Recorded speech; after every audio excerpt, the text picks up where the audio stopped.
Welcome to the committee of the whole meeting. We call the meeting to order. First item, please. Looking for approval of the agenda and late items. So moved. It's moved by Director Facio, seconded by Director Ross. All in favor? Opposed, if any. Item carries. Next item. Next item is 3.1. We have the FVRD 2022 to 2026 financial plan. And before I turn things over to our CFO, I just had a couple of housekeeping items. So the first item is that as you learned in our email yesterday, we will be recessing this meeting at 9:30 a.m. So we do have about 25 slides that we need to get through here this morning. We're happy to answer any questions on those slides, but since we have that hard stop of 9:30, we would just ask if we could get through those slides first and then address those questions at that point. The second item is that throughout the day, you'll be using the same Zoom link as you come in and out of the meeting. We are going to take some 5-minute breaks fairly regularly. But just a reminder that the Zoom is not going to stop. So members of the public that are joining us this morning will be on the line throughout the course of the day, and the Zoom is just going to be a continuous flow. So with that, I'm just going to turn things right on over to Kelly Lonsborough. Okay, thank you, Ms. Kinnaman. Good morning, board members and colleagues. Thank you for setting aside your day for the review of the FVRD draft financial plan for 2022 to 2026. So I'm Kelly Lonsborough, Director of Corporate Services and the CFO.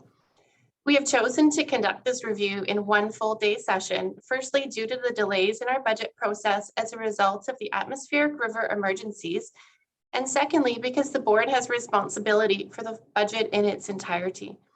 The FVRD manages nearly 120 distinct budgets, where funds must be accounted for separately. Today's presentation includes a detailed review of all regional, sub-regional, and electoral area-wide budgets. There are, however, approximately 75 electoral area-specific budgets that are not presented in detail today, despite over 400 slides. Those were reviewed in the fall with the electoral area directors.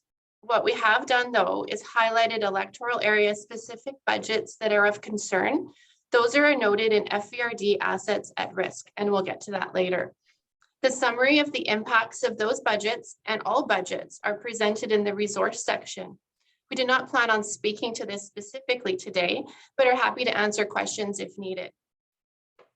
So as Ms. Kinnaman outlined, we have adjusted the agenda slightly based on a request from the electoral area directors. So some of the materials within the presentation may be different than the version you already have received. We recognize the format of a full day Zoom is not ideal, so of course we will do what Ms. Kinnaman mentioned and take a few breaks here and there. On today's call, we have the budget managers, staff directors, and of course our CAO. You'll hear me often refer to Beth Klein, Manager of Financial Operations, who did an excellent job coordinating this year's budget process amongst being our finance lead in the Emergency Operations Center in the fall. The financial plan is a 5-year plan, but of course we will review annually. So decisions made today for years beyond 2022 can and will be revisited. In terms of process, after today's session, we will make any requested adjustments and we'll come back to the board for the first 3 readings and final adoption of the FVRD financial plan in March. As a reminder, that's when we need to have the budget approved by legislation by the end of March. So we'll formalize the work plan as included in the various budgets and bring that forward also to the Regional Services Committee in early March. Prior to coming to the board in March with the financial plan, we will publish information on our Have Your Say website to meet the Local Government Act public consultation requirements. So we're quite excited about the content for this year and hope you have an opportunity to visit the site. Next slide, please, Beth. Okay, so on the agenda today, it's a full agenda. We intend to walk you through the development of the nearly 120 service area budgets, the overview of the budget approach for 2022, risks that were considered, as well as the impact of the atmospheric river. We will spend some time walking through the BC assessment data. As I'm sure many of you are aware, this was an extraordinary year of higher than normal property value increases. Okay, then we move into the financial summary section where we present the impact of the regional and sub-regional tax requisition increases, and then a summary of the impacts for member municipalities, electoral areas, and as well we'll speak to corporate overhead. We have a unique topic in regards to electoral area emergency management and fire services. To align with the original intent of the bylaw, we are proposing to separate these budgets. We will walk you through the key decision points after we meet with the electoral area directors. As mentioned earlier, we are not delving into the details of each electoral area's specific budget, but we will present those we consider to be a risk within the FVRD assets at risk for the board's awareness. After that, we will review specific service area budgets, starting with sub-regional and regional service area budgets. Next slide, please. Okay, so today we'll present a great deal of information. Please keep in mind that we'll be looking for 3 key decisions. A decision to support a request from the District of Kent to increase search and rescue funding. A decision on whether to separate the emergency management and fire management budgets.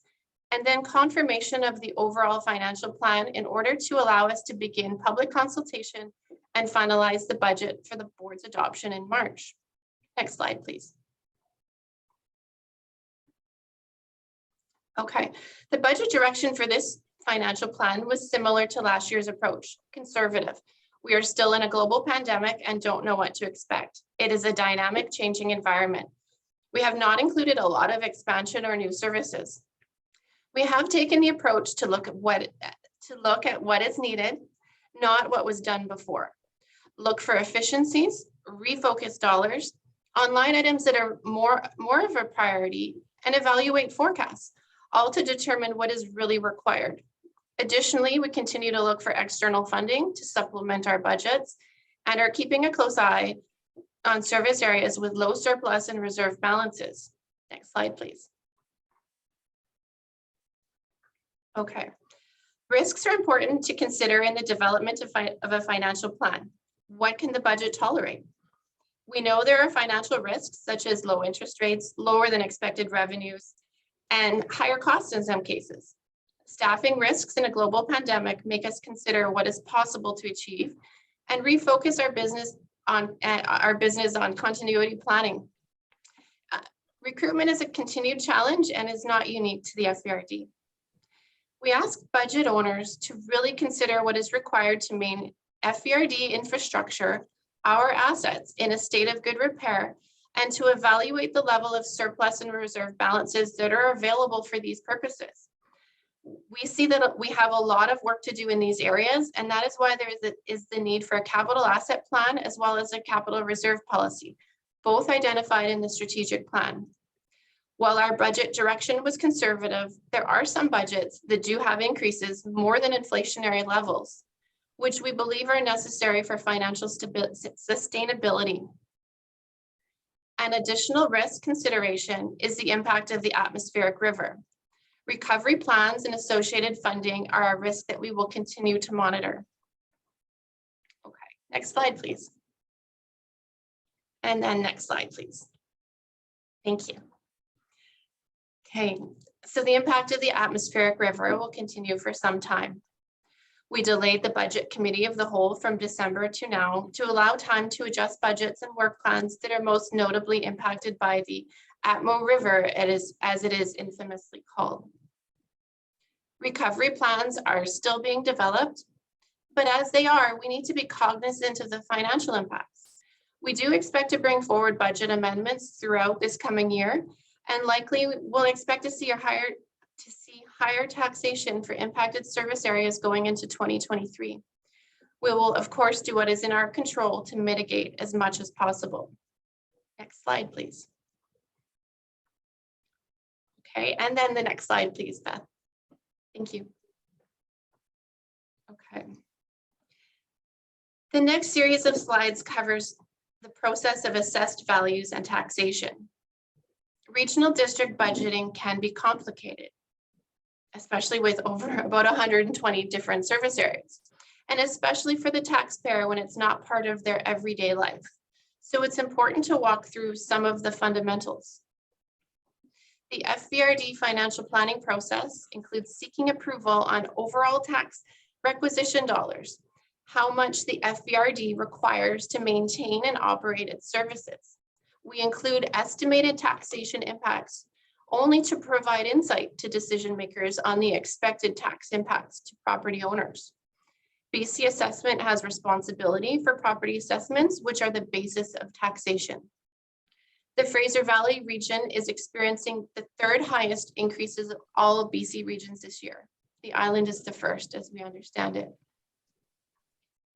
The lion's share of these property increases is attributable to single family dwellings, and as approximately 2/3 of the FVRD's tax base are residential properties, this results in higher tax increases for residential owners. Unlike municipalities who typically have one budget and tax base, each of the nearly 120 service area budgets has its own unique tax base. The bottom line tax impact to a property owner depends on their specific property increases compared to other properties within that same service area. It's also important to note that the FVRD does not experience windfalls when assessments increase. We receive the dollars that we budget. Next slide, please. BC Assessment values properties within 9 different property classes. The basis for valuation of these differ, and there are also different tax rates associated with these different classes. 2/3 of the overall FVRD tax base is residential properties, and in a year when residential properties increase greater than other classes, it has a big impact on the tax bill for residential property owners. The data presented in the coming slides that we will review today is based on the completed roll issued at the beginning of January. It is the most current data that we have. BC Assessment has implemented processes for extreme weather assessment, notably related to the atmospheric river. So as those are completed, we expect some property values to change. This is a process controlled by BC Assessment. Next slide, please.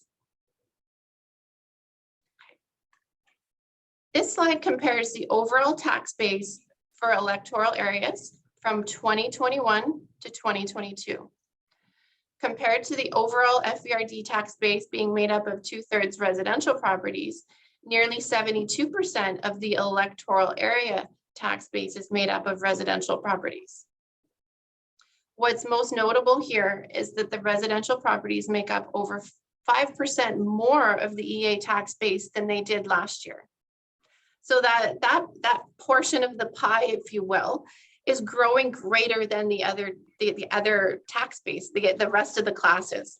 So properties in the utilities class make up a smaller portion than they did last year. So bottom line is that there will be a shift in the tax burden to residential properties. Next slide, please. Okay. So this slide compares the overall tax base for member municipalities from 2021 to 2022, compared to the overall FVRD tax base being made up of 2/3 residential properties. Oh, pardon me. This one, so the residential properties for municipalities, they make up just 2% more of the tax base than they did last year, while business and light industry went down by 2%. So you can see there's another shift, maybe not as great as in the electoral areas, but business and light industry went down. So they're paying and absorbing less of the tax base, while residential properties are taking more of that tax base when you look globally at the municipalities. Okay. Next slide, please. Okay. So here, the chart on the left shows the overall percent changes from 2021 to 2022 for each property class in both the electoral areas, that's the green line, and then the municipal tax base in the blue. Residential property values increased by 39% for electoral areas and 36% for municipalities, for member municipalities. So this is the relative change from one year to the next. As you can see, there's some dramatic increases. And there are some decreases there, and the farm class properties during COVID, they had given a relaxation on the farm properties having to submit their revenues. So this shift, the decrease here, BC Assessment has confirmed that's property sales. So if they've sold and then the new property owners have not registered, that would be why those ones have decreased. So they've moved to other property classes, probably residential. And then the notably, there's a 3% decrease in the recreation, and that's to do with hemlock. Okay, next slide, please. Oh, pardon me, Beth, do you mind going back? Thank you. I didn't talk about the chart on the right. The chart on the right is really important. It illustrates the average growth in residential property assessments from 2021 to 2022 for each electoral area and member municipality. So you'll note on the right that residential properties in electoral area B increased on average 53, or, oh, sorry, that one's 43%, and electoral area A is also 43%. Electoral area H increased on average 31% compared to last year. All of these increases are undeniably significant. So the next slide, I'm ready, please. Thanks, Beth. Okay, so the Fvrd financial planning process requires our board to approve the budgeted dollars required to maintain and operate its services. We provide estimated taxation impacts to inform decision makers on the expected taxation impacts for property owners.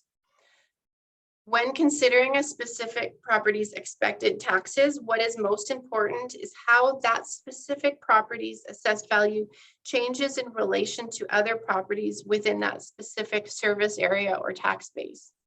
And recall, we have nearly 120 separate pies, separate tax bases, however you will. They're different groups of tax or properties, different groups of properties that need to share those costs. So it gets very complicated trying to explain all of the services when they have different tax bases. But what's important to remember is that if a property's value increases less than the other properties in that tax base or that pie, the taxes will likely decrease or stay the same. Conversely, though, if a property experiences increases greater than the other properties in that tax base, taxes will increase more than the others. Next slide, please. Okay. The Fvrd financial planning process requires our board to approve the budgeted dollars, as I mentioned earlier, to maintain and operate its services. As you know, the board is not approving tax rates. So when the Fvrd requisitions the provincial rural taxation branch or issues requisitions to member municipalities, it's for the dollars that we require. Next slide, please. This slide shows an abbreviated timeline for regional district budgeting. We are currently in step 1. The assessment base is not finalized. So in step 1, we're confirming how much money we need to maintain and operate each of these 120 services. So all of the estimated tax impacts are just that. They're estimates to help inform you. By April, when we start the requisition process, that's when the rates are set. This results in the Fvrd getting the exact dollars we require because we know the exact pie, we know the exact tax base, and then we can just do the simple calculation. But BC Assessment, they have their processes where they issue a preliminary roll in November, which for the electoral area directors, we did an early preview of what that would look like. And then they refine it. BC Assessment will refine their assessment base, and oftentimes they find mistakes and they make corrections, or they look for they maybe think they wanted to adjust certain areas. And then in January, they issue those figures to the property owners, and then property owners have to the end of January to launch an appeal. So they go through their appeal processes. But by April, that's when we have the finalized assessment base. And that's when we know with more precision what that base looks like. So that brings us to step 3. When the rates are set is when the assessment marries up with how much money we want. So today's focus is really on how many dollars we require to run our services adequately. Okay, the next slide, thank you.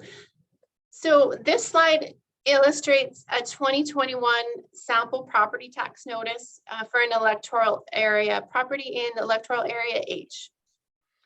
It's really important to show that nearly 4,600 paid in property taxes. Of that, less than half, about $1,900, comes to the FVRD. Funding for other agencies makes up $2,700. All of that goes to the provincial rural tax branch. And then they remit to us the exact dollars we require for the various services that are under our jurisdiction.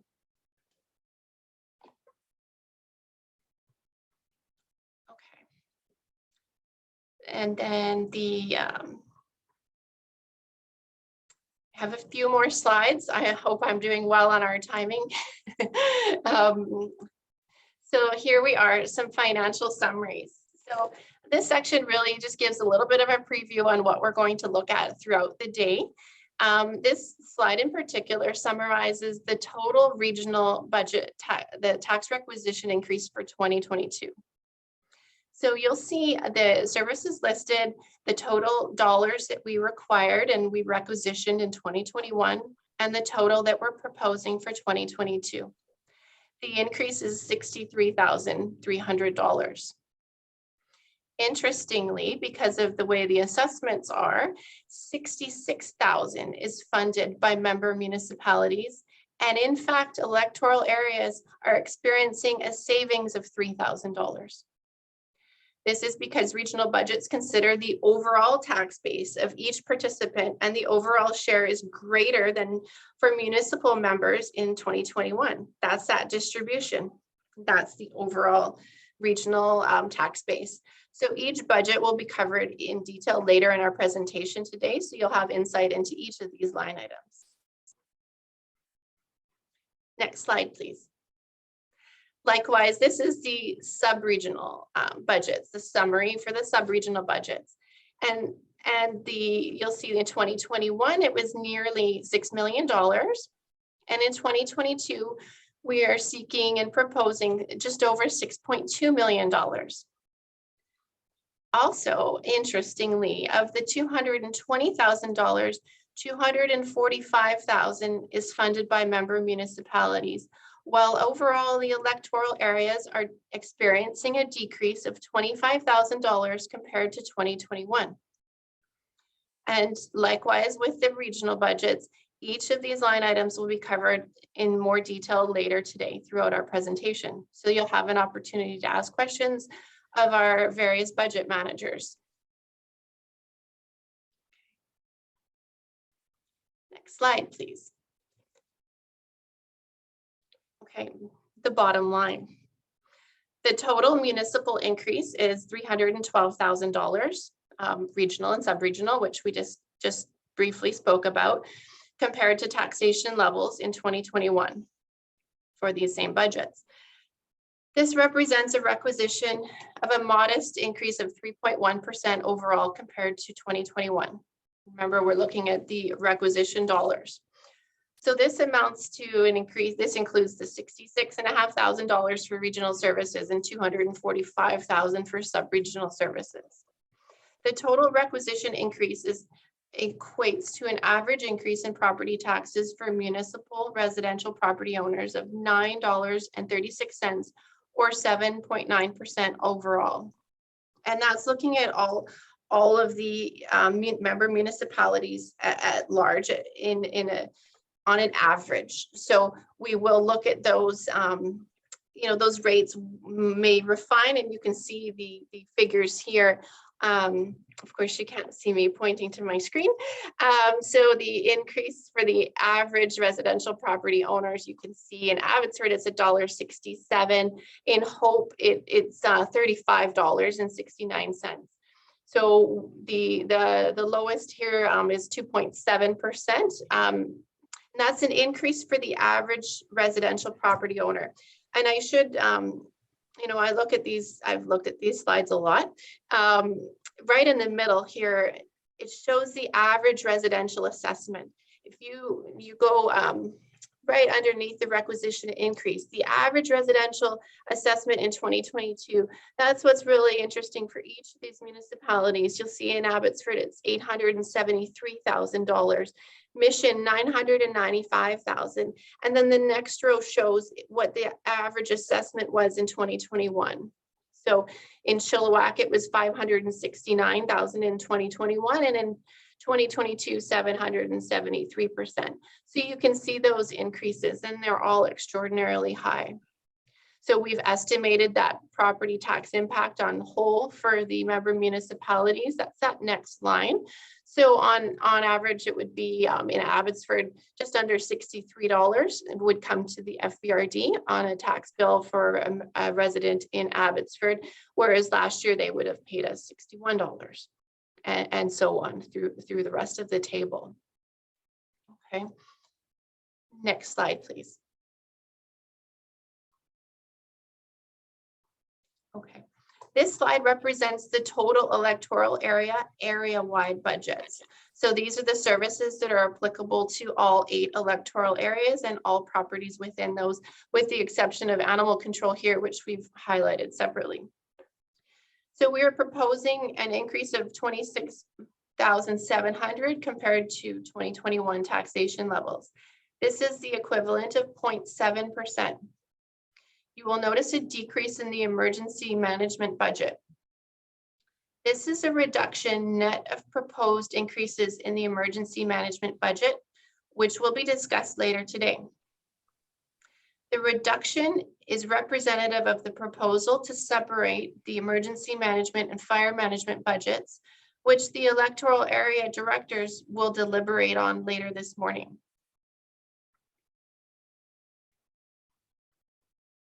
The next slide, please. Thank you. So this slide presents the summary of electoral area tax requisitions, which represents a net reduction of nearly $3,000 as compared to 2021. The first few rows of this table summarize the total, which includes regional, that's that decrease of $3,000, sub-regional, which is a decrease of $25,000, electoral area-wide services, which is an increase of just under 1%, and it's $26,700, and that's because of that net reduction in emergency management. And then the electoral area services, which is a net reduction of just over $1,000. So overall, the tax dollars that will come to the FVRD from electoral areas is decreasing from last year. And recall that these budgets are uniformly applied within each electoral area. So as you can see, the pencils have been sharpened and tax requisition increases. The dollars coming to the FVRD budgets are not significantly changing from last year. And from the total electoral area perspective, this chart shows that the FVRD will receive less than $3,000 compared to 2021 from electoral areas for these budgets specifically. So the remainder of this table shows data from BC Assessment to illustrate the average residential assessments for each electoral area as compared to 2021. From there, we illustrate the taxation impacts on those assessments. We are seeing that the net reduction of $3,000 in tax requisition dollars to the FVRD will typically result in an average increase to property owners of $42 or 10% overall. And again, this is because of the proportion and the distribution of how those assessments change in relation to other areas and properties.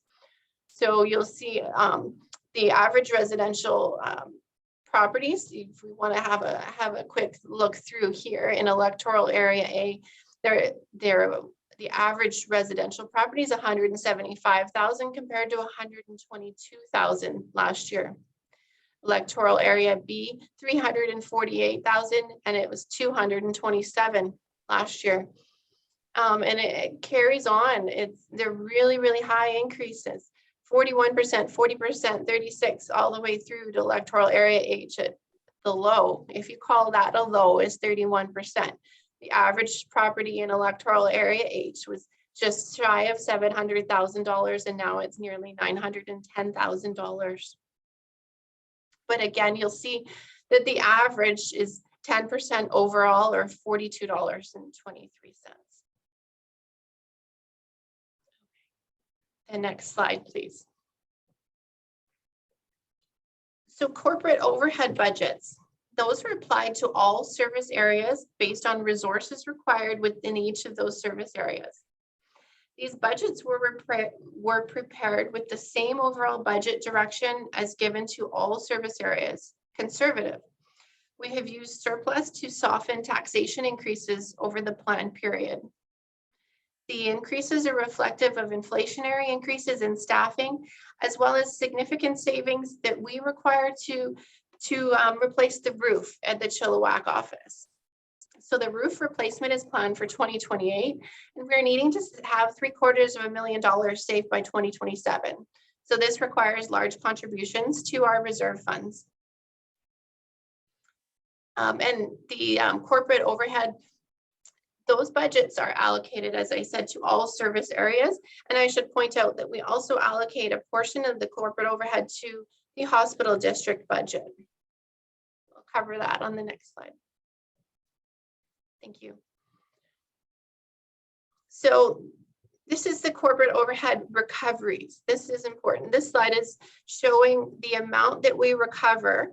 The first row is the corporate overhead recoveries from regional district service areas. So these are the dollars that are spread amongst over 100 service areas, less the 6 that they're responsible for that these are coming from. So, you know, about 110 different service areas. These costs are all split up and allocated to. So it was 2.6 million in 2021, and it's going up by 3.6% to $22.7 million in 2022. We've tried to maintain that these recovery amounts as stable as possible, as I said, and we use surplus to try and stabilize those amounts. And then the corporate overhead recovery from the hospital district. You'll see it was 410,000 in 2021. We have increased that. We've realized that over time that the hospital district recovery has not been keeping pace with the level of staff time and overhead allocation. So rather than adjusting all in one year, we are phasing in the increases. So you can see that in the chart here as well, or in the table. So the total corporate overhead recoveries, just over $3 million in 2021. And it goes all the way to 3.7 in 2026. And that concludes my first 25 slides. And I think I have allowed a little bit of time for questions. I know we have till 9:30. So if there are any questions, I'd be happy to take any. Thank you, Ms. Lounsborough, and thank you for the speedy presentation. I know there's a lot of work that's gone into this, and I appreciate you and your team. I see Beth there putting this together for us. Director Facio. Thank you, Mr. Chairman. Through you to Kelly. Just a couple of questions, Kelly. In regards to the transit, BC Transit, from to the Hope line, 189,000, is that shared by all us three, I believe, that Chilliwack, Kent, us, and Electoral Area C? I believe it is. I'm going to try and we might have Allison on the line, or I will just have a look at my tax file and I can get you the answer. I believe it is. You're testing me if I recall the allocation of these lines. So just bear with me a moment and I'll look that up. And if one of my colleagues has the answer before I can open up the file, I'm happy for that too. Okay. And my Through the chair. And my second question is in regards to, which I fully support, the search and rescue, because as you well probably know, that we do have a portion of the boat launch fees that goes towards the search and rescue, and we're very happy to do that. But I was wondering where you would take that into consideration in the formula before you review this on the voting situation. In 2020 it was $6,700, and in 21 it was just under $8,000. So we charge an extra $2 per launch to collect funds for search and rescue through our boat launch bylaw. So I just wanted to bring that to your attention, to recognize that when you're doing your formula. Thank you. Okay. Thank you. Through the chair to Director Facio. I think I would like to address the second question first, if I may. Sure. For the search and rescue, of course, we will have some slides later to talk about that, but just to preempt, I just want to make sure I understand your request. Are you looking for that extra $2 to go away and us to increase the requisition more to accommodate that? I just want to clarify what your request is. No, I'm just bringing to your attention that we do collect that for search and rescue as part of our contribution. Okay, thank you. Thank you, I appreciate that. And for the transit, you're asking if for the Chilliwack, Kent, Harrison Hot Springs, where that's allocated?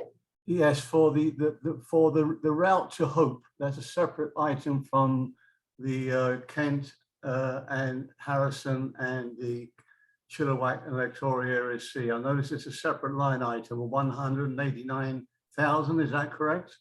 Yes, it is, and that's the transit line to Hope. It is. I see exactly what you're looking at. That one is. I'm looking at that. It appears that one is only charged to Hope. Ah, okay. Thank you. Okay, you're welcome. Okay, I've got Director Horn. Thank you, Mr. Chair. My questions are also about the emergency management, the proposal here to separate. I just don't have much context, and I'm not sure. I see it's coming up in the slides next that I guess will be in the other portion of the meeting. But for those of us who are not in EAs, can we get a bit of context on why that's happening and how it might have implications, if at all, for non-EA members? Thank you. Through the chair to Director Horn. Thank you for the question. This is an issue that was raised in an Auditor General for the Local Government Act audit that happened. It happened a few years back.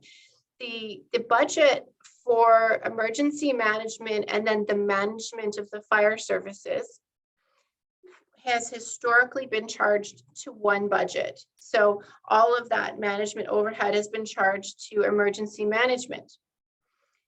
However, the bylaw is only related to emergency management, and we have not been accurately allocating the budget dollars for fire management.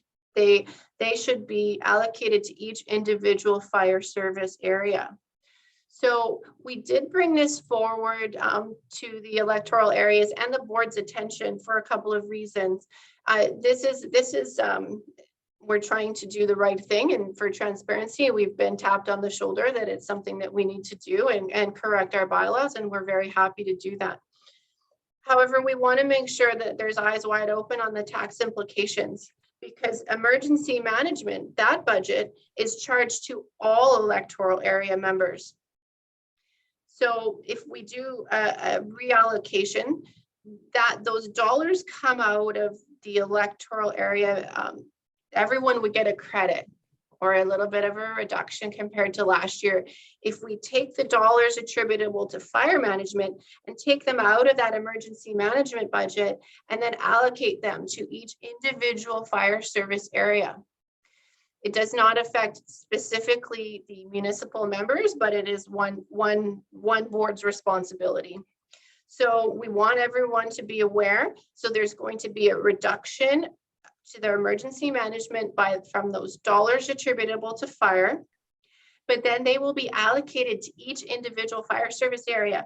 So the pie is different. So it's one big pie, one big population, or one big tax base that would absorb those dollars for emergency management.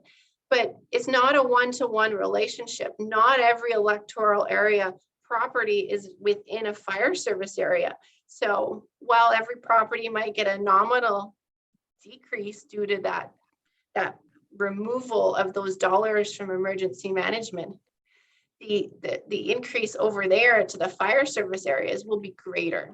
So we want to have some discussion on that and help work through the complexities of that. So hopefully that's answered your question, Director Horn. It has. Thank you. Thank you. Director Dixon. Thank you, Mr. Chair, and thank you, Ms. Lounsberg, for the presentation, all this money. I guess I have two questions, but I'm just looking for some clarification around the corporate overhead. Is that got a new name or something? I don't recall seeing it before. And my other question connected with it is, how did it, I mean, I'm reading the slide and see that it says recoveries from regional district service areas, and then a recovery from the hospital district, but my initial thought is it's double dipping if you're taking, because the service areas are also part of the hospital district. But so can you clarify that a little bit more? I'm not really understanding where the monies are coming from. Sure. So through the chair to Director Dixon, thank you for the question. The corporate overhead is something that, those are the costs that are the overhead to run the regional district. So we have human resource costs, IT costs, finance costs, communication. They're those types of costs that don't have a specific service area. They have specific budget accounts, but we don't charge those specifically as a line item on a tax bill, for example. So they've always been around. I'm not sure if I can speak to too much about what's happened. I know last year, these amounts are set early in the process. So possibly that's why later on, there's not a lot of discussion on the corporate overhead. We again like to be transparent and want to bring that forward. So throughout today, when you see the financial summaries for each regional or sub-regional or electoral area budget, for example, there's a line that says overhead. That's that portion of those costs. And the total dollars, I wouldn't call it double dipping, because it's this, we're apportioning the dollars. If there's $100, we're saying 60% or whatever that percentage, for illustration purposes, 60% will be absorbed by regional district properties, and then 40% would be absorbed by the hospital district. And those are really allocating those costs appropriately to the hospital district, because there's a lot of time and effort and overhead involved in supporting the hospital district. And then those costs to support all of those other service areas. So it's allocated as best as possible and as accurate as possible. And we do take a look at that to make sure that it accurately reflects where the resources are spent. So hopefully that's answered your question, Director Dixon.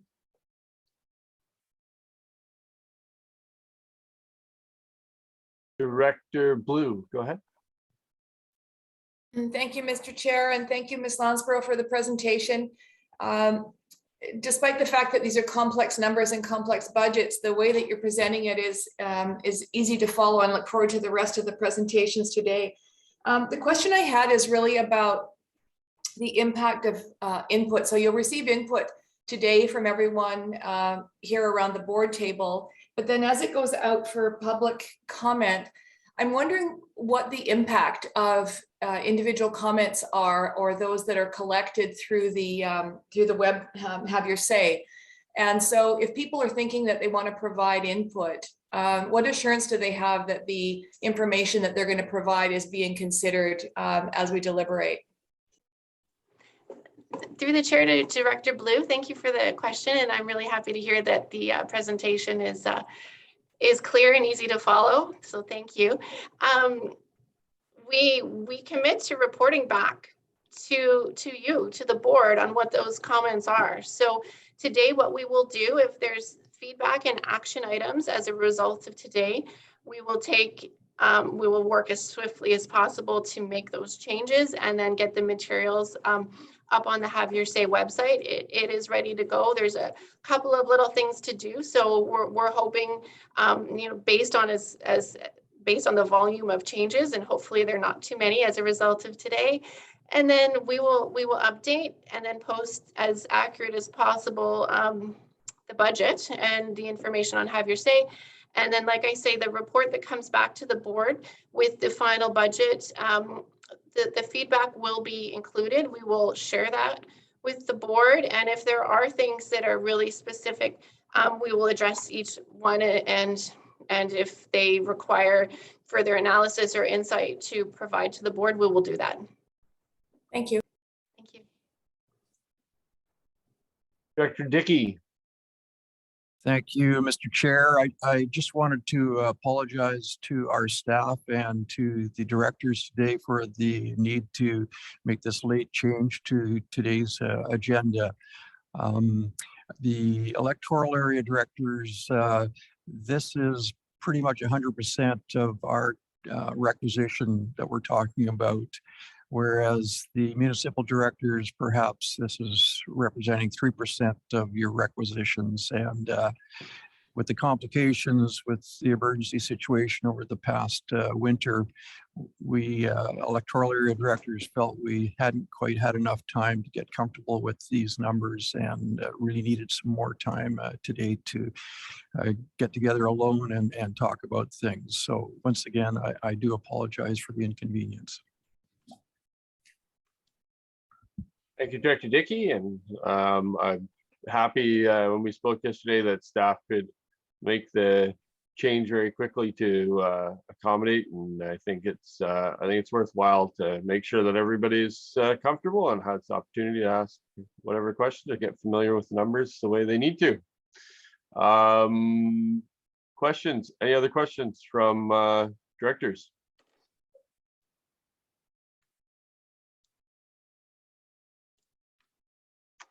I don't see. Dixon, I have one. Oh yeah, go ahead, Director Dixon. Thanks, Mr. Chair. It's just a quick one. If we have questions about specific budgets, is that for later? Like when we're going through them, or? Through the chair to Director Dixon. Yes, we intend to cover, my count was 31. Hopefully I can count right. 31 budgets that we're going to cover off today.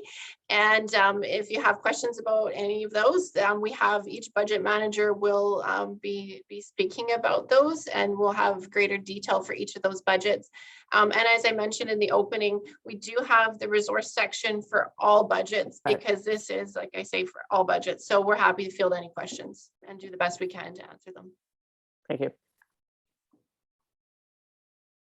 Thank you. And last call for any other questions on this portion. Don't see any. Ms. Kinnaman, back to you.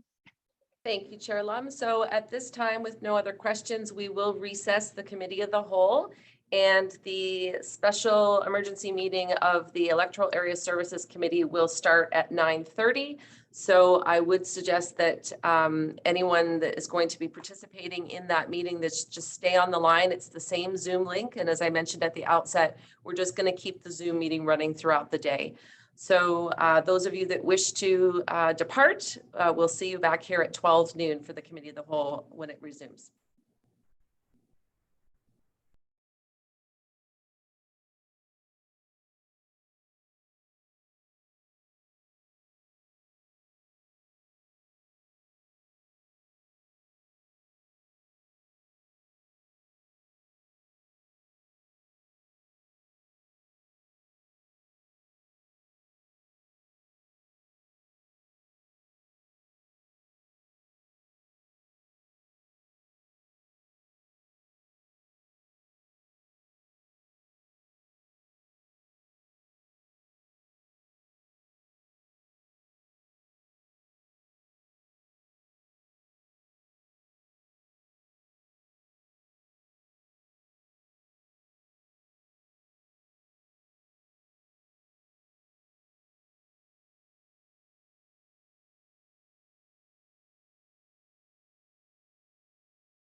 Chair Dickey, I see that it's 9:30 a.m. I'm not sure if the rest of the East members have returned. I can't tell on camera if we have our full group here.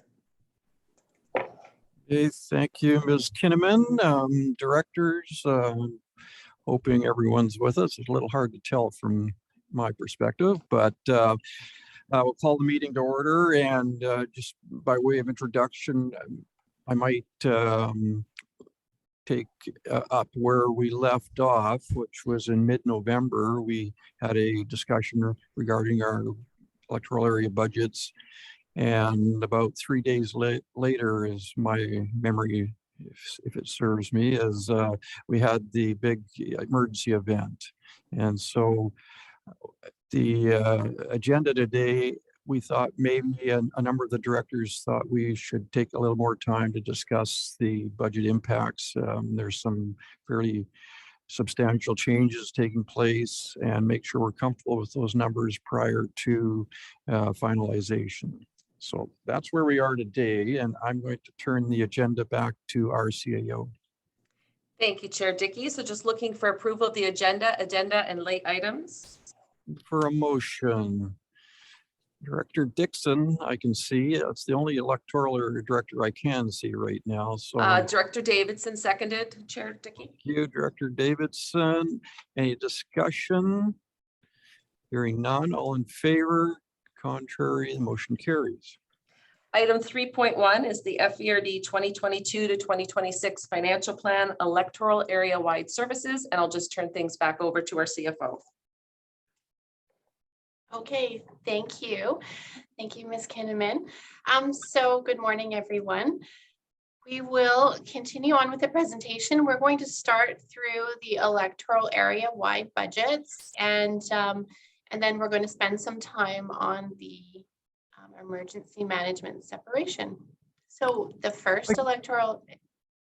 If I could interject, excuse me, please, Yes. Ms. Lounsbury. I was just going to say that if the electoral area directors could keep in mind that today we're talking about the area-wide budgets. I wouldn't be surprised if there are some of the EA-specific budgets which directors would like to discuss, but we have a very limited time frame today, and really those discussions should take place outside of the discussion today so that we can focus on the electoral area-wide budgets. Good. Unless there are any comments from directors, I'll turn things back to Ms. Lounsbury. Okay, thank you, Chair Dickey.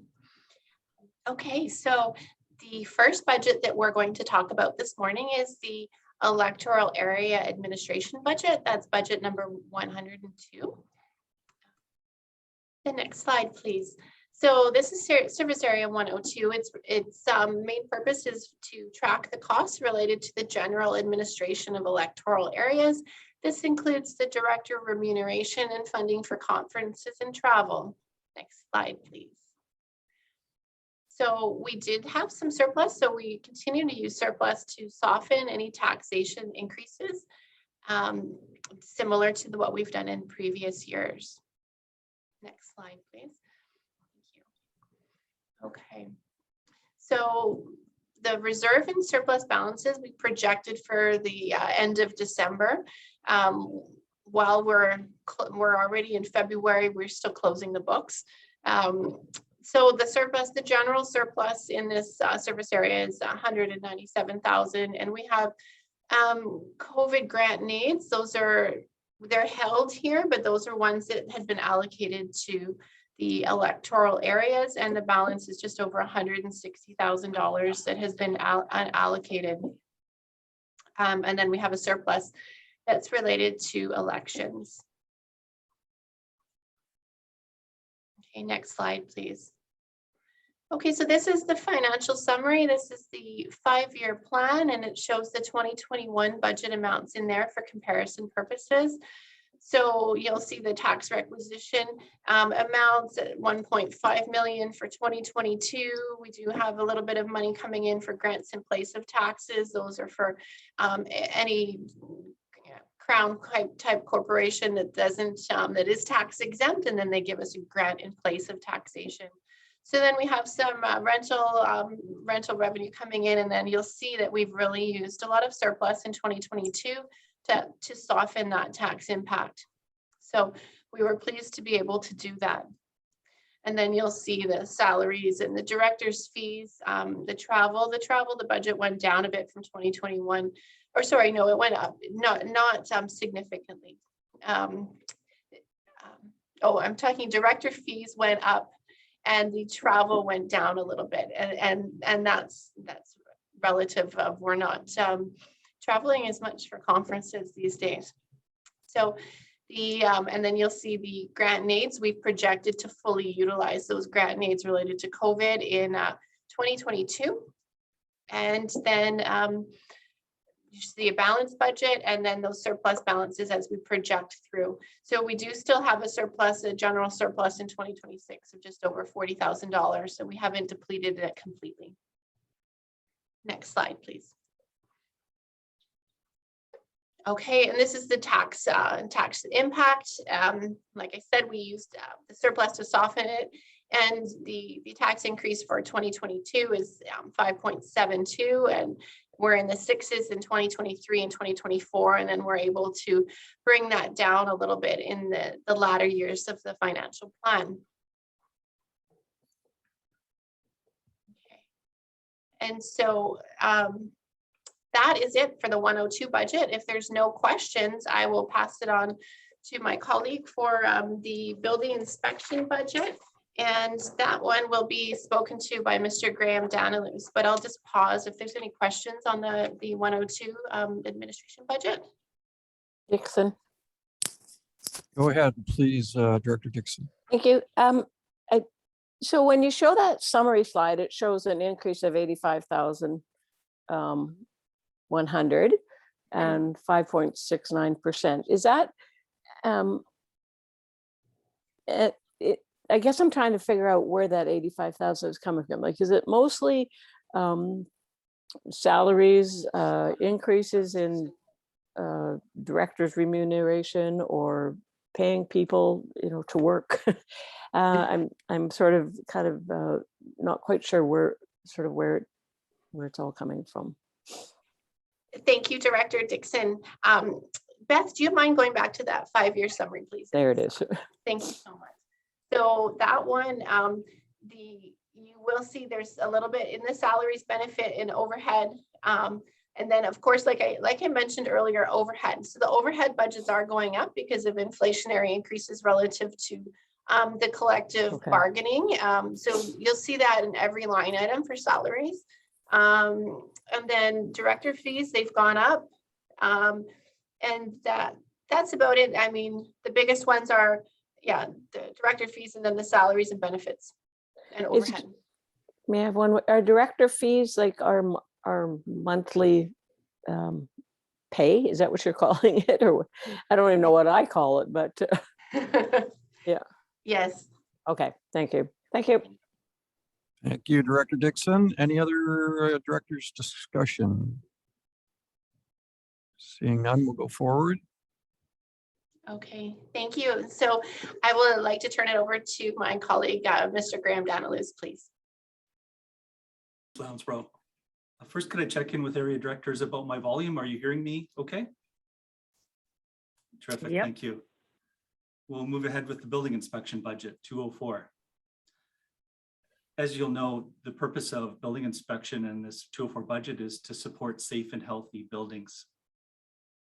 A couple of highlights of the 5-year plan. We are looking to increase the overall share of costs that are covered by building permit revenues. And our goal is to increase their percentage of revenues from 42% to about 47%. As a longer term plan, my goal would be to raise those revenues to about 60% of our total budget. But of course, that's going to take longer than 5 years.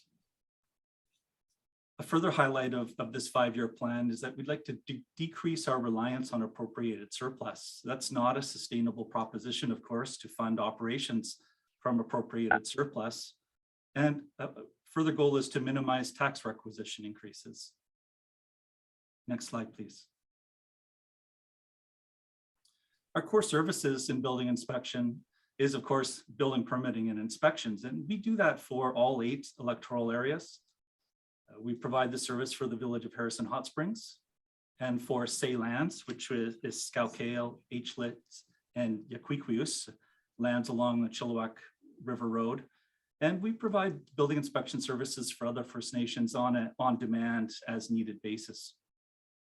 We also put in a great deal of effort into customer advice and information. Next slide, please. Projects and initiatives that we're proposing for 2022 include $50,000 to scan old files. So we issue 300 to 400 building permits each year, but our shelf space for storing files, of course, is not increasing. And so that means we need to digitize older paper-based files. Our building inspection processes are still driven in good part by paper.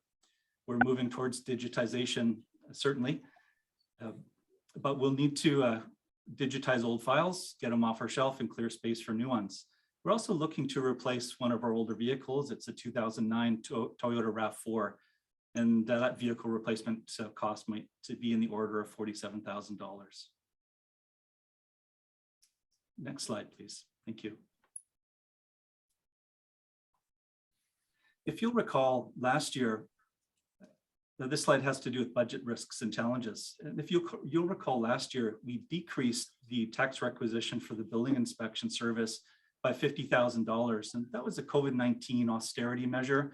We were looking to find some savings for EA residents in a very difficult year. And that meant that we reduced our tax rec for the service by $50,000, and we increased our use of appropriated surplus by a similar amount. We're fortunately able to do that because we've got a healthy appropriated surplus in this service.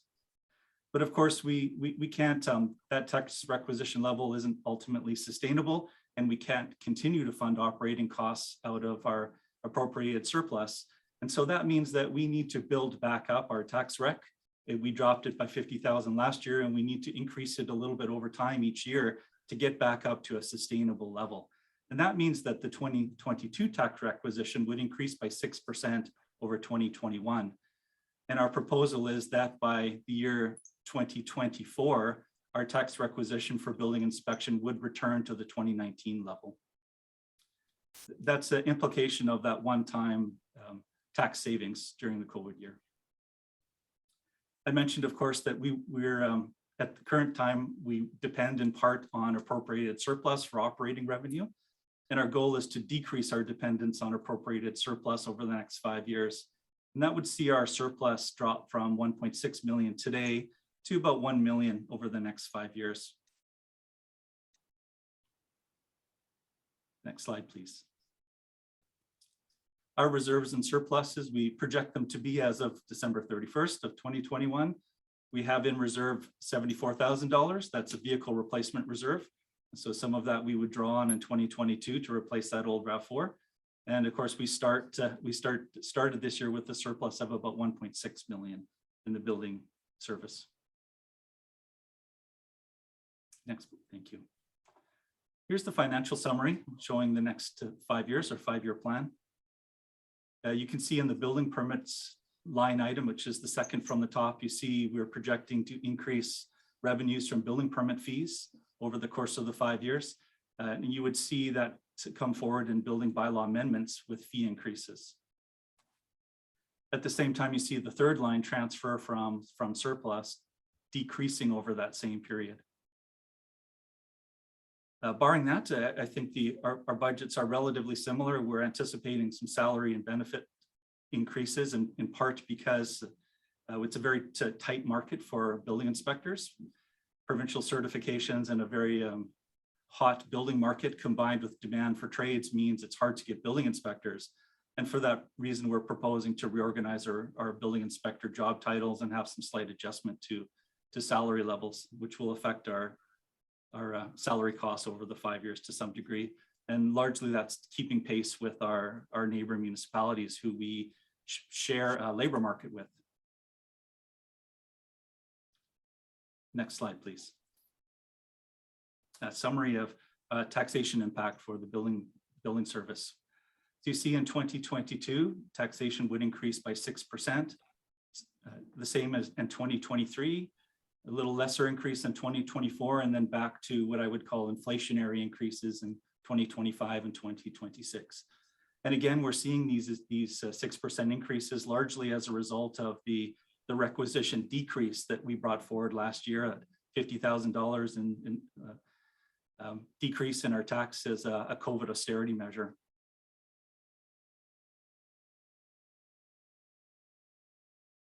Do we have questions on the building inspection budget? Directors, Dixon. go ahead, Director Dixon. Sorry, I might be the only one with questions, but I have quite a few. First of all, thank you, Mr. Danilus. The Saylands and the other First Nations, when we're required or not required, sorry, requested to do a building inspection or support them, do we absorb that cost? Is there a service agreement or do they pay per inspection? I was kind of curious around how that works. Yes, indeed, they pay on an hourly basis. Okay. One of my goals for this year as well is to improve our understanding of actual costs for delivering inspection services to folks other than electoral area residents. So I include Harrison Hot Springs, of course, and First Nations in that category. We need to make sure that we're receiving a full cost recovery. I'm not convinced of that at this point. I think we're certainly receiving a reasonable cost recovery. To be frank, I suspect we're not receiving a full cost recovery, and that's something that we need to improve upon this year. We got into First Nations building inspection because there's a strong demand, and frankly, construction standards that were occurring leave something to be desired. And there was a strong desire on the part of some of the First Nations and our desire on our part to be a part of a solution. And we jumped into it, and now we have a fair bit of experience, and we need to learn from our experience and adjust and improve. Okay, thank you. Excuse me for interjecting. Could we back up a couple of slides to the financial summary?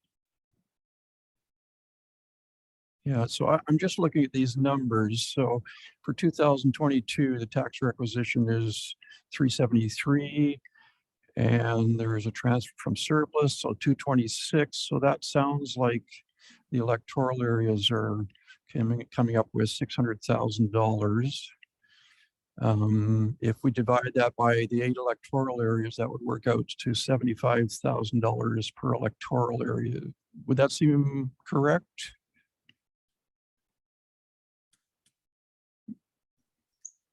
Mr. Downs, would that seem to be fair? Or? That makes sense mathematically. I believe Ms. Lounsborough is going to jump in with the actual numbers on an electoral area basis. Okay. Thank you, Chair Dickey and Mr. Danilus, and right you are. Seems about right, but of course it's going to be based on assessments. So I was just going to take a peek on. I was just looking at ballpark numbers, so yeah. I understand there are differentiations between each electoral area. But okay, perfect. And all those, that's all in the resource slides by electoral area, if you're curious. Yeah. So what brings the question is, I see that that Harrison Hot Springs is being charged, as far as I can tell, $22,400 this year. And it seems like we're each paying $75,000. From my experience, Harrison Hot Springs has a lot more construction than the typical electoral area.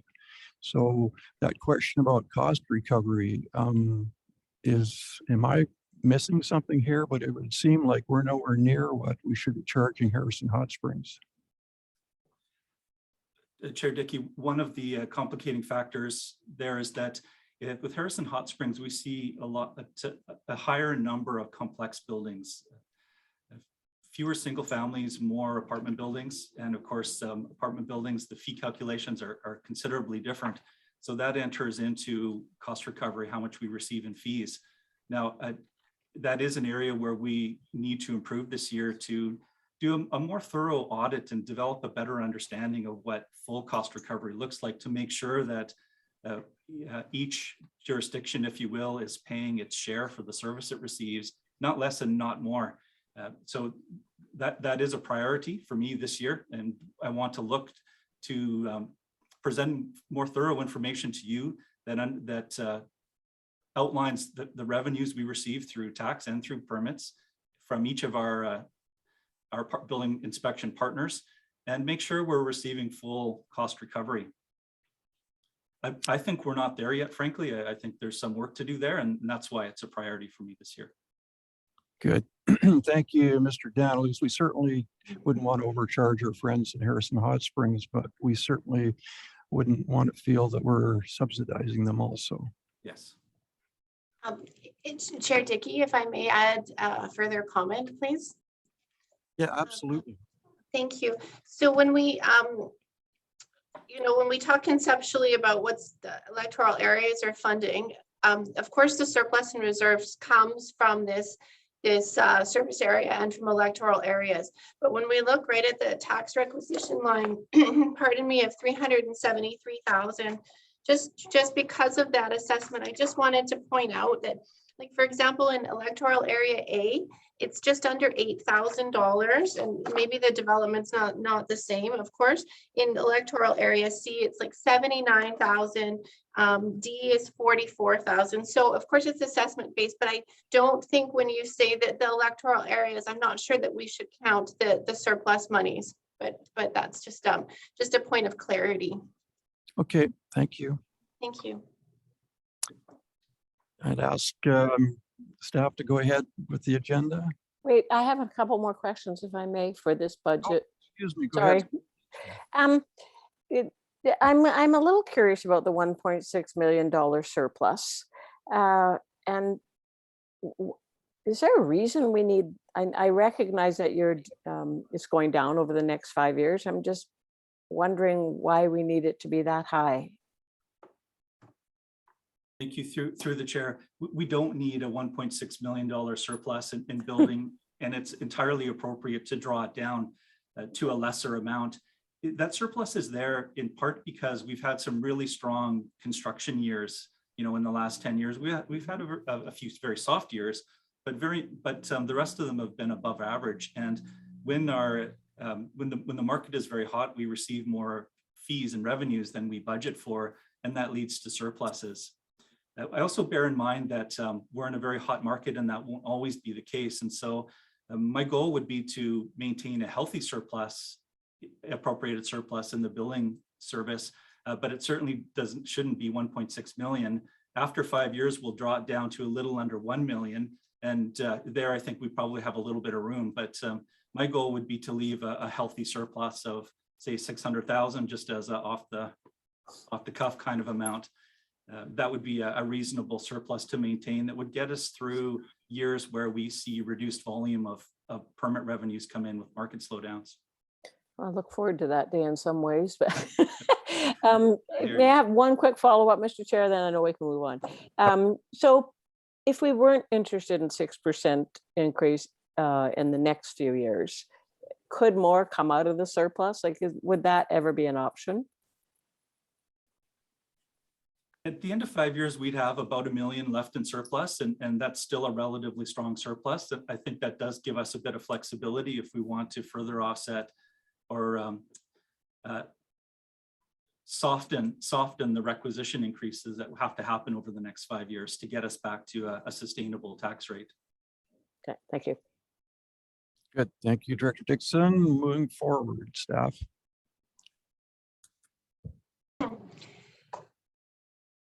Thank you. Yep, I'm not on mute. That's good. Okay, so this next section is a unique section, electoral area emergency and fire management.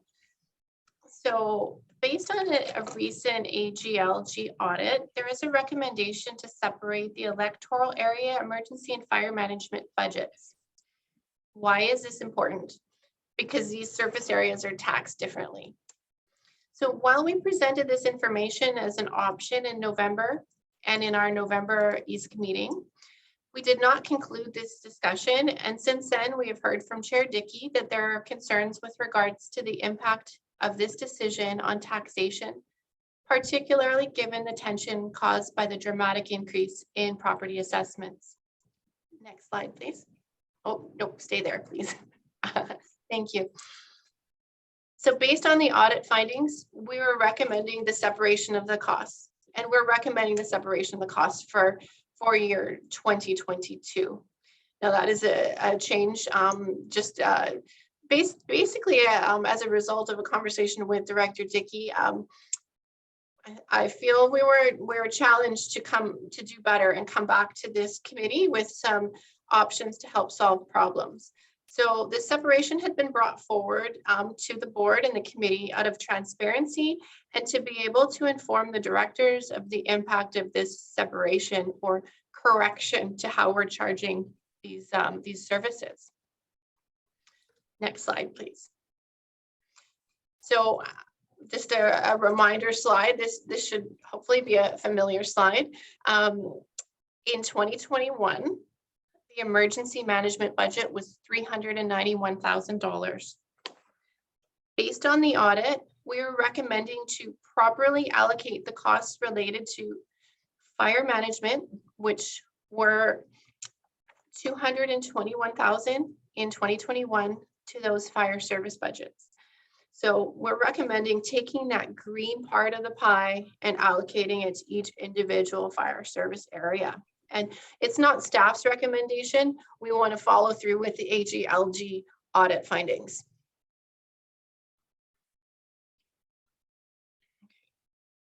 Next slide, please. Okay, this one. So separating a budget into two seems pretty simple. So why are we even bringing it forward? Out of transparency and to make sure all directors are aware of the moving parts. We are here to support the committee and the board and to assist in solving problems. What we know is that the emergency management budget is a budget applicable to all properties within an electoral area and across 8 electoral areas. The fire budgets are not as broad. So savings or reductions in one, for example, the emergency management in that bigger pie, will be experienced by all, while only the fire service area participants will see an increase. And because those fire service areas are smaller tax bases, smaller pies, smaller number of properties to absorb the dollars, that means that the same amount that you took out, the $221,000 in 2021 dollars, has to be absorbed by less properties, so more of an increase. And outside of the issue of separating and accounting for those budgets separately, both the emergency management and the fire services have made requests for increases. So we reviewed those fire increases at each of our individual electoral area director meetings in October. And today we'll review the emergency management increases. Then layer on the dramatically high property assessments, and it's complicated. We get it. So we're here to help parse out these decisions. We understand from Chair Dickey that the goal of the electoral area directors is to reduce tax impacts to constituents however possible.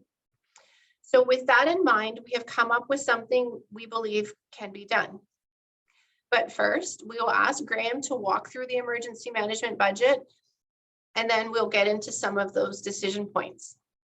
So I will turn it back at this point to my colleague, Mr. Graham Daniluz, to present the emergency management budget for 2022, please. Emergency management is the 205 budget, so you might hear me say 205. Of course, I'm talking about the emergency management budget. Next slide, please. The purpose of emergency management program is to develop and implement emergency plans to support preparedness in our communities, in the electoral area communities, and of course, to respond to and recover from emergencies and disasters that occur. The budget that we're presenting today assumes the separation of the emergency management costs from fire service costs. Key highlights of the 5-year plan is to increase the staffing and emergency management from 1 full-time position to 1.5 full-time positions. And that would improve our training capacity, address a serious problem we have with after hours coverage, and also enable us to make progress on key projects that address the local government auditor general findings from 2019. Addressing those, that audit involves updating the foundational plans for emergency management and putting in place formal mechanisms for the the provision of emergency social services. Next slide, please.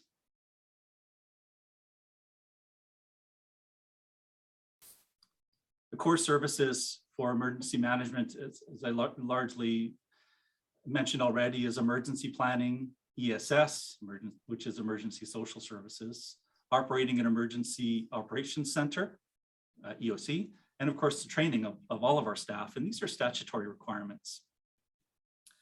In 2021, we took some important steps. We reorganized the EM service and consolidated the emergency management service areas.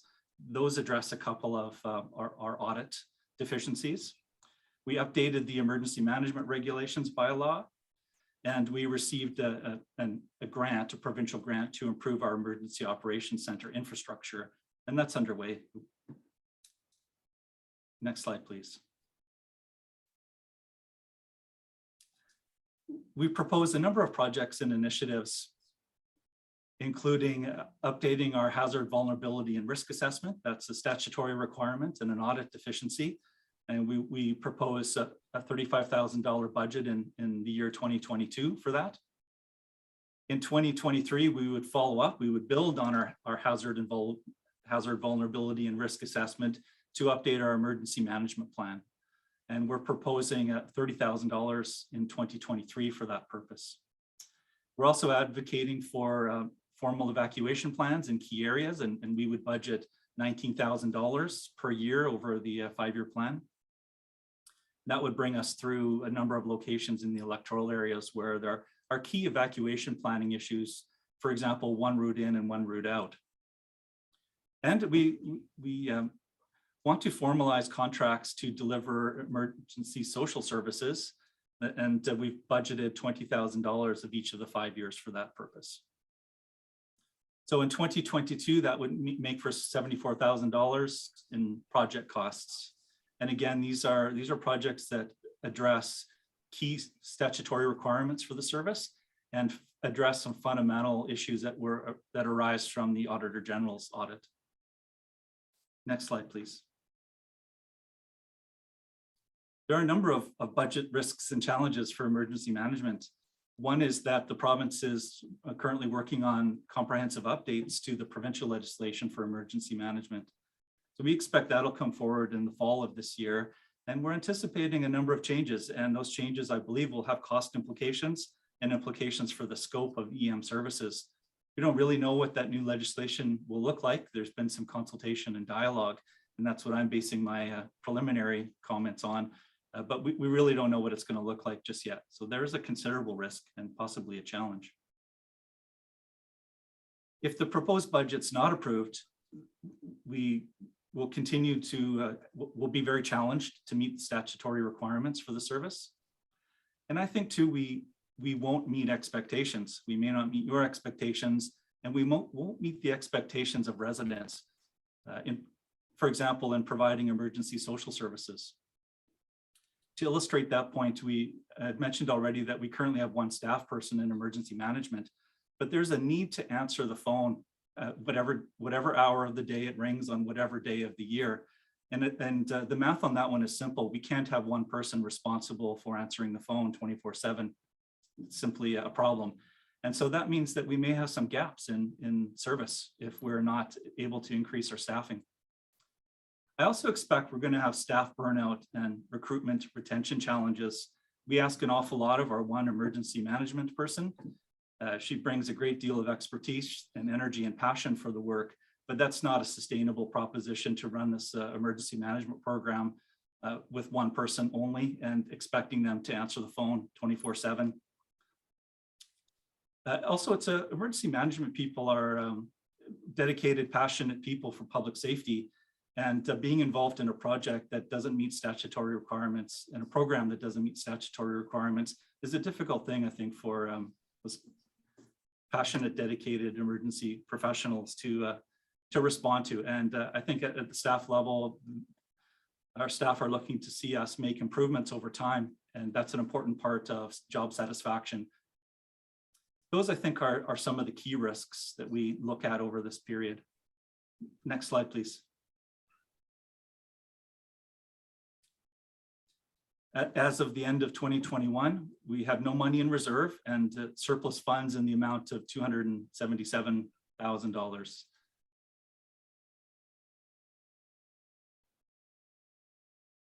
Ms. Lounsborough mentioned the budget separation between emergency management and fire management. And so we would see about $170,000 of that money continue in the emergency management budget, and $221,000 be addressed through the individual fire service budgets.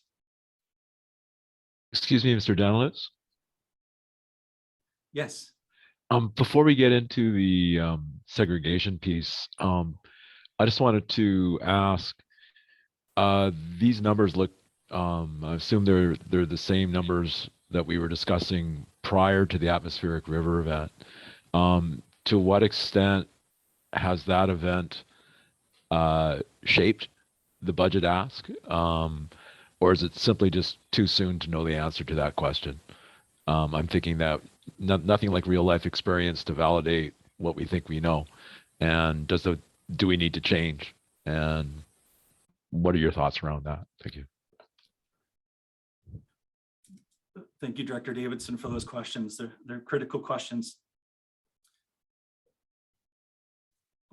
One thought is that we've understood the deficiencies in the program for particularly since the audit, and the 5-year plan is drafted even before the November and December event, was looking to address some of our deficiencies in emergency social services and updating our key documents, our foundational emergency management foundational pieces, like our hazard vulnerability risk assessment and our emergency management plan and our evac planning.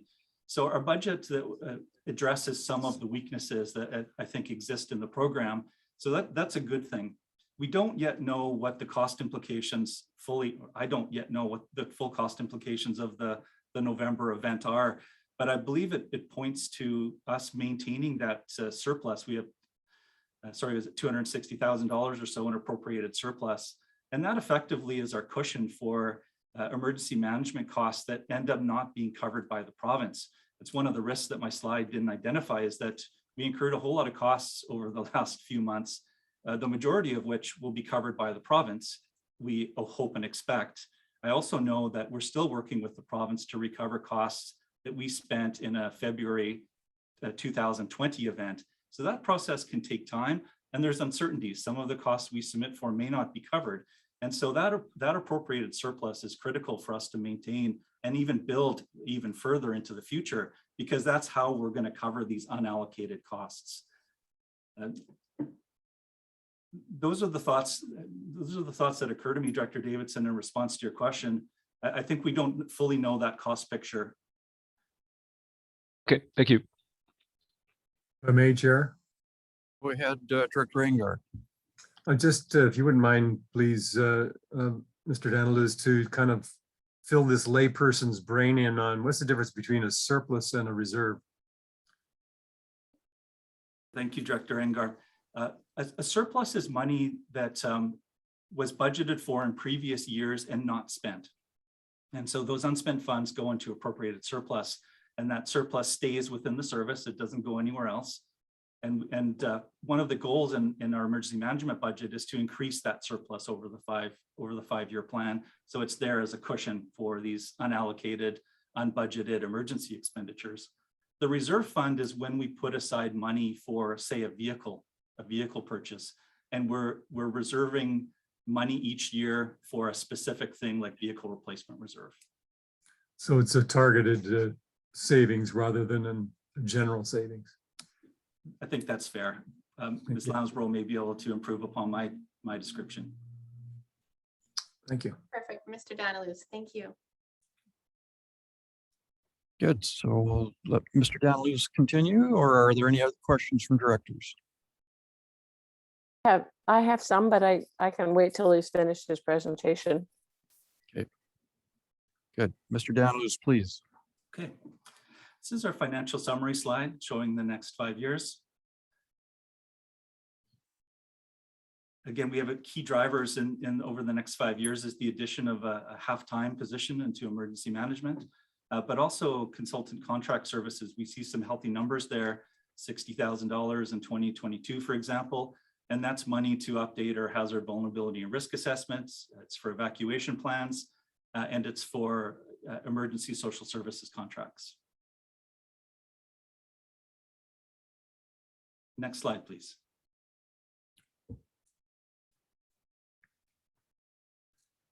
This is a financial summary slide, and it shows the implications over the next 5 years for the emergency management service.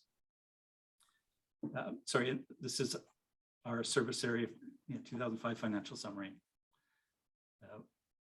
I believe what we're showing here is we're breaking down our surpluses into our 205 emergency management surplus. We have a flood protection grant surplus, which you see on the second line, and then the surpluses that you see identified as 209 to 236 in the left column.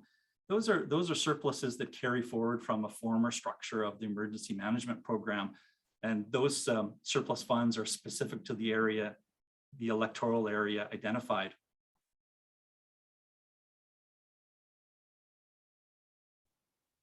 Questions on? Yeah, Dixon. When I see emergency I'm kind of confused. A, B, D, E, are those electoral areas? Or Yes, is that, and where am I? They are, Director Dixon. You would be lumped into 2010. The emergency program E would reflect at the time electoral area E, which is now E and H, of course. And you may recall in 2021, we consolidated all of these emergency program services into one single EA emergency management service 205, but these surpluses carry forward and they can only be used within the appropriate electoral area.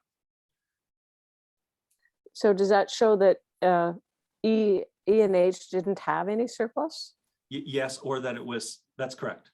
Okay, thank you. What'd you do with it, Orion?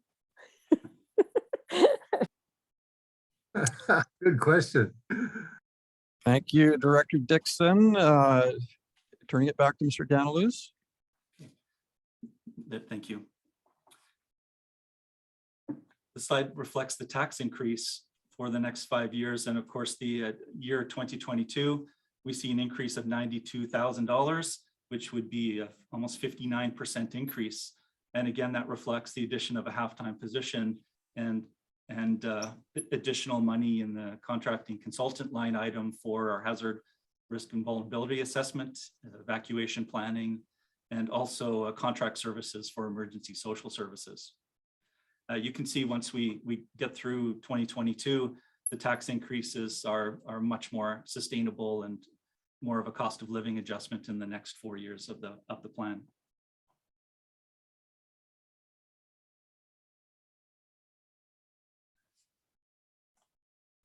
Some other considerations for this service, really want to identify some of the challenges for the service.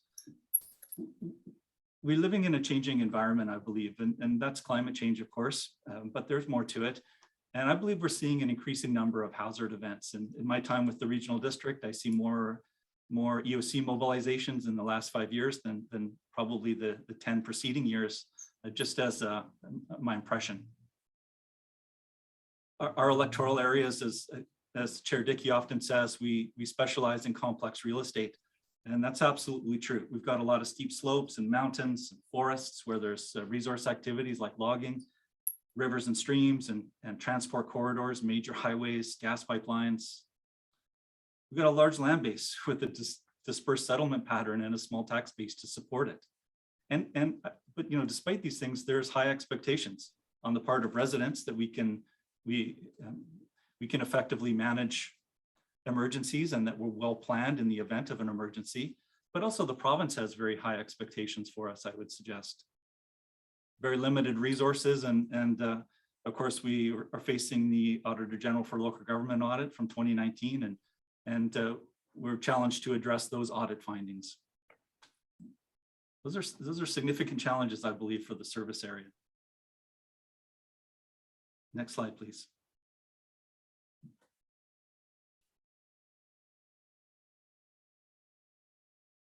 I know we do. I You believe have there- time limitations, but I'm happy to address questions. Thank you, Mr. Donnelly. So directors, any questions? Dixon. Go ahead, Director Dixon. Thank you, Mr. Chair. I have a few, but the first one is going way back to when you said some people that live in the service area don't have fire service or chose not to or whatever. What happens if their houses catch on fire? Do they just burn down or does the fire department come out?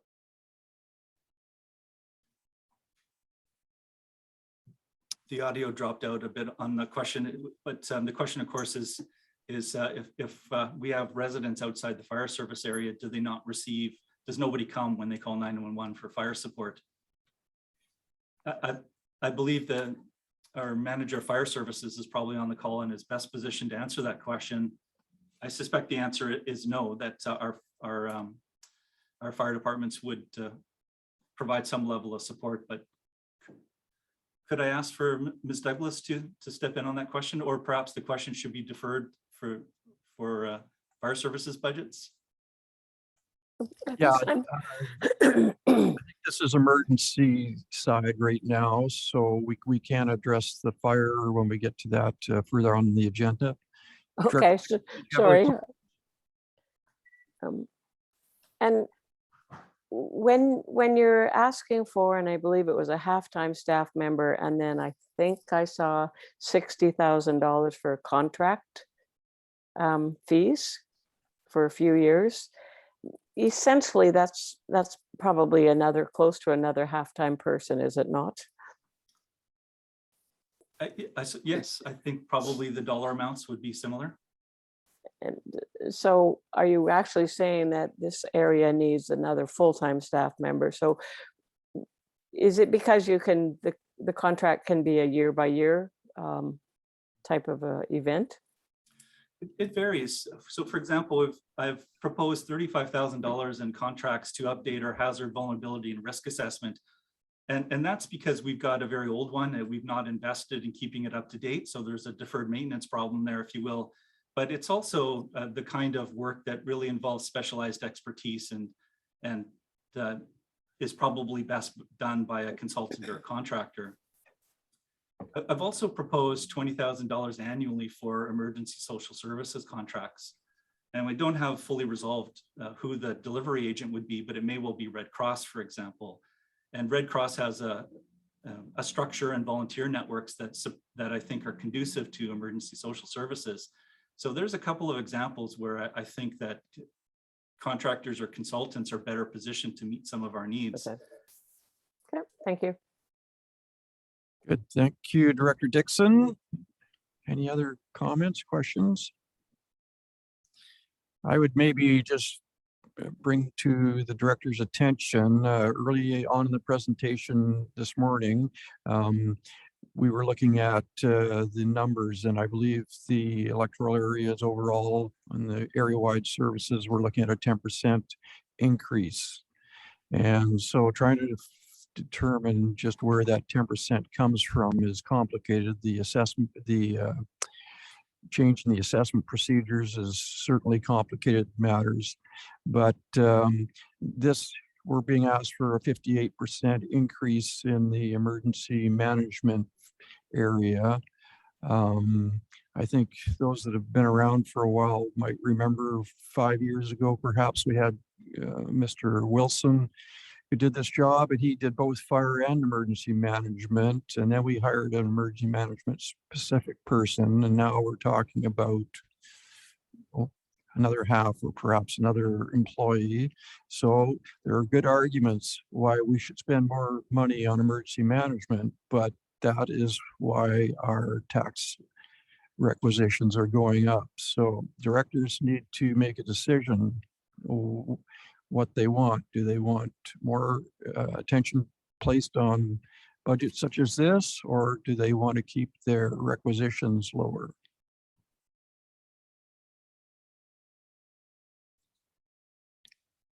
If I may have a moment, Chair. Yeah, go ahead, Director Engler. Yeah, I sympathize with the concern to minimize the impacts specifically at this time.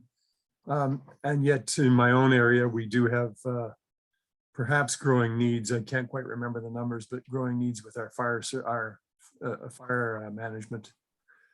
So I would ask staff to give us their firm feedback on the options ahead of us of how we can minimize the impacts, as well as still maintain a level of service that's going to be adequate going forward.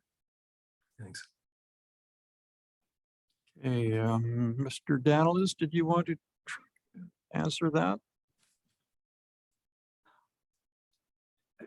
Yes, thank you. If I could we back up the slides to the key risks slide, please?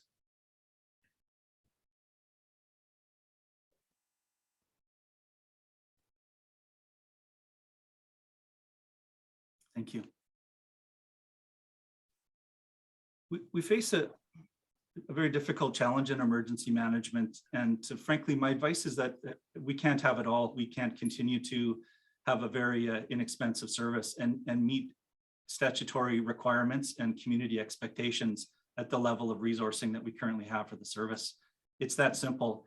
Some of the consequence, for example, of not having a second halftime position is that there may be times when we can't answer the phone at night. And that means that it may be after a house fire and the occupants are uninsured and need a place to stay, and we're not there to help them do that.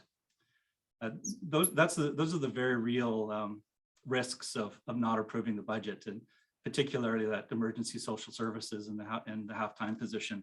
So it's a real challenge for me to know how to further cut this budget and still be in a position of meeting legal requirements under the provincial legislation and being able to help people in the way that I think you expect us to and the community expects us to. The appropriated surplus, which we use in other services to mitigate or reduce tax increases or soften them from year to year, is a difficult prospect in emergency management because of the risks we face in emergency response, and response costs are unbudgeted response costs that we don't get back from the province. I believe it'd be very wise to maintain a reasonably healthy surplus. And in fact, I think it frankly ought to be increased over the next 10 years to something like $500,000, because we might be in a position of having to spend money without provincial approvals during the next emergency. And if we have significant problems then in raising, for example, if we spend $250,000 in an emergency response and don't get it back from the province, we need to have a funding source to get that back so that we don't see entirely unacceptable tax increases the following year, or services run at a deficit. I think that's smart money management. So frankly, had I thought, I would have come to you and requested an additional one full-time position to meet our needs. I didn't feel like that was a viable circumstance given the budget increases that we're facing, and a halftime position was really very much a compromised outlook from my perspective. So I'm struggling to find ways to raise this service to meet statutory requirements, and I think you're in the public expectations without this level of tax increase. Oh, if I may, Chair. Yeah, go ahead, Director Enger. I'm wondering where the province sits in this. Obviously, we're entering a time that is going to be more challenging, but it really looks like climate change is going to be changing things considerably. So this is an impact that is going to be felt throughout all electoral areas at some point. Where is the role of the province in providing some assistance for local areas, understanding that the tax base is severely limited and we can't be driving people out of their homes?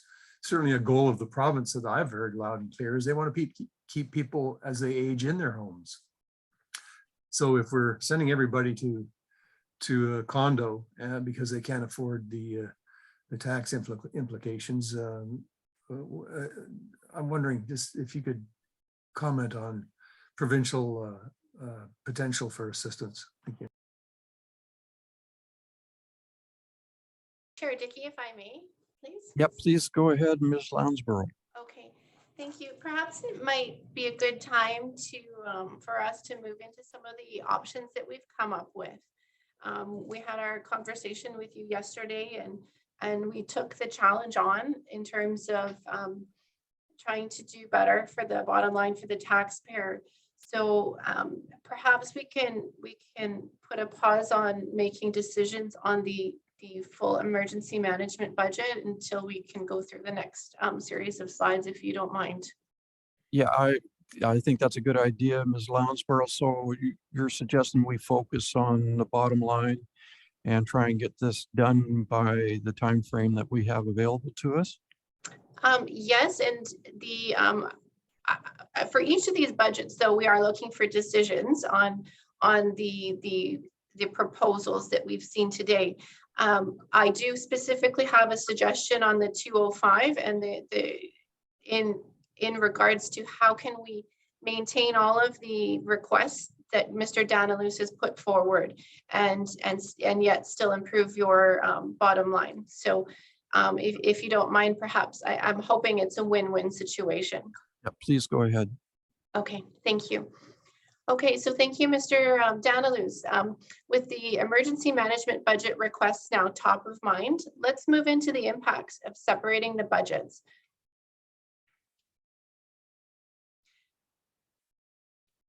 And when we do that, I want to assume that we're going forward with Mr. Danilus's requests for all of his requests of the services that were proposed within his presentation. So you'll recall seeing this slide earlier this morning. This slide represents the total electoral area-wide budgets. So we are proposing and had proposed an increase of $26,700 compared to 2021 taxation levels. So that is equivalent to less than 1%, it's 0.7%. However, you're going to see that decrease in the emergency management budget highlighted. So that is the reduction of this is a reduction of the emergency management budget, but it's net, it is including the requests that Graham has just presented. But those are the dollars coming out that relate to the fire budgets. So this reduction is representative of the proposal to separate the emergency management and fire management budgets. And for clarity, it assumes the full emergency management budget as presented. So if you bear with me for the next a couple of slides, I'm going to walk us through it and hopefully you're pleased with the recommendation. So the next slide, please, Beth. Okay, this is a busy slide and we've seen it earlier. This slide presents the summary of the electoral area tax requisitions, which represents a reduction of approximately $3,000 compared to 2021. The first few rows of the table summarize the total, the total requisition, which includes regional, which reminder is a decrease of about $3,000 for electoral areas, sub-regional, which is a decrease of about $25,000 for electoral areas, and electoral area-wide services, which is an increase of just under 1% or 26,700. And then the electoral area service areas is a net reduction of just over $1,000. So all of those budgets are uniformly applied within each electoral area. So the red arrow is showing the net reduction of tax dollars. If you took all of the bold line, the reduction in electoral area A, 4,200 is a negative. That's less taxes than last year. Electoral area B, 52,000 less taxes than last year, and so on. So the blue box is what I'm understanding here from Chair Dickey is critical. That bottom line is that blue little box. The average increase to the residential properties in the electoral areas is $42.23 or 10% overall.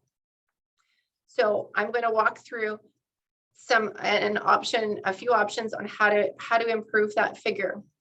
So as you can see, the pencils have been sharpened in our tax requisition increases. The dollars coming to the FVRD are not significantly changing from last year.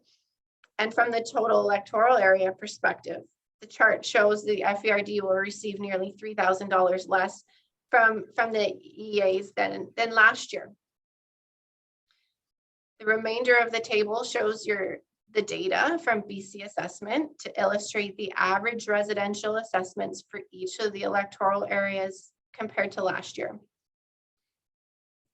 Okay, so from there, we illustrate the taxation impacts on those assessments. And we're seeing a net reduction in $3,000 of tax dollars to the FVRD typically results in an average increase to residential properties of just $42 or 10% overall. So like I said earlier, our understanding from Chair Dickey is that blue box is critical, keeping the average increase as low as possible. So with this in mind, we've accepted the challenge to try and do better, and we would like to present an option to utilize unspent COVID grant and aid dollars. So nearing the end of the pandemic, if we venture to say this, hopefully, the ability to spend funds related directly to COVID impacts is diminishing. And recall that those dollars were given by the provincial government for us to use for items related to COVID. So we have reviewed the COVID safe restart conditions and believe that we can justify the use of those unspent dollars, about $160,000, for emergency management initiatives. So the next table will present a summary of key decisions and the impacts to that blue box information, which we know is key. Okay. So here are our suggestions or our options on how to reduce that blue box. Okay, so this table summarizes some decision points that we need to talk about this morning. So on the left side, we see options based upon the emergency management budget as presented. This is labeled A, approve all budget requests for emergency management. You'll recognize the next box is $42.23 or 10% overall increase. So continuing down the left are scaled back options for the emergency management budget. Should you not wish to proceed with Olive Graham, Mr. Donaluz's request. However, on the right, we have shown the impacts to the average electoral area property if we supplemented the emergency management budget with those COVID grant and aid dollars.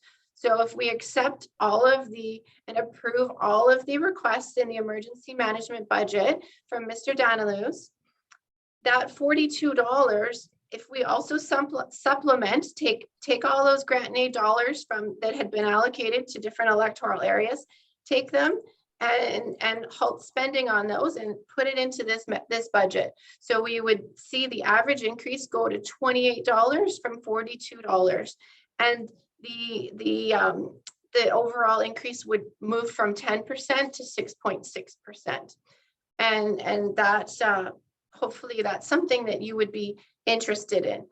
And just let me take it one step further and show you how that would impact a particular service area and why this decision is complicated. Thanks, Beth.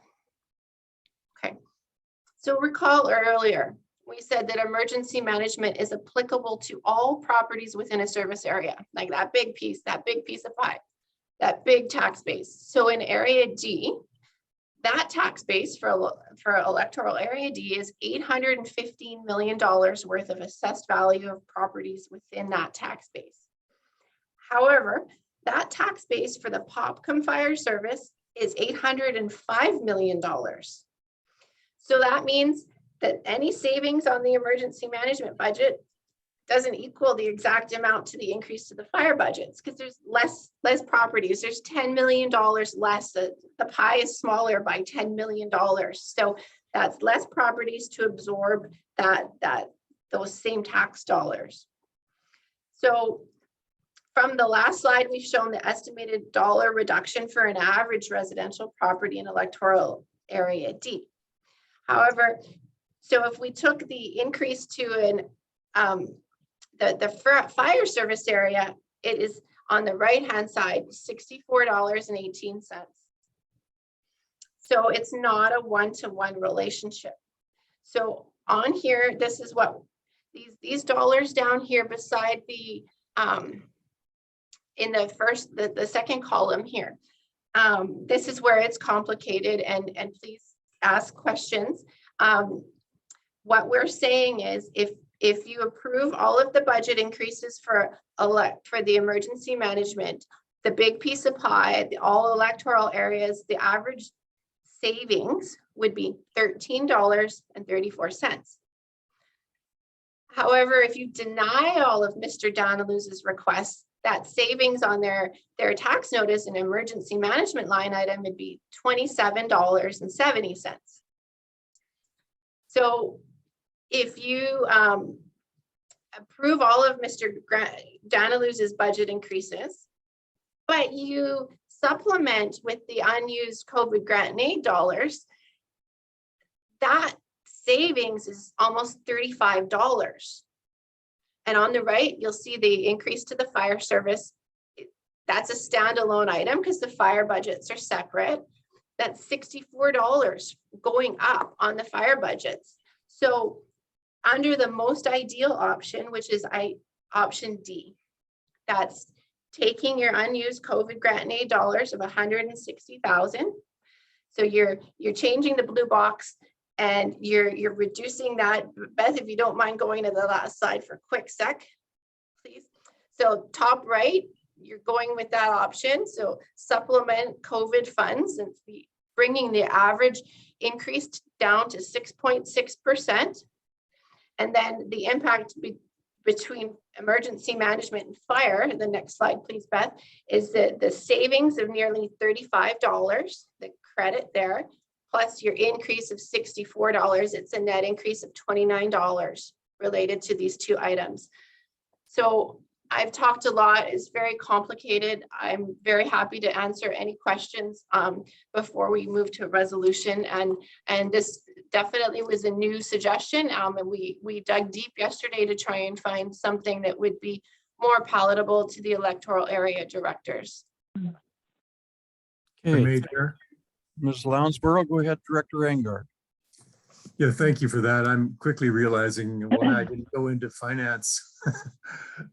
It certainly is a complex proposal, but let me just really make it simple for my brain.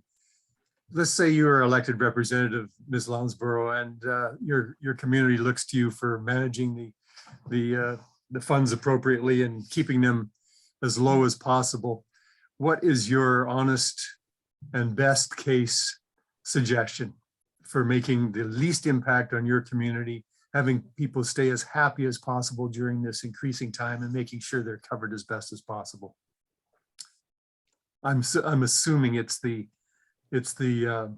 use of the COVID relief funds, but just if you could simplify it for me. Thank you. Through the chair to Director Angar.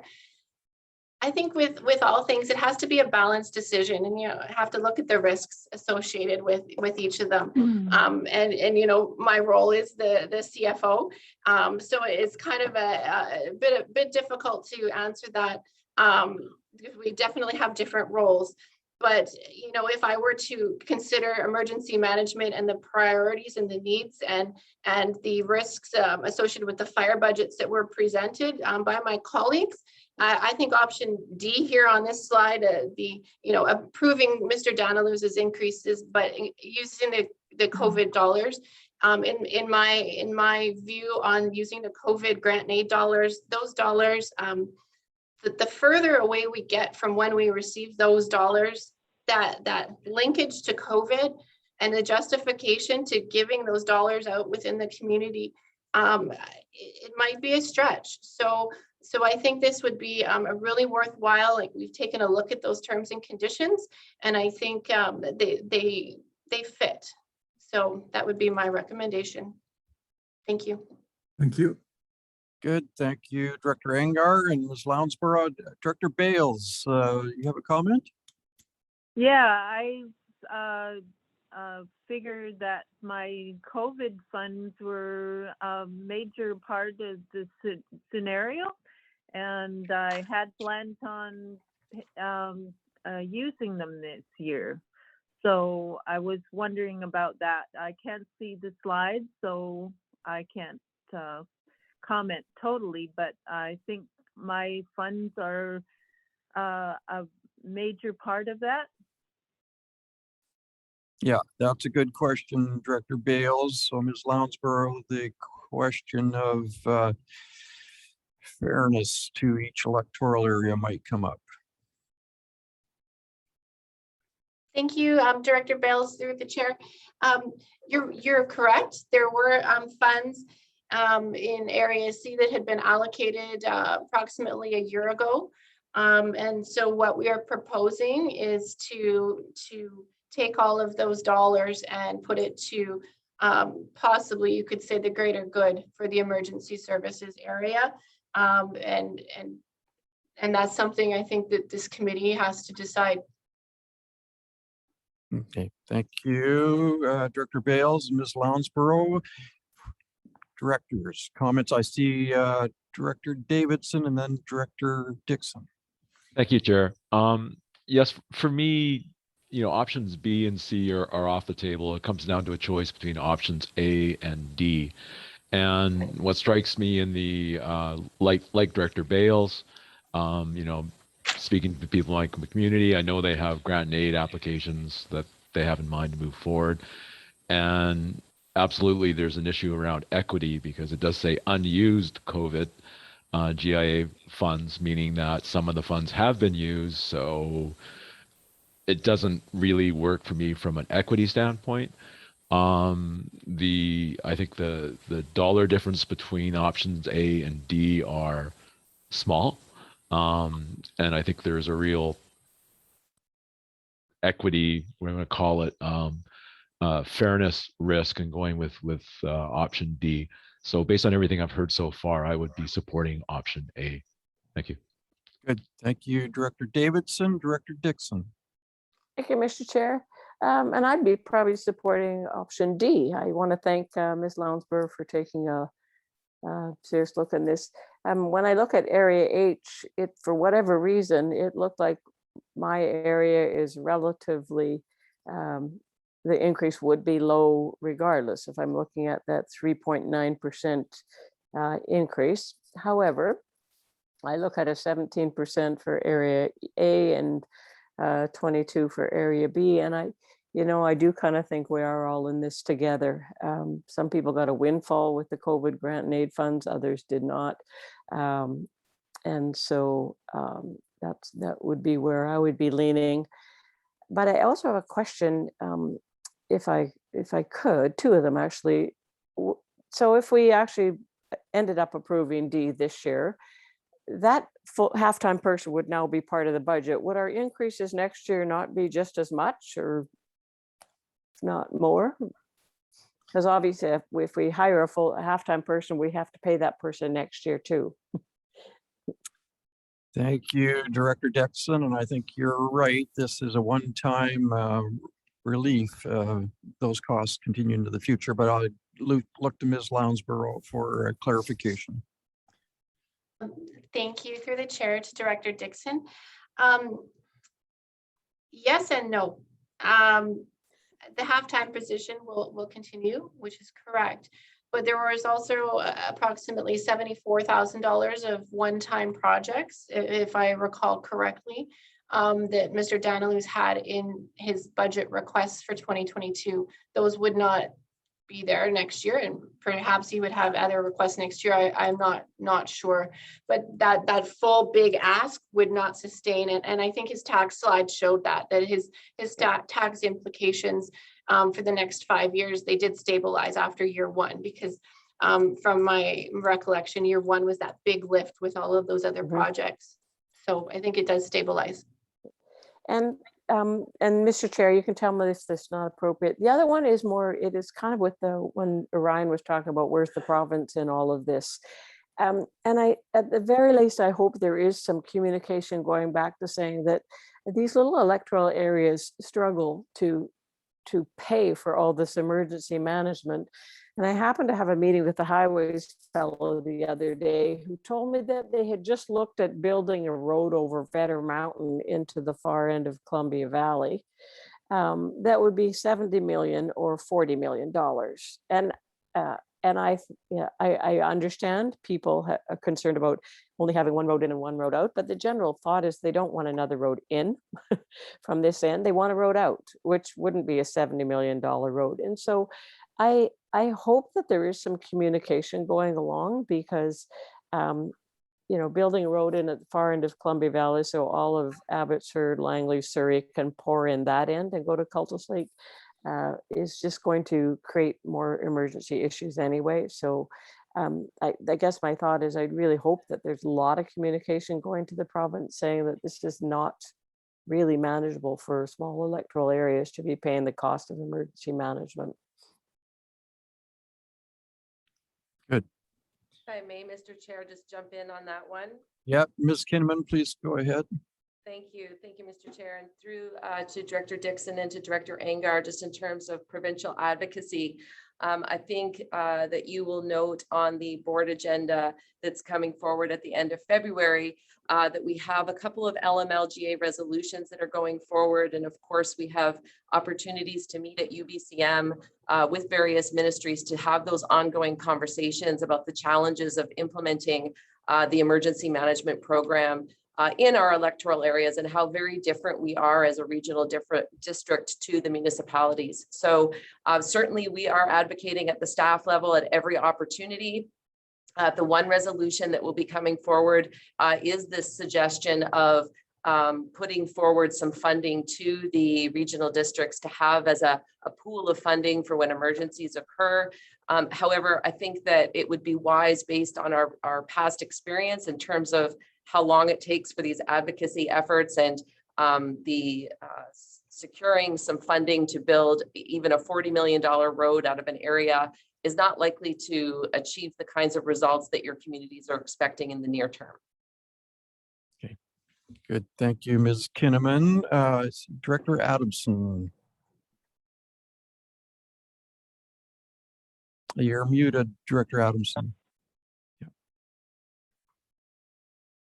Still muted. Hey. There we go. Yeah, no, I just want to make sure I understand this. You're taking all the remaining money and putting it in, and we all benefit from that? Because I know I've spent all my money, right? So is Area B going to be paying more because they spent all their money? Like, I don't want to rip off anybody, but at the same time, I just want to know how that would work exactly. Thank you through the chair to Director Adamson.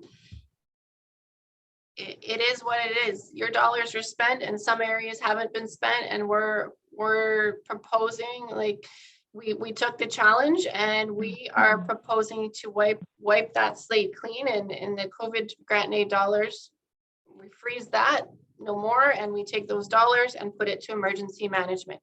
We're not looking to add charge more for those areas that have used their COVID grant and aid dollars. Okay. I add to that, Chair.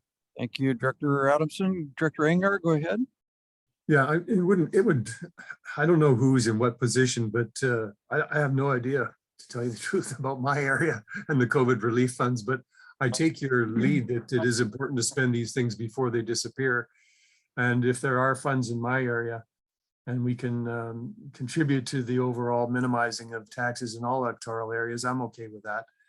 But I guess having a better view of who's getting the short end of the stick here would probably be something that we need to decide on, or it'll help us make a decision rather. Yeah, it's thank you, Director Angar. Difficult question. I believe I haven't spent any COVID funding. Maybe have 45,000 sitting there. I'd be willing to contribute that to try and alleviate this budget situation, but I can also understand directors such as Director Bales who had plans on using that money elsewhere. So it's going to be a difficult thing to determine, I think. Any other directors? One other question.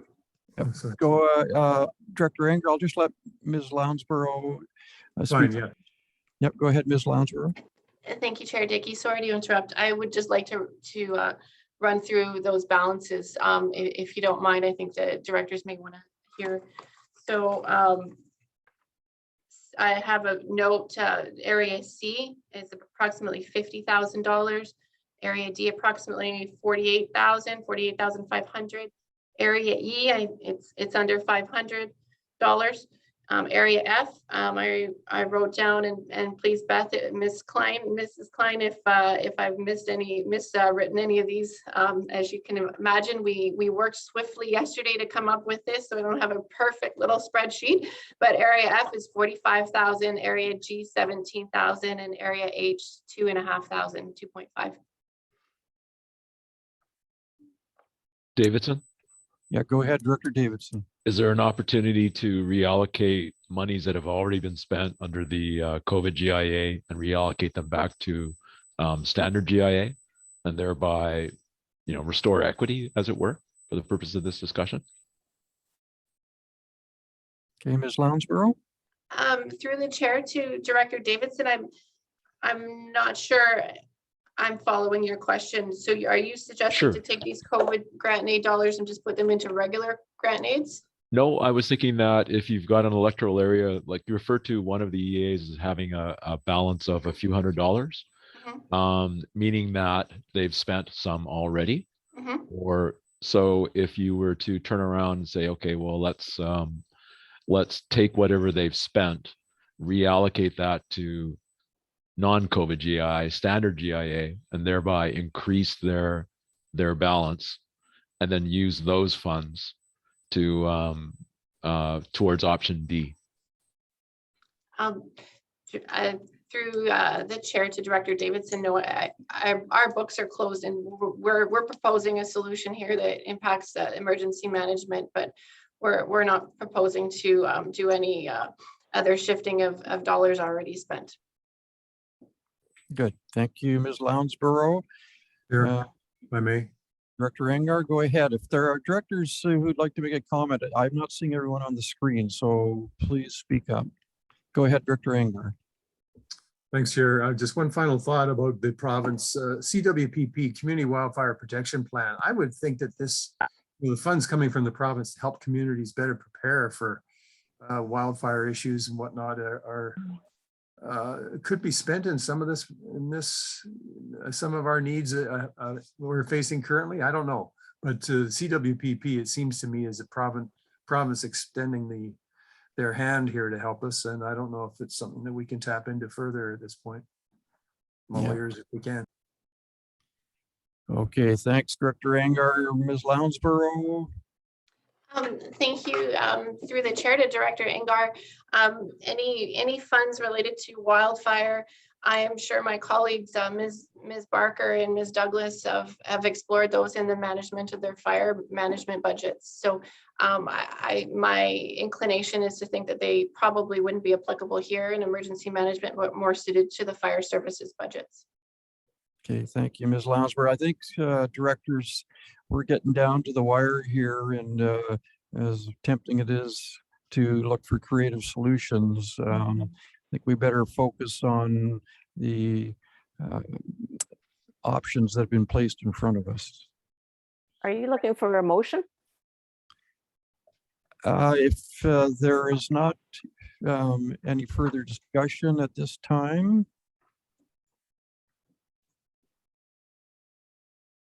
Okay, I'm not hearing any. Then Director Dixon, go ahead. You're muted, Director Dixon. There we go. Well, I do feel that this is an important issue for all of our areas, and I do understand that it may be seen as not equitable, but looking after people and caring for their safety, I think, is important, and trying to keep the tax dollars down across the board is important. So I move that I would make the move for reapproval D, option D. Okay, is there a seconder? I'll second it, even though I'm one of the favored ones. Director Engar seconds. Any discussion? Stillberg? Go ahead, Director Stobart. Thank you, Mr. Chair. Yeah, this is a bit of a quandary. I have funds remaining in there, but I've also got a very low overall increase. So it kind of leaves me in a little different position than others. I know in the past, over the years, I know Area G has a number of times has divvied up, and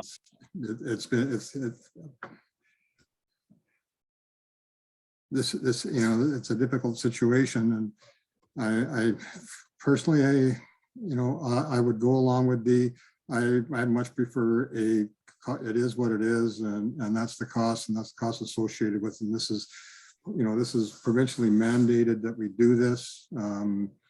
We have to eat it as quite often we do, but it's a frustrating situation. Yeah, I don't know. I'm in that situation where I don't have a huge tax increase, and so it's not a big deal for my area, but I am giving up substantial funds too. So I'll go along with D at probably for the last time where a non-equitable decision comes along. Or I'll be a lot faster on the draw next time when some funds are available. Okay, thank you, Director Stobart. So just to clarify, Ms. Lounsborough, the funding would come from areas C, F, D, and which is the other area that would provide a substantial amount of money? It's not just a few $100, but. Yes, thank you, Chair Dickey. It would be from C, D, and F and G with the most substantial, and E and H to a lesser degree. And G would provide how much money? My record shows 17,000. Okay.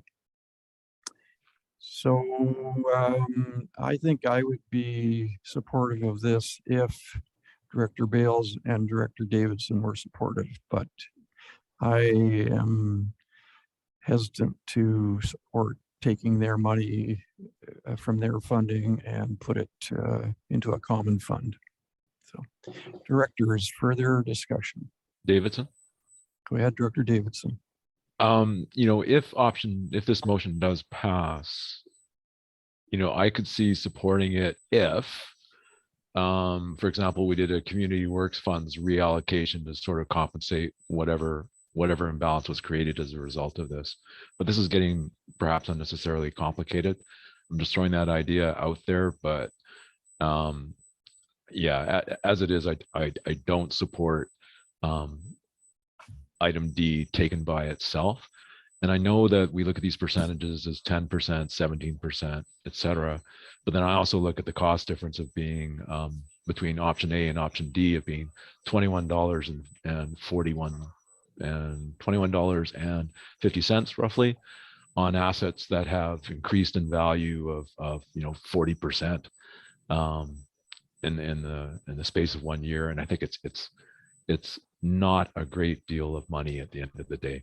And yeah, so I struggle with item D unless there's follow-on action that I just referred to, and I can't support the motion as it is. Thank you. Good, thank you, Director. Hello? Director Bales, go ahead. Oh, I just wondered, I won't be supporting action D. Wondered if what A would stand for. You're interested in option A, Director Bales, and an explanation of it? Okay, so we'll look to Ms. Lounsborough. Yeah.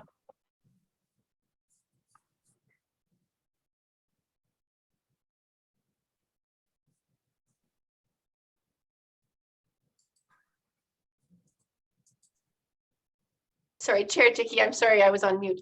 I didn't hear Director Bales' question. Yeah, I think Director Bales is asking about an explanation of option A. Approve all Okay. budget increases for emergency management with a 1334 decrease. Sure. So thank you, Chair Dickey, through you to Director Bales. So approving all of the budget increases for emergency management. Beth, if you don't mind going back a couple of slides to the one that shows the minus 129,000, please.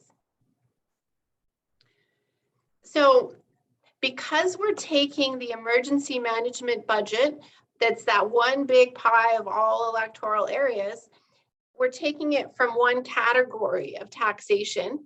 It shows a reduction of 129,000. Now that's net of all of the increases that Mr. Danilus had proposed.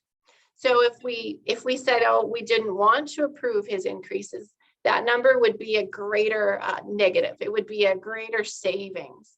So that $13 is the leftover amounts that are coming out of that emergency management budget to be redirected to those fire budgets. So that's what the $13 is representative of, is that shifting, if you will, of tax dollars from one to the other, but it does include the approval of all of those requests within emergency management. Good, thank you, Ms. Lounsworth. So as I understand, that would not result in a net saving. It would just be shifting. Is that right? It's a shift. And so folks on the emergency management, their tax bill would have a credit. Might not show each single line, but there would be a minor savings. But then we're on their fire service area budgets, it would still show an increase. That savings of that minus $13 can be a bigger savings one of two ways.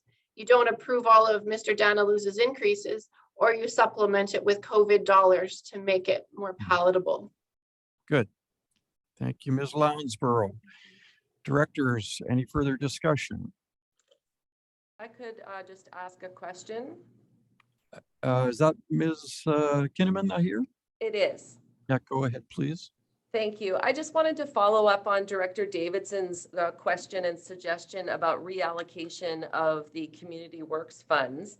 I do believe, because as you have heard today, and you all know in regional districts, that we don't have a lot of opportunities where funds can move between accounts. However, I do believe in this instance, because if the committee were to decide to allocate the remaining COVID safe restart dollars towards the emergency management budget, I do believe there could be an opportunity where we took a look at the allocations for those community works funds and made adjustments to account for the inequity that would have occurred through this process. But I would just look to Ms. Lounsborough, because of course the community works funds have very specific requirements, but I believe that the board and the committee has the ability to make those allocation changes. Good, that helps. Thank you, Ms. Kinnaman. Ms. Lounsborough. Thank you. Thank you, Chair Dickey. Ms. Kinnaman is absolutely right. The board decides on how those community works funds are allocated, and the current decision and the direction from the board is to allocate based on population. We could, by all means, open that up for discussion and have a look and make recommendations to this committee at a committee meeting, if you so directed, that we could bring that forward to address some of those inequities. But of course, that the purposes of each fund are different, right? So you could be taking COVID grant and aid dollars, redirecting it here to emergency management. But if you got extra dollars in your CWF account, it's all subject to the guidelines of that program. But it's something we could do for sure. Dixon. Okay, thank you, Ms. Lounsborough. Go ahead, Director Dixon. Well, I'm not really in favor of the community works fund reallocation, but so I am a little curious about something. I may end up voting against this because the many that have the funds, they also have high tax increases, higher than mine would be. And if they're okay for that for their residents, that might be all right. But is there how realistic is it that those funds will be spent? We've had them for quite a while. And if one director or two wanted to say, yeah, you can have my money, is that an option? Or is that not, is all or none? Okay, I'll turn that towards Ms. Lounsborough. Thank you through the chair to Director Dixon. We had proposed it as all or none to make the most tax impact on the emergency management budgets. We had understood that that was the goal of the electoral area directors. Of course, any lesser amount than the 160,000, we could do that. It's a matter of this group, the directors deciding and providing the direction, and but the tax increases or the tax impacts, of course, would be not as significant. No, I understand that. Good, thank you. Chair, one final thought, if I may.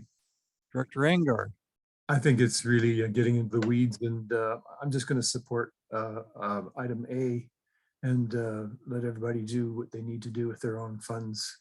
Rip the Band-Aid off, so to speak. Thank you. Okay, so that would be Director Angar is not supporting the motion on the table, which is to go forward with the option D, as I understand it. Correct. Good, thank you, Director Angar. Any further discussion? Can't find my hand. Yep, Director Adamson, please. Yeah, okay. Maybe we should look at taking all the money from our community funds and leaving the covert money out of it so that we can divide it up to what everybody thinks is fair. And because, you know, I don't want to rip off my fellow directors. But sometimes I get curious why we're even a group if we always just pay our own way. But that's just, you know, in the past, Area B has suggested on different travel stuff that would just split it evenly.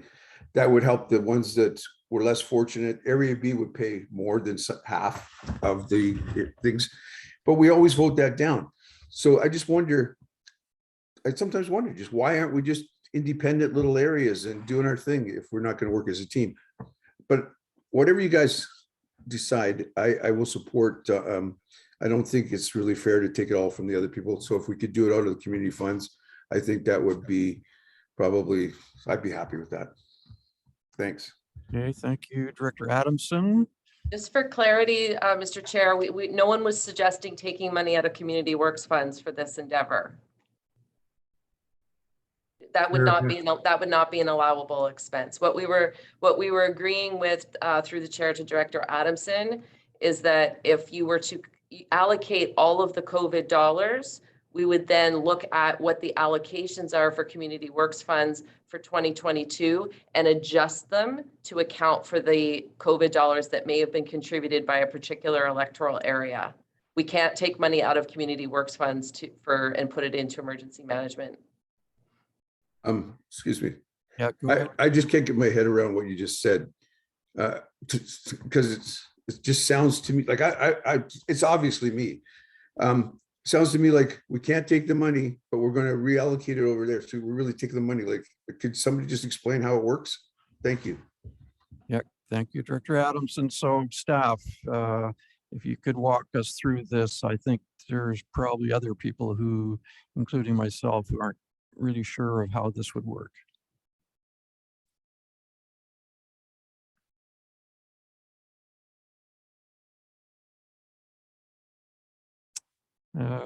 Ms. Kinman, you might be muted or. Sure, thank you, Mr. Chair. I thought maybe our CFO was going to jump in there. So just quite simply, my understanding is that there is approximately $160,000 of COVID safe restart funding that is available amongst a number of electoral area budgets. The proposal would be to take those funds and put them into budget 205 for 2022. And that would further reduce the costs for the entire electoral area wide service. Recognizing that not every electoral area is contributing equally towards that reduction, what we would do at a later date is look at the Community Works allocation formula, which is based on population, and adjust it accordingly. So in the instance for electoral area B, which as I understand it has no safe restart funds available, we would make sure that their Community Works funds that were allocated from 2022 was reduced to offset the benefit that they have received by not contributing for the COVID Safe Restart funds. Does that help? Nice explanation. Thank you, Ms. Kinnaman. Directors. Director Davidson. Go ahead, Director Davidson, and then we'll go back to Director Adamson. So procedurally, Ms. Kinnaman, I think, put it very well. And that scenario she described is one that I could support. And I realize that other directors might not support it or haven't spoken to it yet. But would it make sense to get it on the table as an amendment to the motion to put forward by Director Dixon for option D? And well, I'm going to assume it does make sense. I'd like to put that forward as an amendment to the motion put forward by Director Dixon for option D. Okay, thank you, Director Davidson. I'm just going to look towards Director Dixon. Look at a second. You mean, do I accept that amendment? That's what I'm wondering about. Do I Sure, need a yeah. seconder for that? Okay, we'll ask that. We'll classify that as an amendment put forward by Director Davidson. Move second. I'll second it, Director Angar. Angar, thank you. A discussion.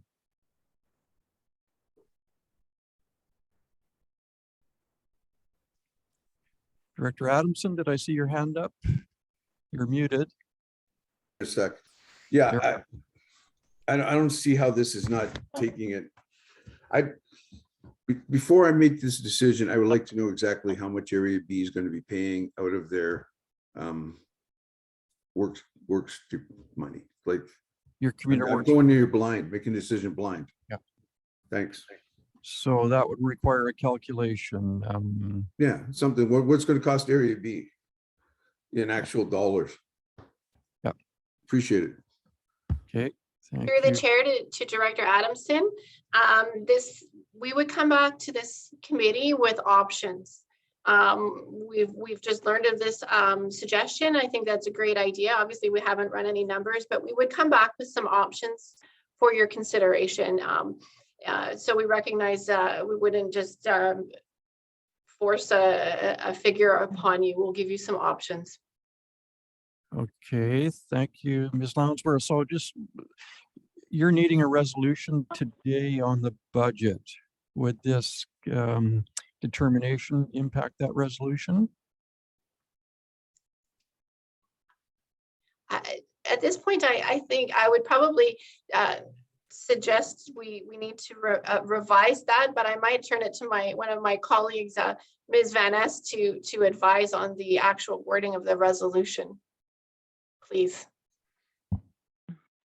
Okay, so at the moment that we have a motion on the floor, the original motion was for option D, correct? Right. And then we have a amendment here for the option for, the option to use the Community Works funds to address inequity or the inequities of the option D. So that's the motion that we have on the floor currently. Right. Thank you. So my question through to Ms. Lounsborough is, you're looking for a resolution on the budget today, and we are talking about a future decision on the allocation. I'm just wondering how that would interplay. Thank you, Chair Dickey. We would need a resolution with a direction to proceed to separate the costs of as the resolution had been drafted, but we needed to specify option D. as presented today, so that we know how to prepare our financial documents for the public consultation. And then we could say, and that this direct the staff to come back to the committee with options of how to reallocate some of the CWF dollars. Right. So the concern would be that perhaps we don't get agreement to that reallocation in the future.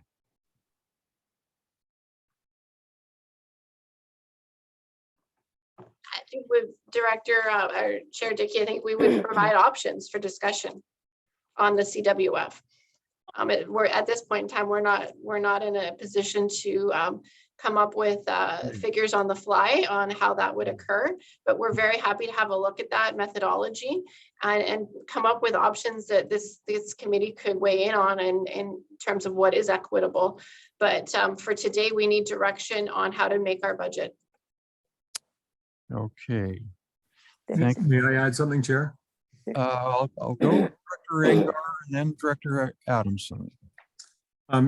For simpletons, kind of off the back of the envelope calculation, I look at 160,000 divided by 8 electoral areas gives us 20,000. So that's what we should be contributing each. So the areas that are contributing more would then be reimbursed overall to bring them back to same as those that are receiving the benefit, the extra benefit. Does that sound like a valid look at it? We're not too off $20,000 each area overall expenses. Okay, I think I'm trying to commiserate with Ms. Lounsborough, trying to come up with some numbers on the fly, as she says, which is asking a lot of staff, but I'll look to Ms. Lounsborough. Thank you, Chair Dickey, and through to Director Angar. I think that's a great idea. Keep it simple. 160,000 divided by 8. It sounds really, really clean, really easy, and that could be what we put forward. I like it. But we will put a couple of other options. We'll put our heads together, you know, with the abundance of time, you can think of something else. However, if this committee wants to give us direction to do that right now, we'd be happy to take that. Good. Thank you, Ms. Lounsborough. So looking to Director Adamson and then Director Dixon. Go ahead, Director Adamson. That's going unfair in the opposite direction, I believe, if we just divide it evenly.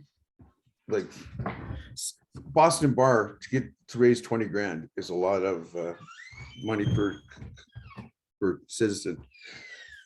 That's basically, I still don't understand why we can't just take it from the community funds and then everybody, they do like we figure out how we normally put into these situations, so much from this area and so much for that area, and just take it out of that. I don't even know why we have to complicate it with the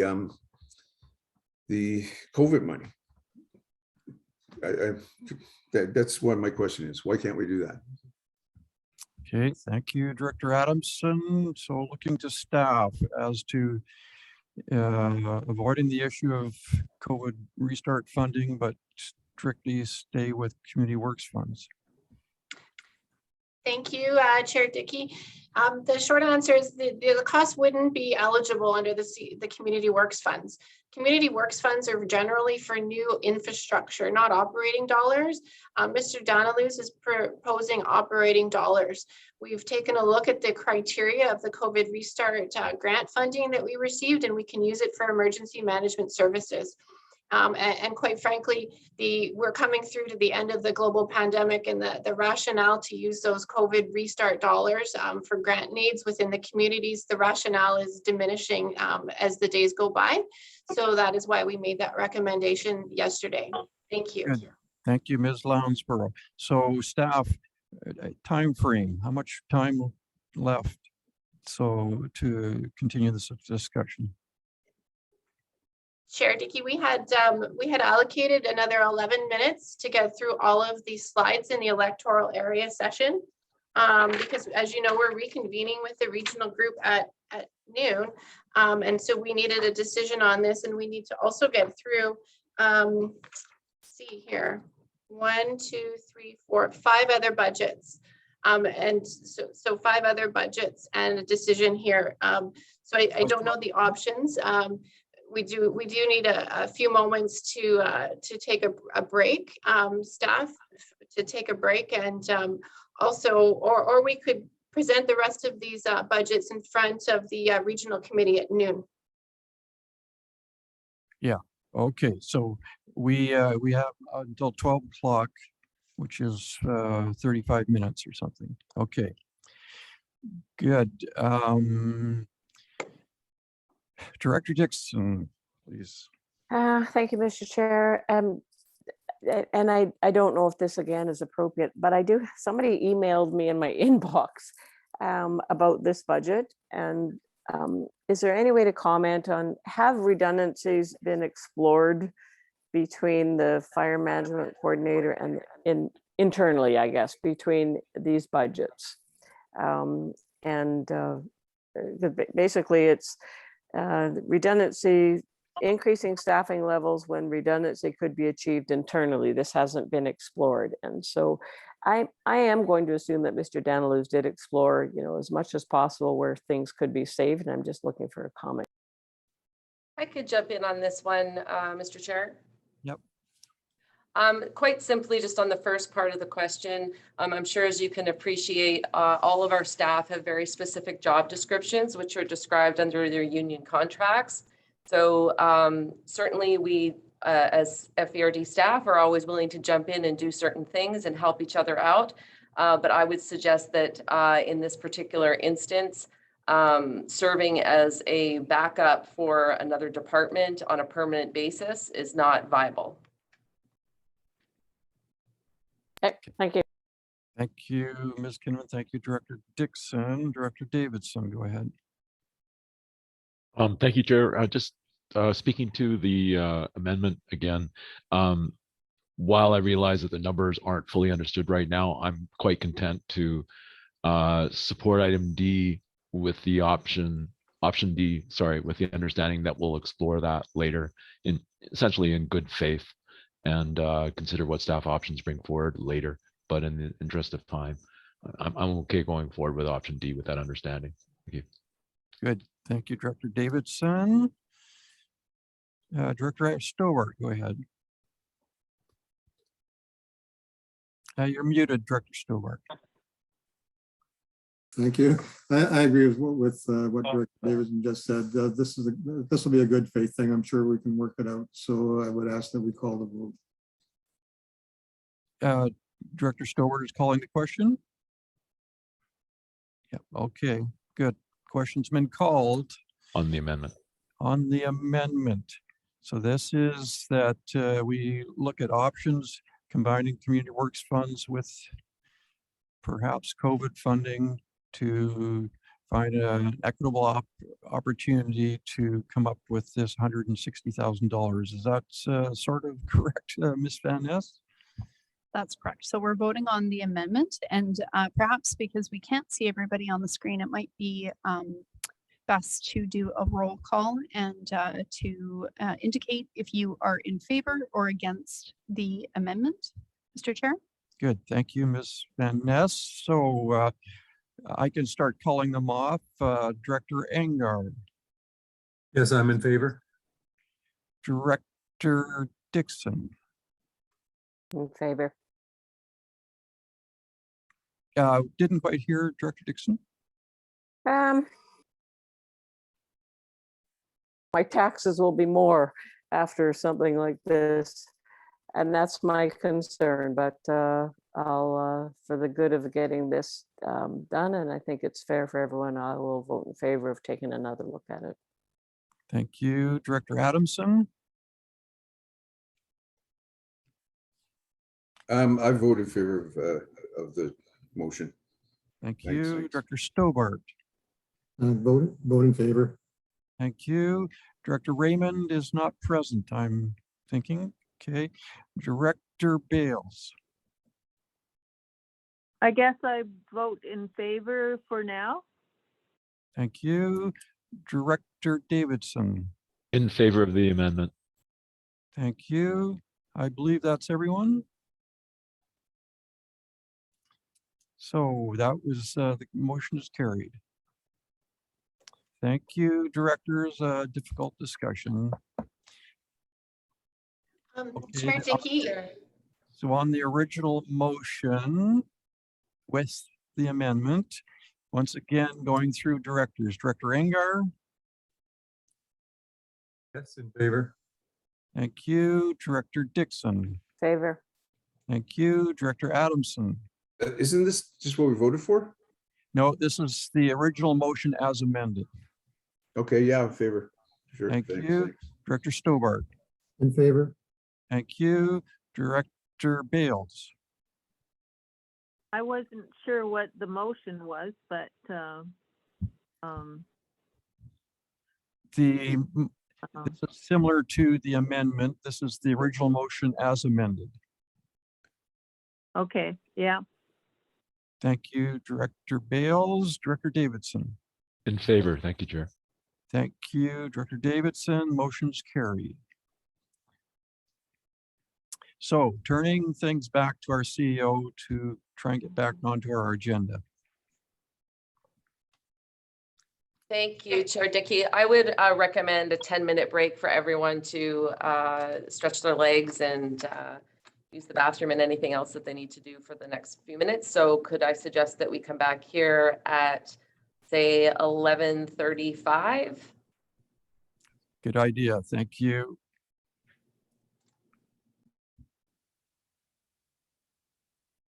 Mm.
Chair Dickey, are you ready to go?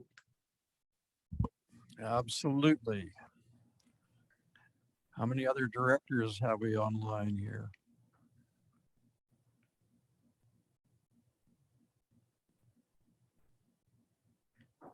Director Davidson.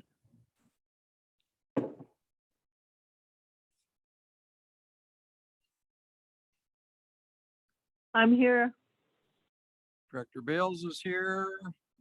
I'm thinking probably most of us are here. Maybe we should go forward, or Ms. Kinnaman, did you want to take over? No, we can just turn it right back over to Ms. Lonsborough. Thank you. Okay, thank you. Thank you, Chair Dickey. So the next electoral area-wide budget that we have to cover is 207 by law enforcement. So with that, I'd like to ask Mr. Danilus to present that budget, please. Thank you. I'm pleased to present a rather straightforward status quo type budget to the committee for consideration. It's the 207 by law enforcement. In the interest of time, I'll move quite quickly. Relatively minor highlight of the 5-year plan is we'd like to increase ticket revenues from a very small $1,000 in 2020 to about $5,000 in 2026 through more effective practices. And we are looking to decrease our use of appropriated surplus over the 5-year plan. Next, please.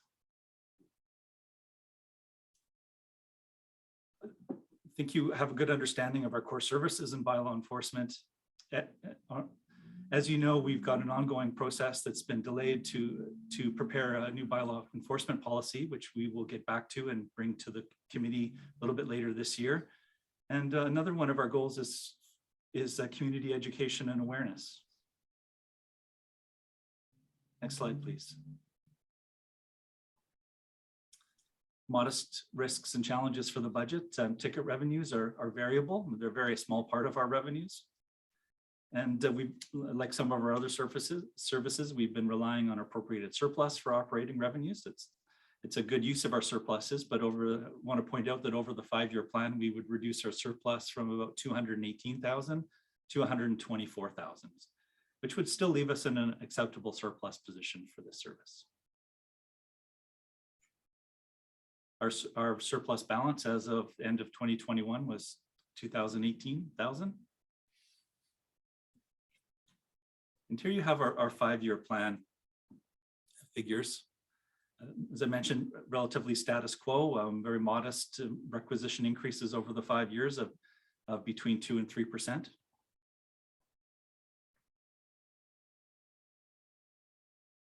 And there are the actual figures. Increase for 2022 of 2.4%, similar increase in the next year. The greatest increase coming in 2024 at 3%. Would characterize these as inflationary type increases. Next, please. Happy to address any questions on our bylaw enforcement service budget. Looks like everyone's happy. Please move forward, staff. Okay, thank you. Thank you, Mr. Danilus. So the next budget is in the animal control area, and we have Ms. Trina Douglas on the line to please walk us through this budget. Thank you. Hello. So this service area 256 provides aggressive and dangerous dog services for 4 electoral areas, D, E, H, and G. The service provides response for aggressive and dangerous dog issues, and also feeds into the municipal animal control budget to support expenses aside from the legal fees. Next slide, please. Obviously, an inability to deliver this essential service could be impacted by not approving this budget. Next slide, please. So this surplus balance here helps to support any legal fees associated with dangerous dog files where we are taking those to the court. Next slide, please. And this is an overview of the financial summary. As you can see, from 2021 to 2022, there is a change in how the allocation or the expense lines are presented associated with contracted services and other services support. That amount is associated with the removal of the contracted service provider and internalization of that service. Next slide, please. As you can see, the increase moving forward averages around just over 4%. That allows us to continue this operation. Next slide, please. And any questions? Dixon. Okay. Director Dixon, go ahead, please. Thank you. Thank you, Ms. Douglas, for the report. Just can you comment a little more on the municipal ticketing revenue? So it looks like 2021 was $1,100. Is that all this recovered from ticketing, or are we not ticketing? I'm just curious what that is a little more. Yeah, so the challenges with ticketing, so we are issuing tickets for offenses. Our ultimate goal is to gain compliance through education, owners relinquishing dangerous dogs, but ultimately, in the event that we issue a ticket, the recovery of those funds are not necessarily seen in the year that the tickets were issued. So, and uncollected. There are a lot of uncollected fines, sorry, and those are sent to a collection agency. So there may be times when we see the actual revenue higher than other years, outside of what is forecasted. So there obviously is an actual cost to writing a ticket. It's staff time and spent on that. And, right. And how many warnings do you typically give for compliance? Yeah, it depends on the situation. I can't speak to how many files we've provided education and not gained compliance to. Speaking to the first part of your question, there is cost associated with those fines, not only issuing, mailing, delivery, returns. There's also the cost of the adjudication system. So we pay an amount for our adjudication system, and there is a cost associated with each disputed ticket. And those tickets may go in and reach a compliance agreement as well through a screening officer. Did I answer all your questions there? Yep, thank you. Good, thank you, Director Dixon. Any further questions? Chair, if I may. Yep, Director Angar, go ahead. Thanks, Ms. Douglas. I must say, I love your Christmas presentations of the dogs and the good things you're doing for them. I'm just wondering if there's any sort of very brief overview that how you see things proceeding. Are we seeing more stray animals, areas where you're challenged, things like that? Very briefly, if you would. There's definitely a lot of calls for at-large dogs in the electoral areas, but we don't provide that response or service. We are only providing the aggressive and dangerous dog response to those areas. So typically when people are calling regarding dog at large in that area, we'll recommend that they try calling the SPCA. We'll take a lost dog report and hope to reunite owners with their dogs. Thank you. Thank you, Director Angar. Other directors? Hearing none, we will move forward. Thank you, Ms. Douglas. For the next presentation, we have Mr. Hasib Nadvi to present the electoral area planning budget 603. Thank you. Thank you, Mr. Chair, Ms. Lonsborough. I'm presenting the EA Planning 603 budget. Next slide, please. So in EA Planning, we generally provide property-related information. We process development applications, and we also provide planning services to like long-range planning services like neighborhood plans and OCB updates. Some highlights of this budget. We have an ongoing emphasis on customer service and day-to-day work in the with the real estate market, we have high pressures there.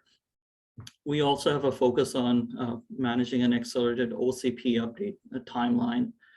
And our projects, whether it's a hazard update or floodplain management bylaw update, they usually are funded by the Community Works Fund and they're supplemented by appropriated surplus. Next slide. Next slide, please. Thank you.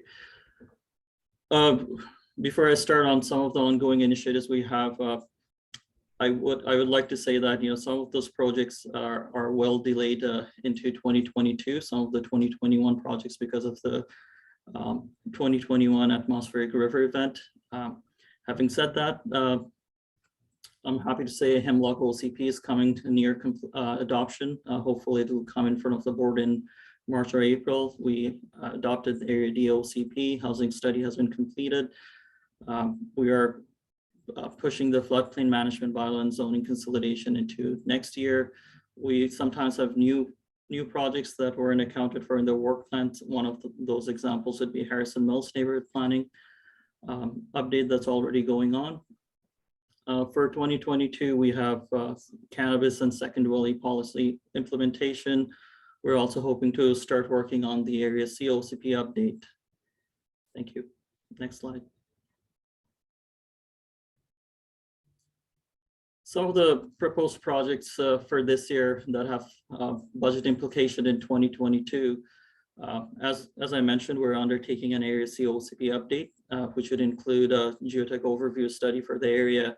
We're also planning to undertake a Fraser Canyon floodplain study. We're planning to update that. So, we're actually proposing a new full-time position to have an accelerated OCP update framework. Our OCP update timelines are 21 years averaging right now. And as we start working on an OCP, we averaged between 3 to 5 years to adopt an OCP. We're trying to have an accelerated timeline of achieving OCP updates within 2 years. Hence, we're proposing a new full-time position. Thank you. Next slide. Some of the challenges that we have, as I mentioned, there's new redevelopment project that requires a lot of staff attention and resources. Some examples would be Lake Air Pit redevelopment project. When it walks into the door, Bridal Falls Gondola project has been ongoing for a while. Minters Phase 3 would be another one.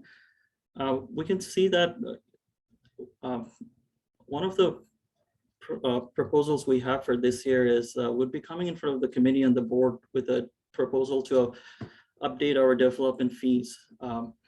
Our budget is generally $1 million operational, and applications only are 4% or around $52,000 of that cost, and staff overall spend 50% or a little more than 50% of the time towards development applications. So there's some cost we need to recover, and that would be one of the proposals we bring forward to the board. Thank you. Next slide. It's just an overview of reserves and surplus balances. We have $76,000, almost $77,000 in reserves, and we have $578,000 in our surplus right now. Next slide, please. So if you look at internal transfers this year in 2022, you'd see that our transfer is higher than other years. It's at $235,000. It's part of it is to cover for the new position that we're proposing, and slowly in 2023 it goes down to regular surpluses, and overall by 2026 our reliance on appropriate surplus or unspent funds are decreasing. Next slide, please. So this is the taxation impact, or the summary. So in 2022, because of we're transferring funds from appropriate surplus, we already increased even with the new position. It's at 3.25%. But you see the increase really in 2023 and 2024, where it's almost 7% in 2023 and 5% in 2024. And slowly would then go down to 3% in 2025 and 6%, which is close to inflationary adjustments. Thank you. Next slide. So this is just a summary slide. As I mentioned earlier, part of the reason for our new full-time position is to have an OCP accelerated timeline for OCP updates. We're at anytime we undertake an update, it takes us 3 to 5 years, and every 21 years we updated our OCPs right now. Some of the pressures other than the OCP, we have a lot of challenges with the real estate market. It's really a hot market that comes with a lot of challenges. Our development projects are getting more complex and more comprehensive. We have complex subdivisions or major redevelopment projects coming. And sometimes, new projects are also added to our work plan, which adds to the stretched staff resources that we have. Thank you. Good. Thank you, Mr. Nadvi. Directors, any questions? Director Stobart, go ahead. Yeah, You're muted. just, I noticed that the surplus dropping to about $250,000 in year 2025 and beyond, and I would certainly caution for planning that surplus getting too low. And for those of us who've been around in a while, we're involved in during the financial downturn 2010, 2011 that carried through there, and how valuable that surplus was at keeping the taxes to our residents at a reasonable level. So I would caution against seeing that particular one too low in the future. Thank you. Good. Thank you, Director Stobart. Director Dixon. Thank you, Mr. Chair. So the new resource person would strictly be working on OCP, writing of them, or the coordinating meetings, like just a little curious if you could explain a bit more about that one. And I have another question after that. Thank Mr. Chair to Director Dixon. The new person, it would be an intermediate to senior level planner who would be working a lot on OCP updates and policy updates. That does not mean, we have other pressures where we have limited resources, like new projects, neighborhood plans that come, major redevelopment projects. So we hope overall the department would be in a better position to deal with some of those external pressures as well. And then if I can ask one more, Mr. Chair, Absolutely. you indicated that developments are becoming more complex, or at least many of them. Are they paying more in fees when they're these complex developments that are taking up, I'm assuming, quite a bit of staff time? I'm just curious about that. Through Chair to Director Dixon. Yes, that's a really critical question. We start off with the pre-application process, which is where we spend a significant amount of staff resources, and there's no fee recovery in that process. As applications walk through the door, for major applications, we have a set amount of fees. So we haven't increased our fees in the last year or this year, but as you see, we are only recovering 4%, and if I say 50% of our staff time, so that'll be $600,000 going to staff time expended behind processing these applications. 4% or $52,000 recovery is quite low. So that would be something we need to I want to have a look at this year and come back in front of the committee and board with the better cost recovery. That's great. Thank you. Thank you, Director Dixon. Any other discussion? Director Angar. Thank you, Chair. Yes, Mr. Nadvi, thank you. I'm wondering those pre-application time spent with new applicants there.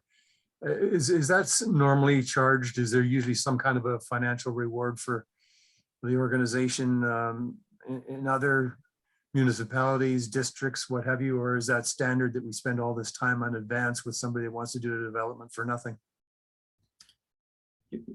Thank you, through chair, to Director Anger. We have spent some time researching other local governments.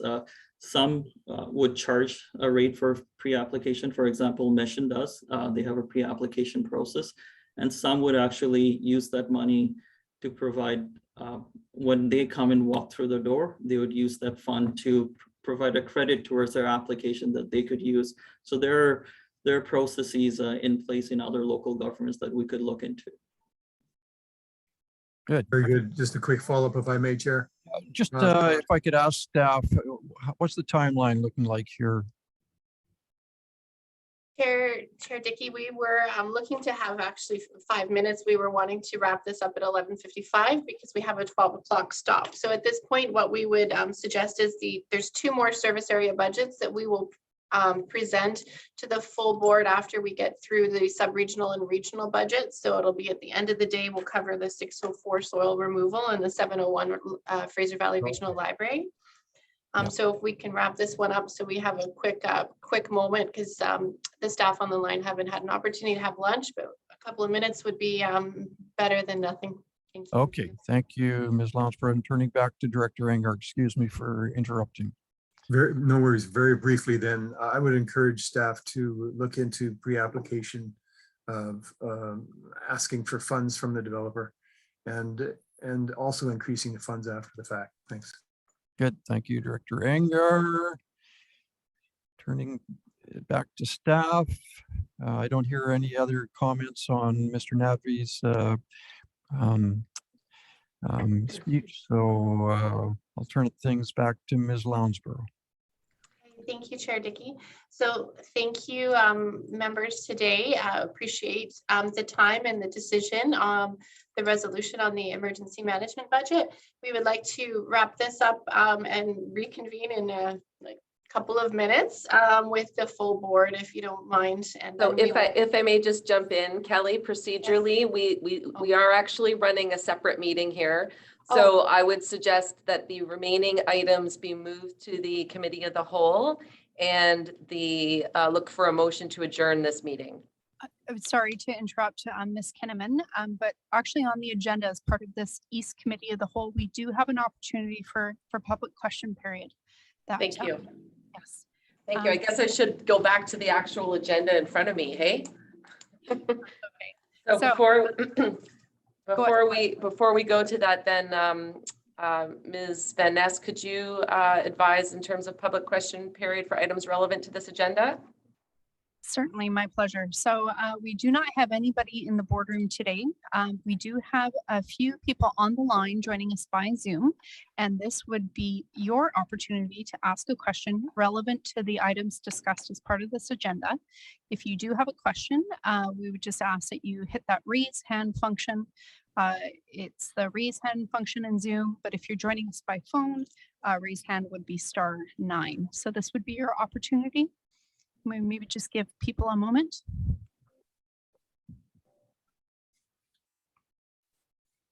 And it would appear that nobody has a question, so we can move on to the next item. Good, thank you. So Ms. Kinnaman, I think was suggesting we are in a motion to adjourn point. Yeah, directors move motion, move Director Anger. Yep, second Director Stobart. Any discussion? Hearing none. All in favor? Contrary? Motion carries. We are adjourned, and we will be picking up again when? Actually, immediately. So it is 12 o'clock. I see Chair Lum is on the line, and so this meeting has to commence immediately.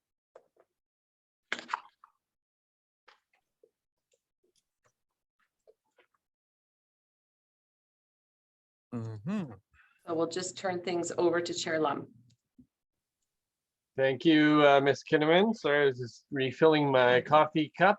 So caught the tail end of the discussion and appreciate all the hard work of electoral area directors and staff. So we will reconvene the meeting and the next item. So with that, we will turn things back over to our Chief Financial Officer, Kelly Lounsborough, to pick up on the regional and sub-regional budget presentation. Okay, thank you, Ms. Kinnaman and Board Chair. What we had proposed when we adjusted our agenda was that we would come back and report back on a decision point, because it was in the agenda for the full board to have a decision point on emergency management and fire management budget separations. So we have reached a resolution with the electoral area directors.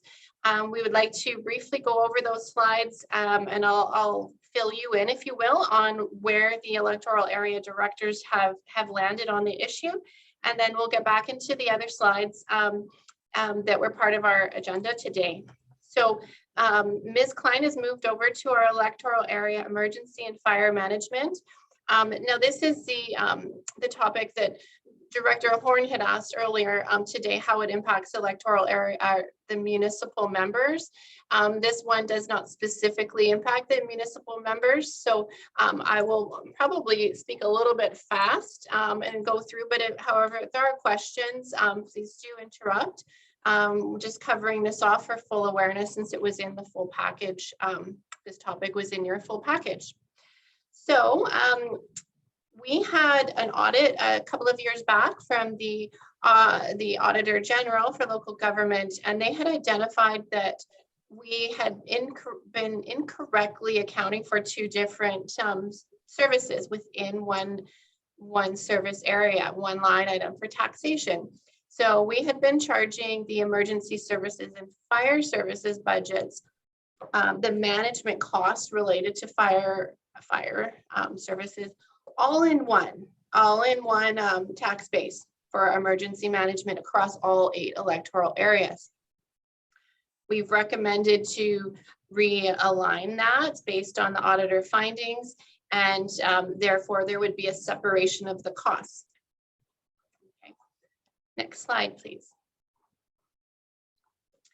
Just to give you a little bit of perspective, what the emergency management budget looked like last year, it was nearly $400,000. It was a $391,000 budget. When we take a look at what the breakdown of those costs were related to, 170 were related to emergency management, and then 221 were related to fire management. So at this juncture, we are proposing to move that green piece of the pie, the fire management costs, over to appropriately allocate those amongst the fire services departments, service areas. Next slide, please. So separating a budget into two seems pretty simple. So why did we even bring it forward? Out of transparency and to make sure all directors were aware of the moving parts. So we're here to support the committee and the board to assist in solving problems. And we know, what we know is the emergency management is a budget applicable to all properties within an electoral area. And fire budgets are not as broad. So savings or reductions in one, the savings in emergency management, they'll be experienced by everyone. Everyone will get a little bit of a reduction. However, only those who are in participating fire service areas will have to see that increase. So therefore the tax base is smaller, so those people will have to pay more for the same amount of money. So outside of the issue of separating those budgets, both emergency management and fire services have made requests for increases. So we reviewed all those fire service increases with our electoral area directors in October, and today we reviewed the emergency management increases.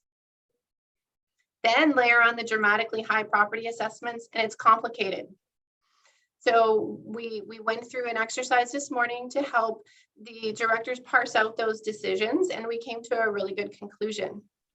I'm going to possibly ask my colleague, Mr. Daniluz, to maybe give an abbreviated version, if you will, of the emergency management new requests, because that might add a little bit of context and perspective when we get to the outcome, if you don't mind, Mr. Daniluz. Bro, is it possible to put up a slide from the 205 budget presentation? Yes, please. Ms. Klein? Maybe the slide that's the new request? Yes, thank you. Sure, thank you. Thanks very much. Through the chair, the proposed budget for the Emergency Management Program, Budget 205, would include costs for updating a hazard vulnerability and risk assessment in 2022. That's a $35,000 cost. It would also include, in each of the 5 years, approximately $19,000 for evacuation plans. And that would enable us over the next 5 years to complete evac plans for what I think are critical areas in the electoral areas. The communities, for example, where there's one route in and one route out. The proposed budget also includes $20,000 annually for emergency social services. And that would allow us to engage in contracts to provide emergency social services in the electoral areas. In the year 2023, not this year, but next, it would also include $30,000 to update our emergency management plan. That emergency management plan update would build on the hazard vulnerability and risk assessment from this year.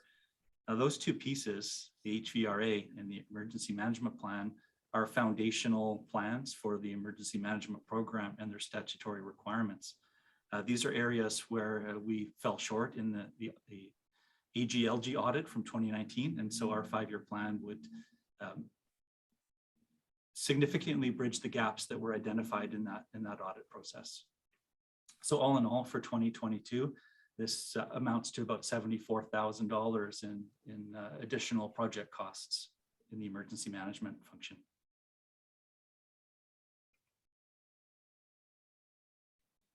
Thank you, Mr. Danilus. I appreciate that. Now, Ms. Klein, do you mind going to possibly this slide number 69, please?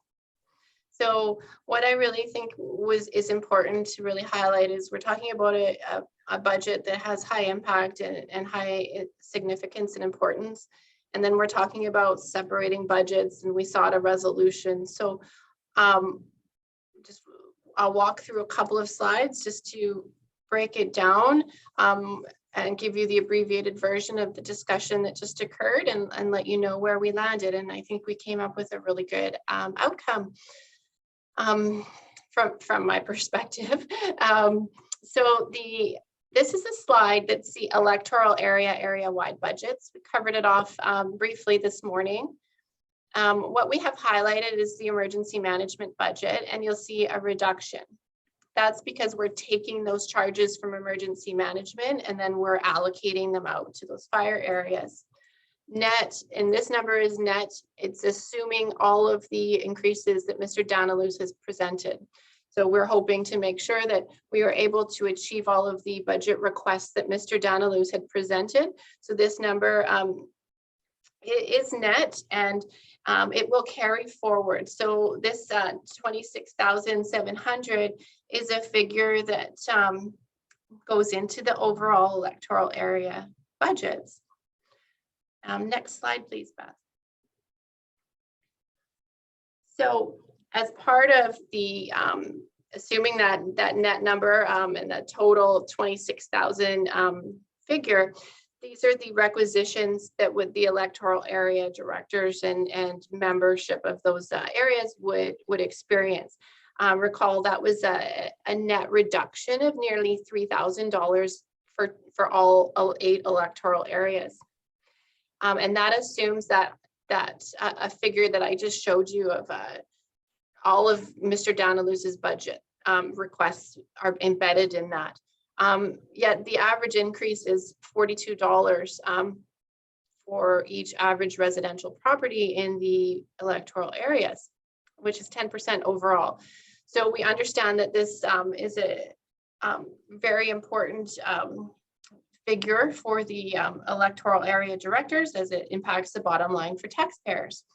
So in order to keeping the average increase as low as possible, we thought of an option to help the electoral area directors keep that figure as low as possible, but also achieve the requests that are so important in emergency management.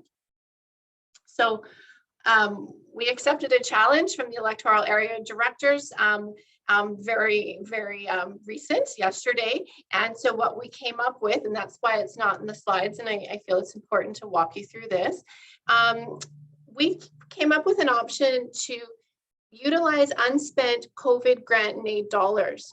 So some time ago, when the organization when our organization received COVID grant and aid safe restart funds, we had taken a portion of those and allocated them to each electoral area to issue as grant and aids for their communities. Nearing the end of the pandemic, though, and if we're venturing and hopeful enough to say this, the ability to spend funds related to COVID is diminishing. And some of those COVID grant and aid dollars they remain unspent.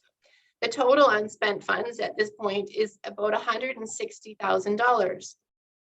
So we took a look at the conditions of the COVID restart grant, and we feel that we can take those and safely apply them to the emergency management budget and meet the conditions and the criteria. So that's what we've proposed, and the electoral area directors have supported that. So in this slide that's on the screen, you see that blue box, that critical blue box showing the average increase. To keep that figure as low as possible for the electoral area directors. That increase right now is $42.23 or 10% overall. I'll ask Ms. Klein to advance the slides and we'll show you where we landed. So we presented a couple of different options. You'll see actually 4. Down the left were reductions to the emergency management budget, various options there.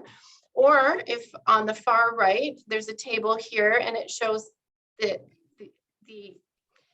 option to accept the budget request as presented for emergency management, yet supplement it with all of those unspent COVID dollars for the electoral areas, brings that average increase to $28 or 6.6% overall.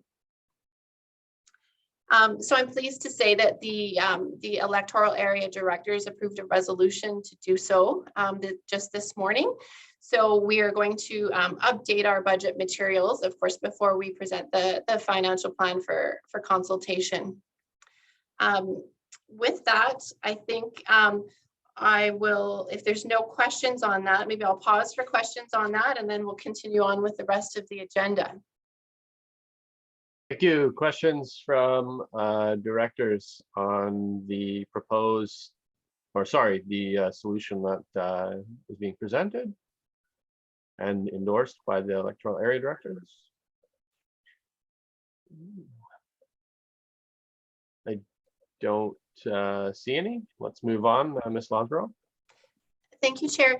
Actually, I do have a question for probably Ms. Van Ness. The resolution, I think as presented initially with the agenda package, called for the full board to approve that resolution.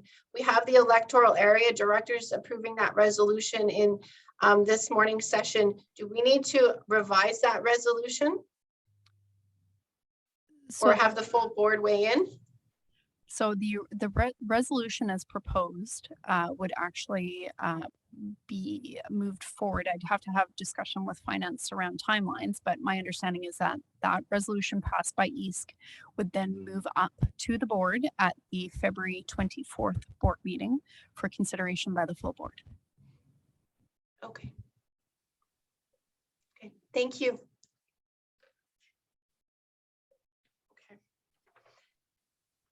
There we go. Assets at risk. Just getting my speaking notes here. Bear with me one moment, please.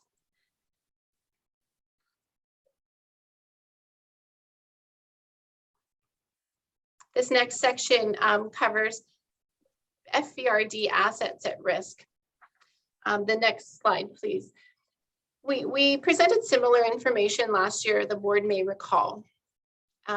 And I said earlier in our presentation that through this budget process, we really asked for that, laid out the budget direction to make sure that we're maintaining our assets and our infrastructure in a state of good repair, making sure that we have adequate financial planning for future needs. That's for maintenance, replacement, that could be planned or unplanned, and contingency for unplanned events. So we really need to keep our eye on our assets. The next slide, please.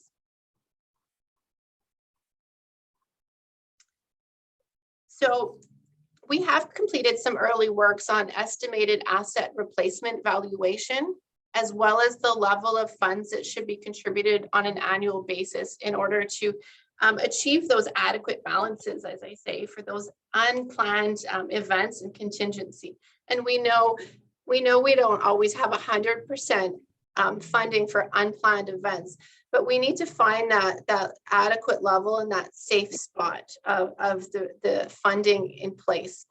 Of course, there's a number of items to consider when you're looking at asset replacement and maintenance factors, but we have to consider the condition and lifespan and where we're at in terms of our existing balances. And all of this is really important because it's to inform ultimately the reserve contributions for each of these nearly 120 service areas.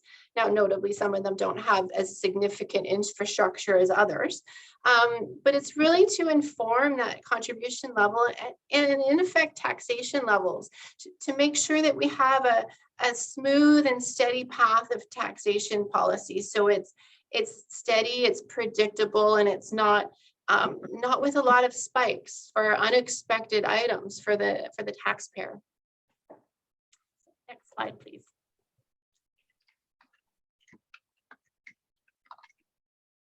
Okay, so we have strategic initiatives identified to assist us in the guidance and development of capital plans and adequate levels of taxation. In the meantime, we have elevated certain electoral area budgets for the board's awareness, as the levels of reserve funds are not quite at the levels that we feel that they need to be, and they could have serious impacts should infrastructure fail or major works be required ahead of schedule. So I will briefly cover those budgets, but keep in mind we also have the budget managers on the line who can answer any specific questions. Okay, so we've used a traffic light system. So of course the red ones are the most most concern. So I'll briefly touch on these. You know, really we have some notes on some of the context, but really, you know, we want to draw your attention to the level of taxation that we're going forward with, and then those reserve fund balances, and then we've added some notes on some of the specific situations. So with the landfill, our soil revenue has been falling short of targets. So while the landfill closure costs and the surplus may seem adequate, it's something that we need to keep a close eye on in terms of making sure that the soil revenues, we've really been leaning on the soil revenues in the past. So we want to really make sure that they're going to be at the adequate levels that we need them to be. The next one is North Bend Sewer. We approved the director in this area approved a 2.7% tax increase. The surplus and reserve is in the $30,000 range for each. But we do know that there's a disposal field and coming up very quickly, and there's an estimated replacement cost of around $240,000. North Bend Water, we've approved a tax requisition of 4% and parcel tax. Notably, the reserve funds are not adequate, $3,000 and surplus of $11,000. So it's very limited funds to make any repairs. And in the 5-year plan, we've noted that the contributions to reserves, they are declining. So that number is not expected to grow. Next slide, please.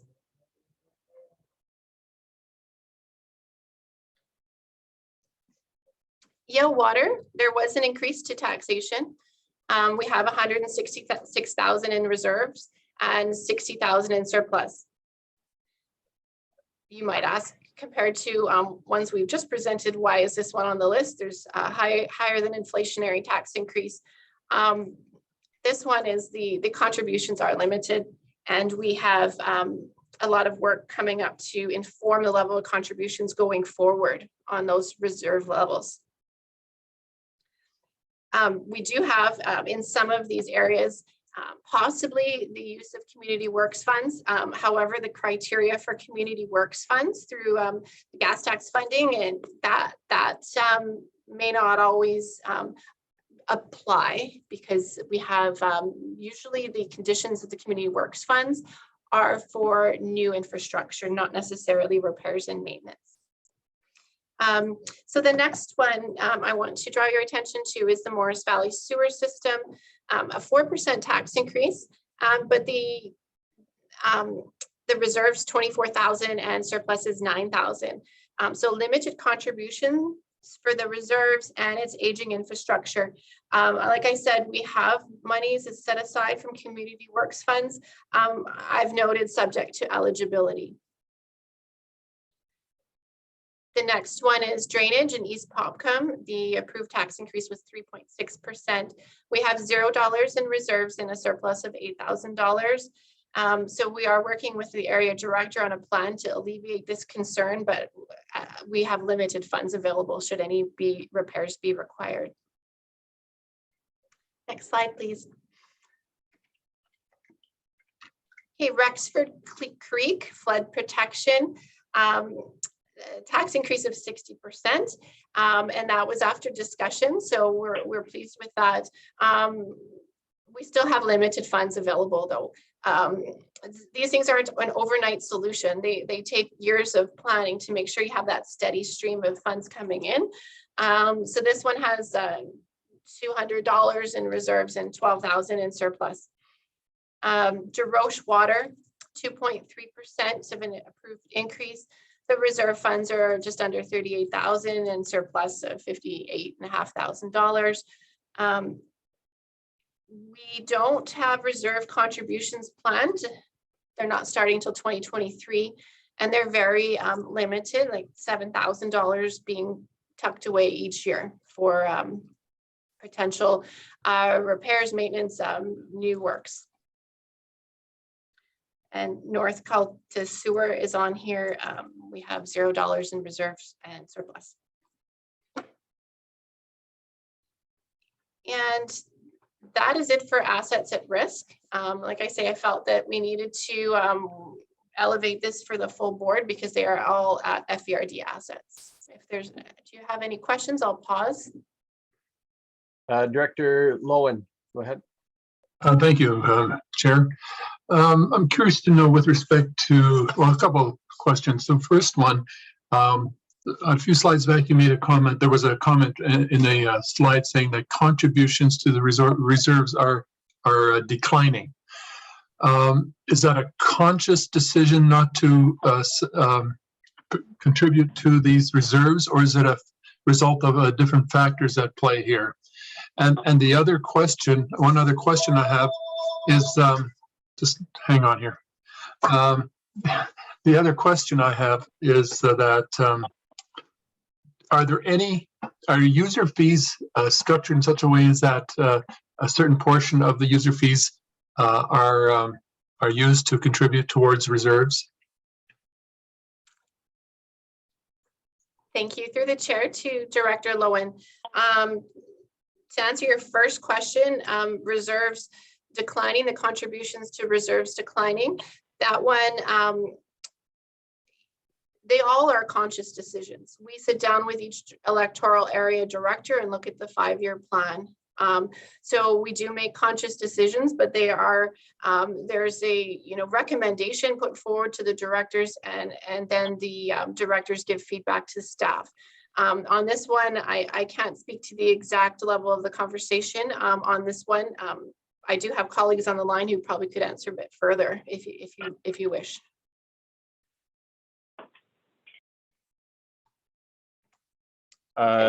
It's always that balance, the discussion that's come up, I think, a number of times, especially with the electoral area directors. And I don't want to speak for them, but having the challenges of smaller service areas and infrastructure costs skyrocketing, certainly those aren't going down. Then couple that with very, very significant increases on the assessment side. And I think, you know, this is probably representative of some difficult decisions having to be made. But let's go to Director Dixon. Chair Lum, I didn't answer Director Lowen's. Oh, sorry, there was a second question. Yeah, there was, sorry. The second question related to user fees and whether or not user fees go through to, if they're directed to be going to the reserves. Off the top, they're all through bylaw. My understanding is there's no use. Typically, the user fees are for operational matters. So the user fee wouldn't be offsetting the infrastructure at risk or the reserve fund needed to maintain or replace that infrastructure. It's just covering the operating side. Correct. Okay. Director Dixon, go ahead. Thank you, Mr. Chair. So taking a look at these, there's lots of concerns, it appears, with water and sewer systems and probably small service areas trying to pay for them. So that's more just a comment. What happens if there aren't the funds in the service area to do what needs to be done? Well, Ms. Lounsborough. thank you, Chair Lum. These budgets, through our Local Government Act, we can't run deficits. So if something happened and we didn't have reserve or surplus funds available, we would have to borrow from another service area to get the works done. And presumably you need to fix the water system or the sewer system or whatever system failed, and then you would have to tax the next year. We're not allowed to carry deficits. So that's where I speak to the slow and steady path of taxation. And there'd be a dramatic spike in taxation to get those service area participants to clean that deficit and wipe that deficit out the next year. Maybe they could use their COVID relief funds.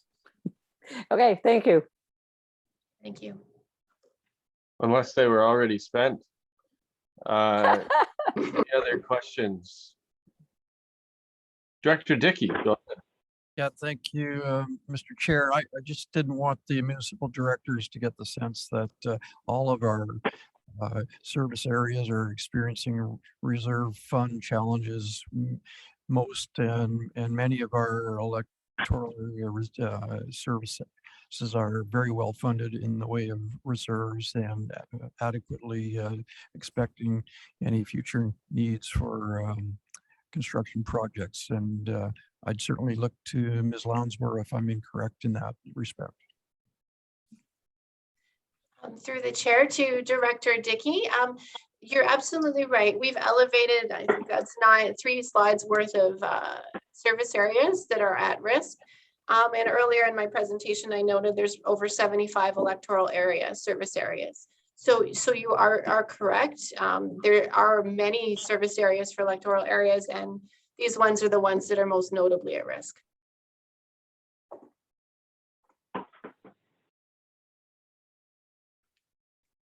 Thank you. Other questions from board members? Director Bales, I see you're off mute there. Did you have a question? No, I didn't plan on being off mute. Oh, okay, no problem. Check in with any other directors. Ms. Lounsborough, I guess, is this the conclusion of the assets at risk discussion? Yes, it is, Chair Lum. So I guess it kind of raises questions with me. This is of course not new. We've seen, we continue to see these challenges and don't see any kind of light on the horizon. So are there other places that have levied, asset replacement or emergency asset replacement levies across the municipality or the local government? I'm not sure if that's an option for the region. I guess my question would be in terms of liability, knowing what we know now.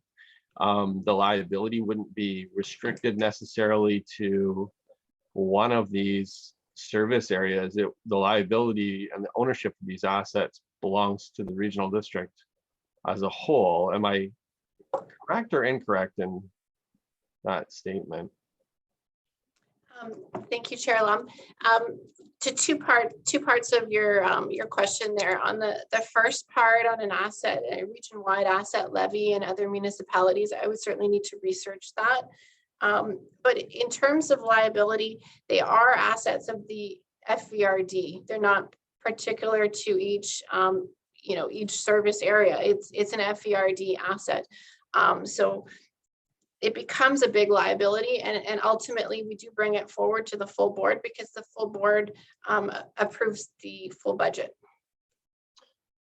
I make that comment, and I'm certainly interested in hearing from other directors, and certainly alive to the fact that everybody is facing increases across the way, across the board here. But some of our increases are perhaps a little bit more palatable because they're able to be spread out over a much larger population. And I look at some of the state of municipal assets, just across not even our region, but across North America. And this is a challenge that it seems like we can wait until they fail and hope that another order of government steps in and saves the day, or we can slowly chip away once a year when we are able, although certainly we haven't been able to keep pace on a number of these assets.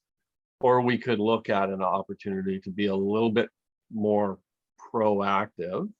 Regionally, we kind of join hands and join forces to help each other out once in a while. And I'm wondering, about exploring the opportunity for almost like some kind of a levy or emergency asset levy that we could look at, whereby we would contribute a little bit to these bringing these reserves or surpluses up to a place where it kickstart them to a place where we could start to see some light at the end of that tunnel. This is one of those ones that staff probably are horrified to hear. I'm certainly not expecting you to come up with a solution now, but I think it's, having seen this a number of times now, I love to start exploring a solution where we can where we can start to tackle these challenges.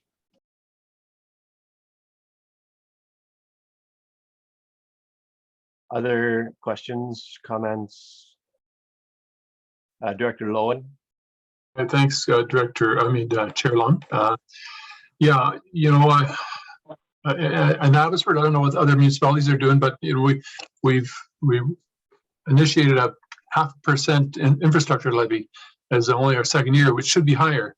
But I know we can't at this point feel we can charge more, but a levy nonetheless, I think is important that we should seriously consider across the board in the FVRD region, even if it's less than 0.5%, but to impose is the right word, but to initiate a levy that would give us a little more assurance and some insurance moving forward. Director Horn and then Director Facio. I think that Director Lowen's point is very comparable to what we're experiencing here in Mission. I think it is a wise approach. And I think if staff were to begin looking at that as an option, I think it might also go along with it to have sort of a set of criteria for how we would prioritize, or how would we, rather than it become a purely political discussion when it comes to which piece of infrastructure gets addressed first, and therefore staff can proceed in sort of an orderly way long after those of us around this table are not there. So I would support what Director Lowen just said, and I think it needs to have sort of a policy template that goes with it. Director Facio. Thank you, Mr. Chairman. Through you to Ms. Lonesborough. I'm not sure the regional district, but with the municipalities or without the village, we have statutory reserves and non-statutory reserves. And if an emergency came up that a water system had to be repaired, does the regional district have that sort of setup where you could borrow from that reserve and then pay it back over time? The chair to Director Facio. Each service area has its own budget, and we're not able to take funds from one to the other. There are provisions that do allow some borrowing with interest to be repaid back. Typically, they try to the way we interpret the legislation is that the purpose and there should be some similar alignment and similar tax base. If you're borrowing from one to the other, it's something that definitely could be explored if we needed to do that. But typically it's not something that we do in a regional district. Oh, okay. I wasn't sure how the regional that worked on the, obviously the budgetary of regional districts work may be a little bit different to the municipalities, because we went through this years ago for the construction of our reservoir that we couldn't get any funding or unless we had DCCs, which we didn't in them days. There was no growth, so we took from the reserves. I think it was the water reserve or the sewer, whichever one it was, and then we paid it back over so many years. But thank you. Thank you. Director Davidson. Thank you, Chair. Just speaking to what I think Ms. Lonsborough was already speaking to. For me, given the constraints on regional districts and the whole sort of core of the service area funding model, I'm not really sure how one could levy regionally, but then allocate to a sub-regional service area of some kind. Basically, that one-way transfer of funds is a big no-no. Borrowing is another scenario, but at the end of the day, the funds still have to come back from the service area that's receiving the service. So anyway, it's my 2 cents. Thank you. Thank you, Director Davidson, and certainly aware of the constraints, and similarly to how staff were able to pull a rabbit out of their hat on the challenges with the fire and emergency service. I just have maybe I've just have this huge level of confidence in Ms. Lonsborough of finding these kind of solutions, her and her team. No, I think obviously until we find a solution to the root of our challenge, which is that we're so tightly constricted in the way that we budget as a local government, as a regional district, these problems are not going to go away. And I don't hold out a lot of hope in us getting that flexibility and those changes approved by the province. So rather than wait for the failure of these, I'd like to have been able to say we explored every possible opportunity. Maybe an internal borrowing fund where we were able to borrow from ourselves, for lack of a better term, under our own, to protect our own assets, to protect our, I guess, liability, which we would, as was stated earlier, would be realized, the liability would be realized regionally and not specific to just the service area should anything happen. So anyhow, I think it's one of those discussions where, this is a good thing to bring up with the board to see these challenges and for us to start contemplating it. And, certainly I appreciate the opportunity, Ms. Lonsborough, but I'm not trying to get in your wheelhouse here and solve the issue today. But Thank you, Chair Lum. I think it's a great idea, and we have a couple of initiatives on our strategic plan that are really trying to turn the dial on our capital asset planning and our reserve policy. So perhaps that's something we can weave into one of those initiatives and explore. Director Dickey, sorry, I missed you there. Yeah, thank you, Mr. Chair. Just very quickly, I just thought I'd point out that the three service areas that we're looking at on the screen right now, they're all belong to the Boston Bar area, which lost a sawmill about 20 years ago, which saw the tax base for the community evaporate. And this isn't something peculiar to the FVRD. This happens in many places in the province. And I think there are a lot of people that are experiencing the same type of challenges that we're looking at right here. Absolutely, and it certainly seems as if the trend continues with that tax burden shifting off of the residential, commercial, the ice, and onto the residential side, and even the residential side starts to dwindle as people move towards larger city centers and out of the rural areas. Although that shift may have reversed during COVID. Don't see any other comments on this particular topic, so maybe we'll move along. Ms. Lonsborough. All right, thank you, Chair Lem. So next on our agenda is a brief overview of Community Works funds. I spoke about it earlier today. This is a funding mechanism that we have through gas tax funds essentially, and it's for the electoral areas, and it's assigned and allocated based on population. Next slide, please. Oh, you're already there. Thanks, Beth. So it's a unique funding opportunity for electoral areas, and it's one of those that we seek to maximize external funding before you start taxing. So we had recently received communication from UBCM to ensure that there are plans in place to fully utilize those funds. Not all regional districts, not specific to the Fraser Valley Regional District, but not all regional districts have drawn down their balances. So the whole program, the program administrators are wanting to make sure their program is well utilized. So they're encouraging the regional districts to have plans in place to draw down those funds. So admittedly, we have some balances on our books as well. So currently we have nearly $6 million spanning all 8 electoral areas. Next slide, please.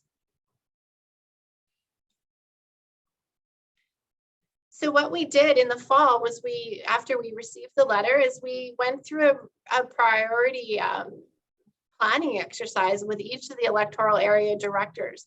We identified their uncommitted dollars, and we talked to all of the senior leadership and the management team here, and we presented options of projects that would carry forward and carry down those balances, draw down those balances over the next couple of years, to really make sure that we have plans and we can make decisions, as I say, eyes wide open. We're fully aware of what funding mechanisms we have in place, particularly for some service areas that have little reserves.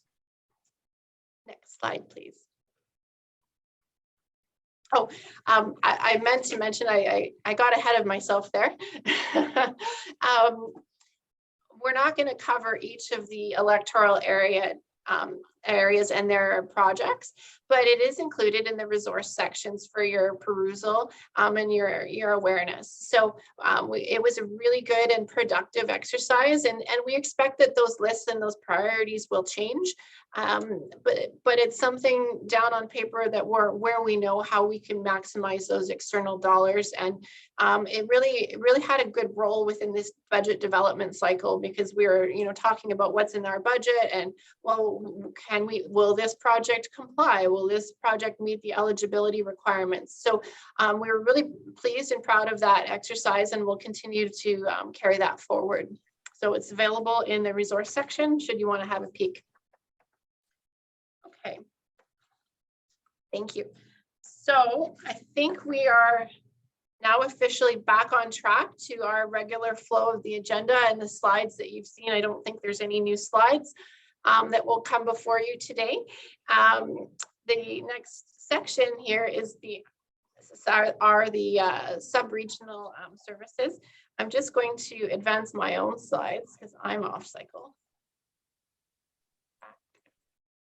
Bear with me a moment, please.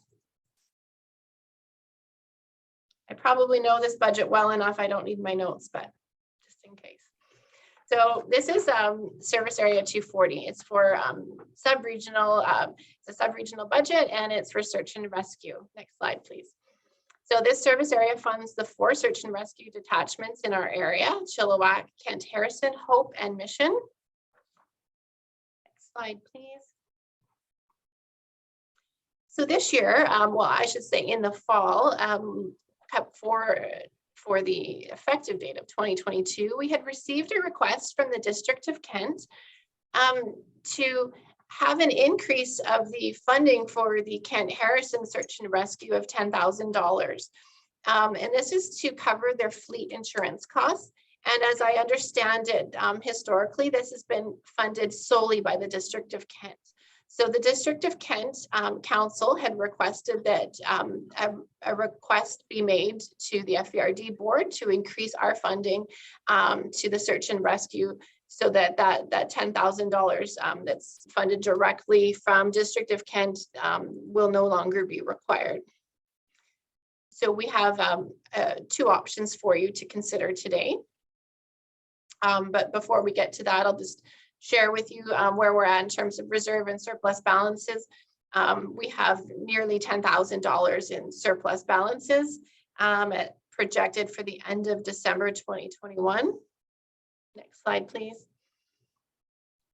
Okay, so this one, we call it option 1. This is our status quo funding option.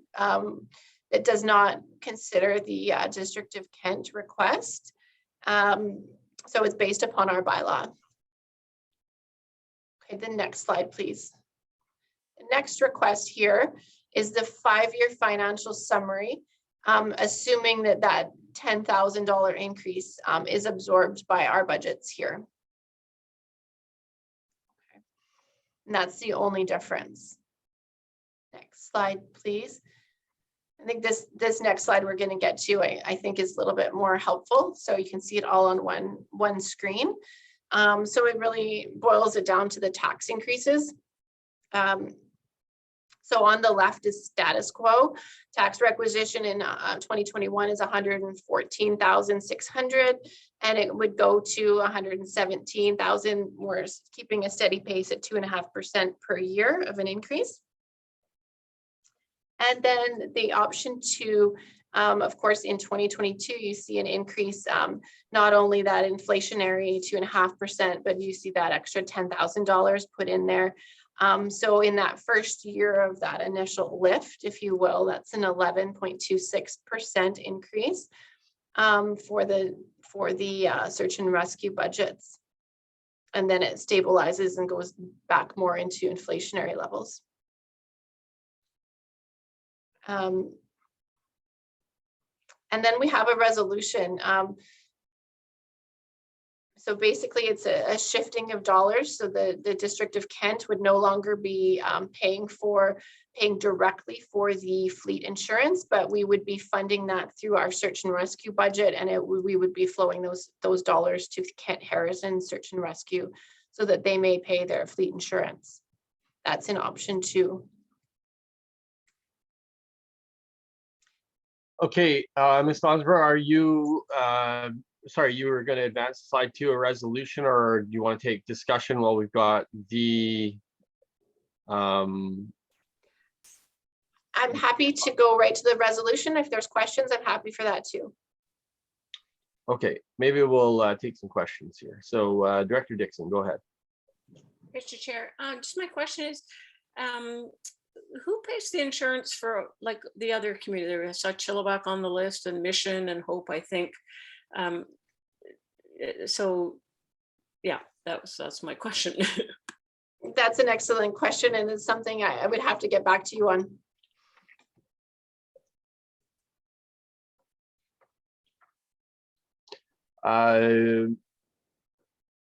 Director Facio. Oh, thank you, Mr. Chairman, through to Ms. Lonsborough. Back to my original question this morning. in regards to the contribution through the boat launch for the search and rescue. Was that taken into consideration with your options at all? This is based on our bylaw, Director Facio. So I suppose the short answer is no. This is based on our status quo is based on our bylaw and the percentages. So we have not factored in the revenues, that the funds that that you provide directly. No. Okay, thank you. Okay, other questions? I got a question. Sorry. Yeah. I've talked to Hope Search and Rescue over the years, and I know they're really hurting for money. And they say when this comes, most of it goes to Chilliwack, and I just saw they only get like $8 grand. Is there any way that the shift could be done so that these smaller communities get a little bit more, because it's obviously hard for them to raise money and pay for this stuff? And a lot of action. I know that the search and rescue, they're busy. You know, I'm sure they are in all electoral areas, because the people from the city come out here and they get lost or whatever they do, and search and rescue shows up. So I would like to see them supported as much as we can, because they're volunteers that show up anytime, night or day, and do a lot of dangerous stuff. Yeah, I just wonder if there's any way that we can maybe shift that so that they can get more of the pot. Thanks. Thank you. Through the chair to Director Adamson. My inclination is to say that we, to do that, we may need to do a little bit more legwork to do that. I want to make sure that we are in compliance with our bylaw. I'd be reticent to say if we can do that for the end of March, and maybe we go with the option 1 for this year, and then we do a more wholesome review of the entire search and rescue funding for 2023. Director Rob?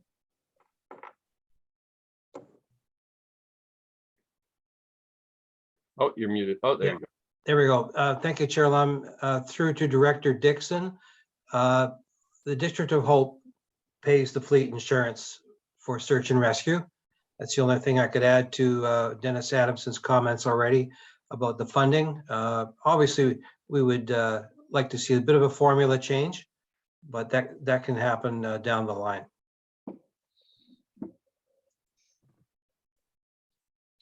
Director Facio? Thank you, Mr. Chairman. May I suggest what Ms. Lonesborough just mentioned, that we go with the status quo? There's been several questions come up from other directors, and one was the one in regards to the other four areas. Are they paying for the insurance and that maybe this should come back for a reconsideration when we have maybe more of the facts, and it may work even better for the smaller communities, as Director Adamson says. It's just my thoughts on that. Thank you. Thank you, Director Facio. Yeah, I just texted our CAO to find out if off the top of their head they could tell me what the city of Chilliwack contributes. I know we contribute significantly to SAR through we fund their building, we fund a number of other things. So I'm not sure if fleet insurance is included in that. I know we, but I'll try and find out before the end of our discussion. Director Horn? Similarly, I don't know the answer for Mission, and I don't know if there's a motion to defer this. I know staff are hoping to get as much of this resolved today, but unless through the chair to Ms. Lounsborough, she has another way that perhaps we might deal with this. I would suggest we need a motion to defer it, or at the very least we set it aside until we get to RACs or the next time we're together. Maybe let's go to the next slide. We'll see the recommendation.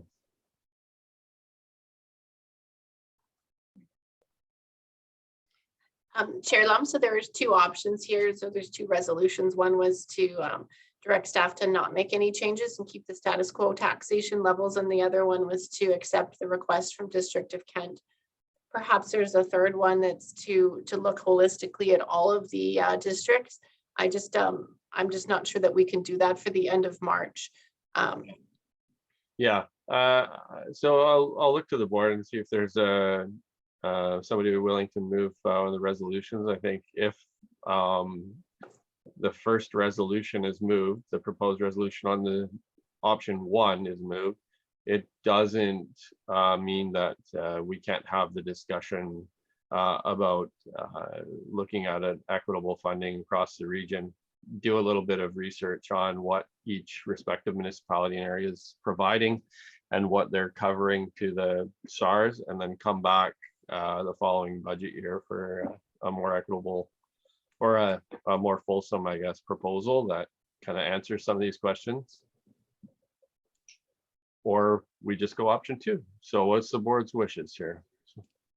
Director Davidson.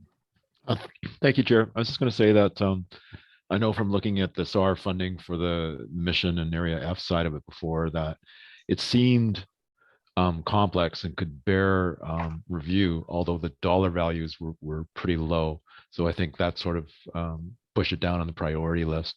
But yeah, I definitely support looking at it in greater detail, because I think there's going to be a fair amount to unpack, to be honest. But in the interim, I will happily move option 1. And do we have a seconder? Seconded by Director Fascio. Any discussion? Seeing no further discussion, all in favor? Those, if any, that carries. Next item, or sorry, we'll continue on with Lounsborough on that decision. All right, thank you. Thank you, Chair Lum. So the next item on the agenda is our animal control budget, and I'm going to pass it over to my colleague, Ms. Trina Douglas. Thank you.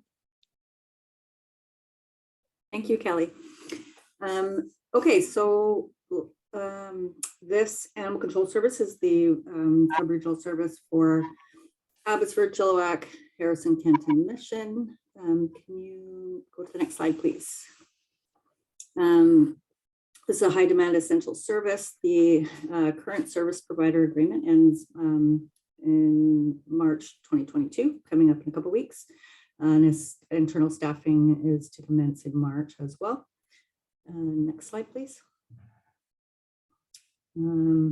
We are continuing discussions with local First Nations communities that are requesting service, and we'll continue to have those discussions through 2022 and look into 2023 for what options we might be able to offer them.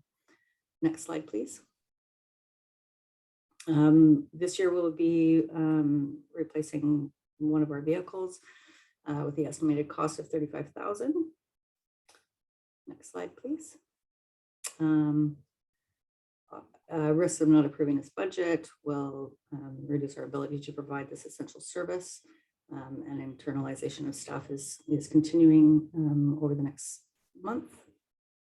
Next slide, please. So our reserve and surplus balances projected there. Reserves are to support our vehicle replacement needs, as well as legal fees, some legal fees. Surplus there, as we go through into the next slides, I can speak further to our allocation of that surplus in the coming plan. Next slide, please.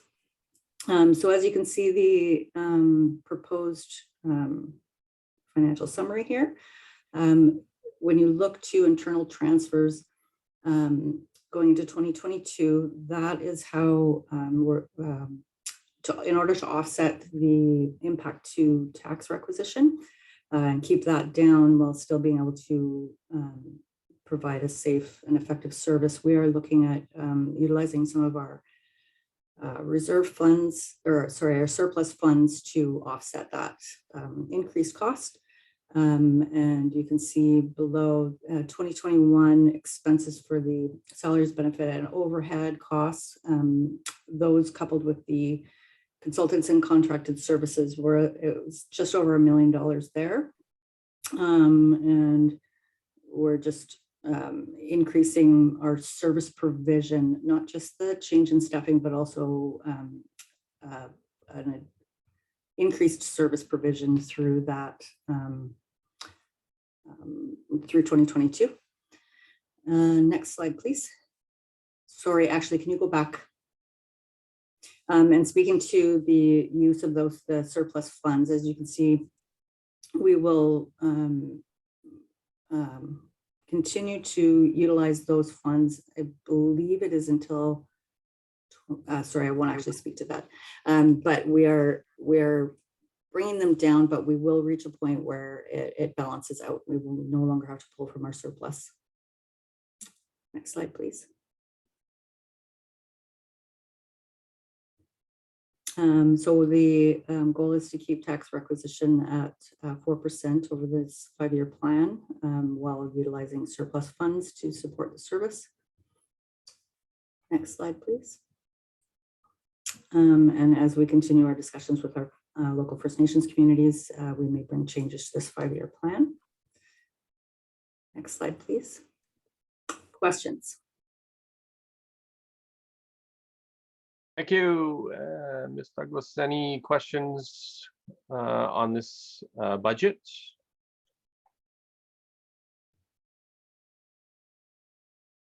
Okay. Thank you, Ms. Lonsborough. Great. Thank you, Chair Lam, and thank you, Ms. Douglas.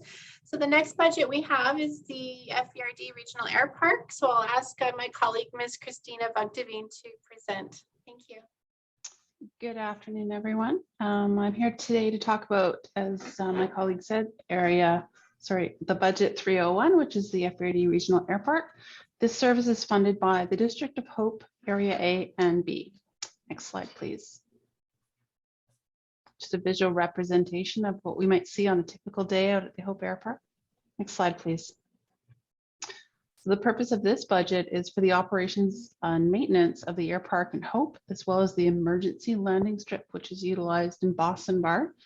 And one of the key highlights of this budget is looking at the asset lifecycle replacements, which are required to keep this place in good operation. Next, please. The operation and maintenance, continuing to review that, as well as asset management planning and understanding different revenue sources are sort of the ongoing initiatives at the air park. Next slide, please. You'll see in front of you a list of proposed project and initiatives, and you'll see this slide in front of you in particular as it pertains to the rental house. There are many areas in this house which are failing and past the life cycle replacement. And so there is a budget proposed projects of $55,000 to remediate these issues. Next slide, please. There are also several other projects on the list. 2 of them came out of a risk audit, which we completed in 2021, which included updated signage as well as security fencing for the fuel tanks. And then the finishing mower, which is utilized to mow, is at the end of its life and barely limping along and is in need of replacement. Next slide, please. So we do have some challenges with this budget in general. So we have aging infrastructure, some of it which is well past its life cycle.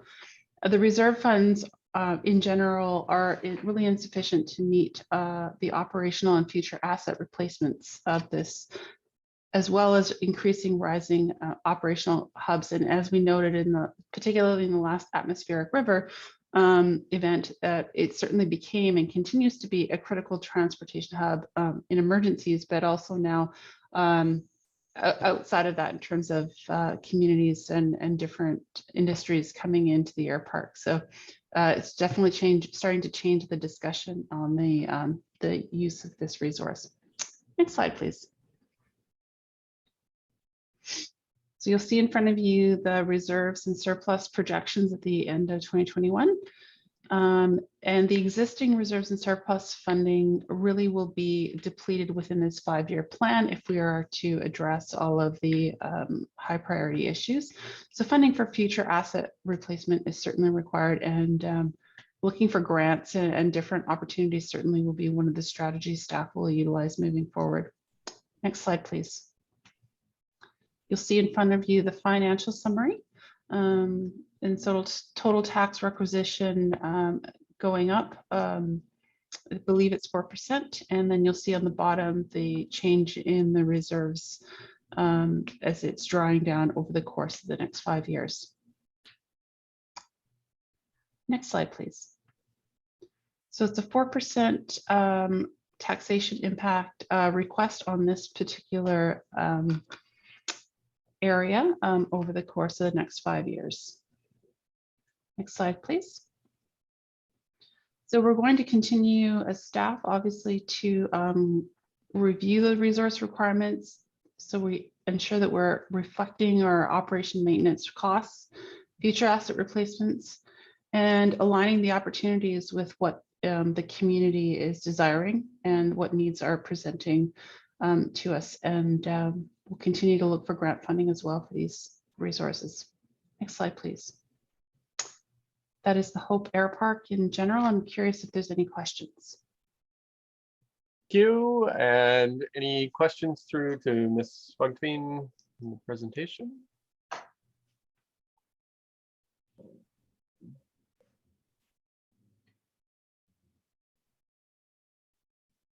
Nope, I don't see any, so we'll move to the next item, Ms. Lounsborough. Okay, thank you, Chair Lam, and thank you, Ms. Bugtveen. So the next three presentations are about transit, and they are with, I'll pass it over to my colleague, Ms. Allison Stewart, please. Thank you. Good afternoon. I'm going to first speak about Budget 306, and that's the Axie Harrison services that's funded by Area D, Chilliwack, Kent, and Harrison Hot Springs. Next slide. And that's one of our vicinity buses. The Axie Harrison service provides transit service between downtown Chilliwack and Harrison Hot Springs. The key highlights of the plan for this year is 4% requisition increase in year 1 and 4% in year 2. This takes into account additional costs related to a new transit operating agreement between BC Transit and the transit operator. And we've been smoothing that increase over a number of years to reduce the impact on taxes. This takes into account lower revenues and ridership due to COVID-19 and a delayed recovery. But it also takes into account COVID-19 relief funding through Safe Restart, and that ends at the end of March of this year. Next. In terms of ongoing initiatives, we are continuing to explore with BC Transit a connection between Agassiz and Mission.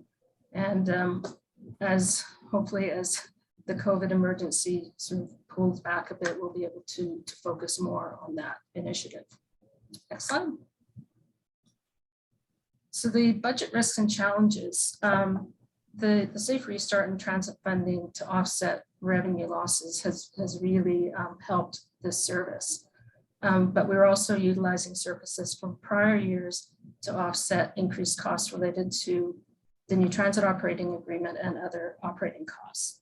One change that carries across all of the transit systems in BC is that BC Transit has shifted from invoicing based on budgets, the BC Transit budgets, to actual costs, which creates less predictability relating to operating costs. The other risk is lower ridership due to COVID-19 fears and just the how long it will take for recovery. It varies depending on what the COVID status is. So it has been doing quite well in terms of recovery, but then you have another wave and that can sometimes sort of reduce people's willingness to take transit. So the extended COVID-19 emergency has definitely been an issue with all transit services across the province. Next. Next slide. In terms of surplus, the shift from the budget-based invoicing to actual does have a relationship to the surplus, which has increased as a result of the province shifting operating reserve funds that they tended to use to reduce the invoicing, and they're shifting that essentially from their books to our books.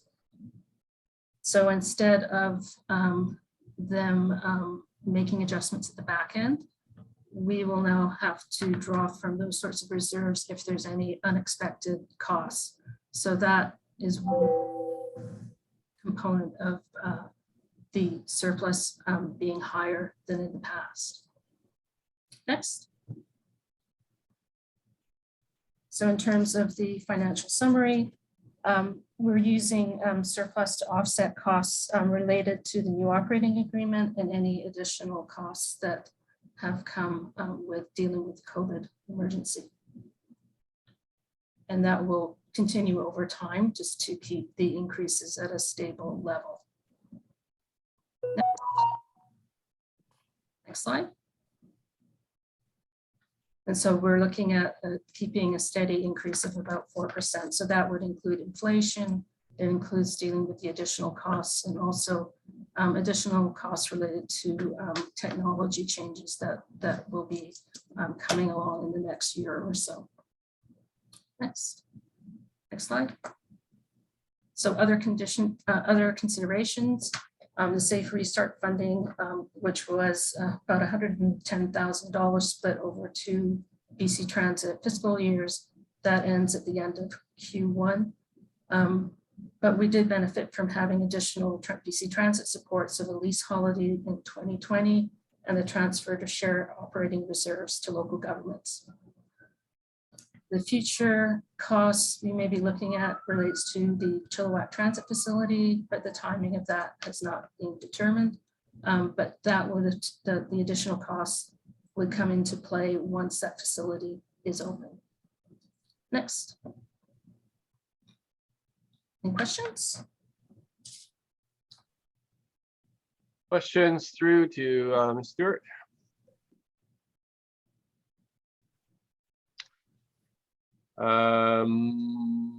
Don't see any on this item. Let's continue on to FDX.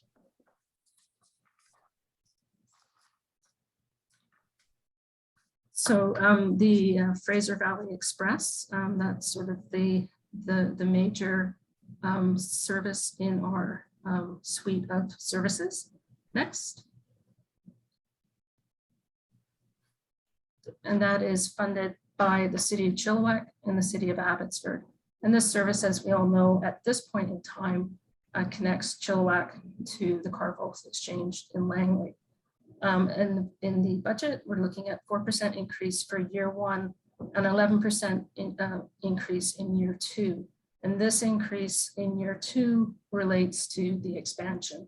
In 2020, there was an agreement to spread the increase related to the expansion over several years. But we have been able to use the surplus to smooth the requisition increase over a longer period of time, thus reducing the actual tax impact. The good news is that the expansion, after being delayed for a year, will be implemented on March 27th, 2022. But this budget does take into account the lower revenues and ridership due to COVID-19 and the uncertainty as to when we will get back up to and beyond the levels of customers that we were experiencing in 2019. And at that time, the ridership was continuing to rise at a steady rate. And this also takes into account the new transit operating agreement with the BC Transit and the transit operator. Next. So the FEX expansion to Lougheed Centre SkyTrain. So I think everyone, including the province, is very excited about that. Next. The budget risks and challenges. Again, the Safe Restart funding will end at the end of Q1. And there is, ridership has not returned to 2019 levels. Another risk is once the connection to Lougheed Town Centre does take place, that there may be higher demand than anticipated. we've tried to take some of that into account in terms of the service planning, but it's really going to be hard to know what the demand is going to be. And as I mentioned in the previous budget, the change from budget to budget invoicing to actual invoicing creates less predictability relating to operating costs. Next slide. The reserves or the surplus is actually quite substantial on this service. Part of that has to do with the transfer of the operating reserves from BC Transit, which were actually quite high for the FEX. And this is a case where invoicing by actual will actually probably benefit the FEX because there was this large surplus being kept at the province. So that funding has returned to the FVRD and is being added to the surplus. And that will help to cushion the recovery and incorporate costs related to the expansion. So we're in a healthy place in that respect. Next. And as you can see, we are drawing from the appropriated surplus to reduce the impact of the expansion onto the broader tax requisition. And that will gradually go down over time. Next. And you can see the increases. So 3.73 in 2022, up to 11%, 19% in 2024, and then back down. This is without knowing what the revenues are going to be like once the expansion happens. If revenues are really robust, then we'll, some of these increases will be reduced. But at this point in time, that is the smoothing over of the expansion. Next slide. So again, safe restart funding, which ends at the end of this quarter. I mentioned the uncertainty of uptake of the service. It could be higher, it could be lower. It's just, we don't know until it actually happens. Highway 1 expansion and related transit facilities will be key to longer term growth of the service. And the future increased costs related to the Chilliwack facility, the costing and timing is still not clear on that. Next. Questions? Thank you. Questions through on this FEX?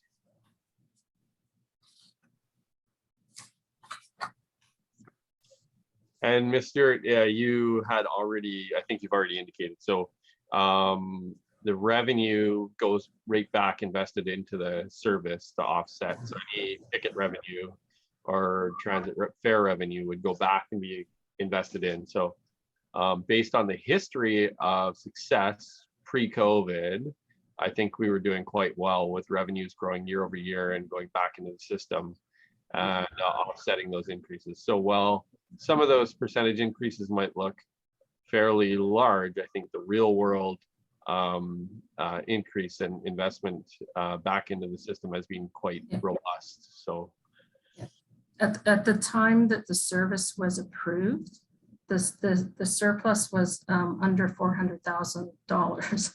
So the increases actually would have been quite a bit more. Yep.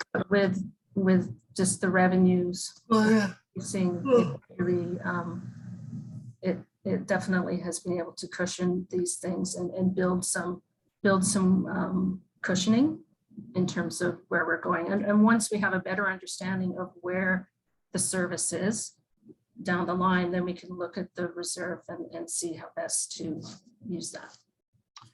yeah, I think it's in our discussions with BC Transit, there's some expectation that the return back to transit will be kind of slow and steady. We've seen just in the Chilliwack context, we've seen some of our routes already in the city of Chilliwack exceed our pre-COVID numbers. So the return in Chilliwack on some routes has actually come a lot faster than even the expectation was. And then I anticipate, because this linkage to the SkyTrain has been something that we've talked about for so long, that there's just going to be a really, you know, a really good uptake from, you know, both ways, just with the fact that it's just a more convenient service now across the board, linking, you know, that system, the transit system in the regional district. So got my fingers crossed, but I don't think we'll have a problem. Next item, let's go. So the next service is the 308 transit service for Hope. And Hope is the primary contributor to this service. Next. And that's the stop near Hope. It provides transit service within Hope and along Highway 7 between Hope and Agassiz. We're looking at 3.5% requisition increase for year 1 and year 2. Again, as with the others, it takes into account the transit operating agreement. It takes into account lower revenues and ridership due to COVID-19, but it also takes into account COVID-19 relief funding that came from Safe Restart and other BC Transit supports, which included a 6-month holiday on bus leasing fees in 2020. Next. Next.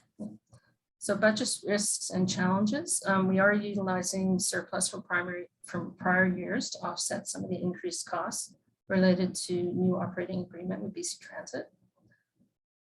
The shift from invoicing from budget to actual, which does create some predictability issues, lower ridership due to COVID-19 fears, and the extended COVID-19 emergency. And like the Agassiz Harrison, the recovery has sort of been up and down just because of the various waves of COVID.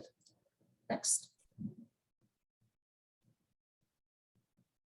In terms of surplus, it's about $60,000 in surplus, and that certainly the service benefited from the lease holiday and some of these shifts of funds from the province. Next. We are using some transfers from the appropriated surplus to offset the tax requisition. The other additional support has been services to First Nations, and certainly bringing on, there are now 3 First Nations that are contributing to the service, and that has certainly helped to reduce some of the costs to Hope. Next.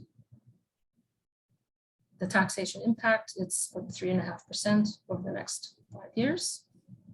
Next.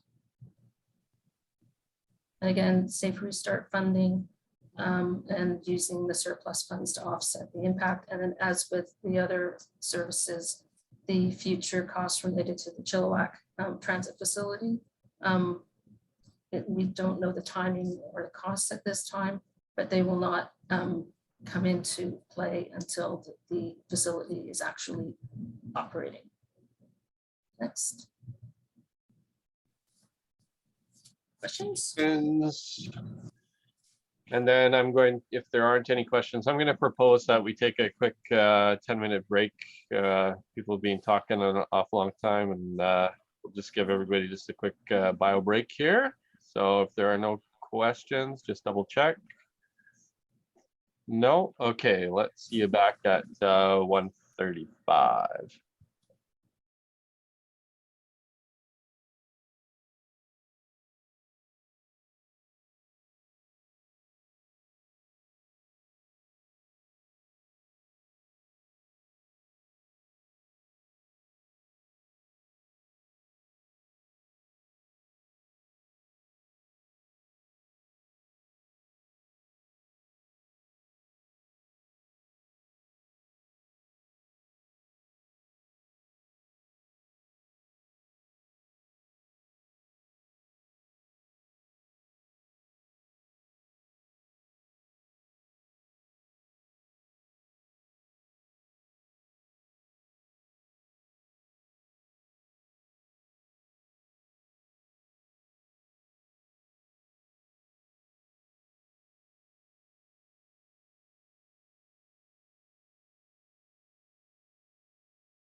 All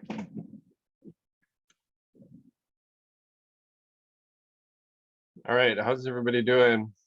We're back. I know we've got a lot to get through, so I want to get us back going again. Budget 430. Mr. Lilly. Thank you, and hello all. Through the chair, I'm presenting on the invasive weed control service, budget number 430, and this applies to Chilliwack, Abbotsford, and electoral areas C, D, E, G, and H. Next slide, please. And next slide. Primary purpose of this program is to reduce the abundance, spread, and impact of terrestrial high priority weeds that exist within our region. Some of the key highlights is that the province does continue to help cover offset some of our costs for the program. And we've been working for several years now on what's become a really good partnership with the Fraser Valley Invasive Species Society. Next slide. Core services, primary efforts go into inventory and control. However, we also invest additional efforts into safe disposal of weeds that are pulled off of private residences from the property owners, as well as education and awareness efforts. Next slide. As you can see, the primary costs for the program go into the mapping and treatment through our partnership with the Fraser Valley Invasive Species Society. This year, we're looking at starting up a new pilot program, however, for it's a knotweed rebate program. And this applies to private residents that have knotweed growing on their property, and we're trying to incentivize where we're treating part of the infestation on the roadside, and when that infestation spreads onto private property, we're trying to incentivize the landowner to also provide treatment of the knotweed growing there to help reduce the spread, as well as protect our investment so that it doesn't spread back. Next slide. Probably the biggest challenge associated with this budget is that we're trying to slowly poke away and tackle a problem that is very vast and dynamic, and we are making a difference. We're seeing that by the number of sites that we're seeing now that say no plants detected. But it does remain a challenge because there's always new infestations. The existing infestations we haven't got to yet can spread. Plus there's events that happen, such as the flooding, that can cause backsliding. And we're trying and we're making progress, but there is a lot of weeds out there. One of the additional challenges is that it's not really a challenge, it's a risk in that we do rely on the provincial government to provide annual grants. And these we apply for every year, and so far we're able to get them, but there's no guarantee that those will be there in the future. Next slide. As you can see, the surplus for this program is roughly $100,000. It's probably a pretty good amount. We do need some funding to be able to react quickly in case there's a new an emerging threat that emerges in the region, a new species or something takes off and spreads, and we need to be able to control it quickly. It's good to have some surplus in there. Next slide. The quick review of the financial summary there. Just to draw your attention to, under the revenues, both the second line and the third line, grants and other, those are both reflective of the provincial contributions towards the program. I'll also point out the two expense lines, both salaries and consultants.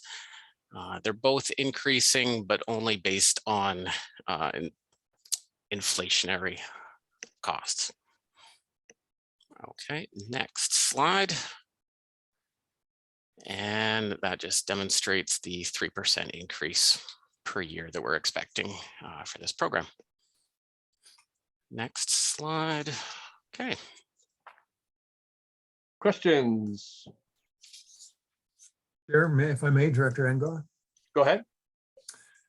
Thank you, Mr. Lely. I'm wondering how the incentive works with this knotweed rebate program. And I'm guessing you'll rely on us directors to get the word out in our communities and any other assistance there?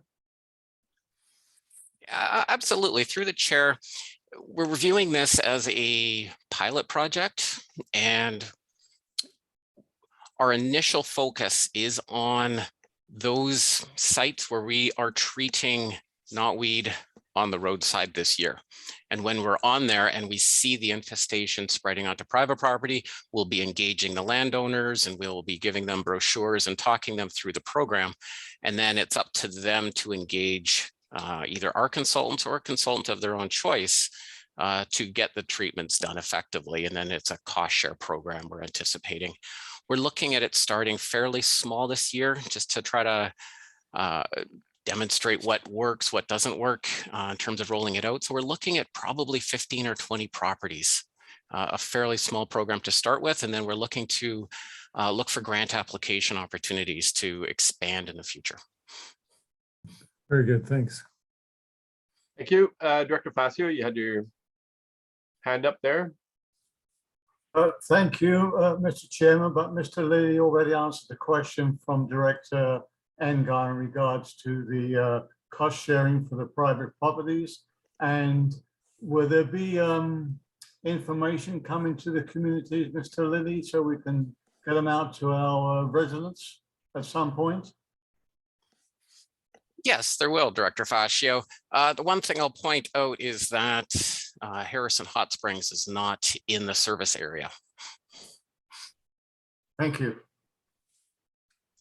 Thank you. Don't see any other questions. Move on to the next item. Oh, sorry, Director Adamson, I missed you there. I see your hand up. You're on mute. My fault. I was a little bit slow doing that. Sorry. I understand from constituent in Laidlaw that we do lend out these guns, that with a needle gun, like she showed it to me, that she got it from regional district, and you have to sneak up on the knotweed and shoot it with this gun. Is that true, or she just pulled my leg? Director Adamson, that is, we used to provide a stem injector for residents, and that's a good way of actually providing a small concentrated amount of Roundup into the knotweed stem. It's done selectively, and it's really not done at a larger level. It's much more efficient, it seems like, to do more of a foliar application, but we have done that in the past. Yes. Okay, thank you. Thank you. Don't see any other questions. So Ms. Lonsborough, next item. Okay, thank you, Chair Lum, and thank you, Mr. Lilly.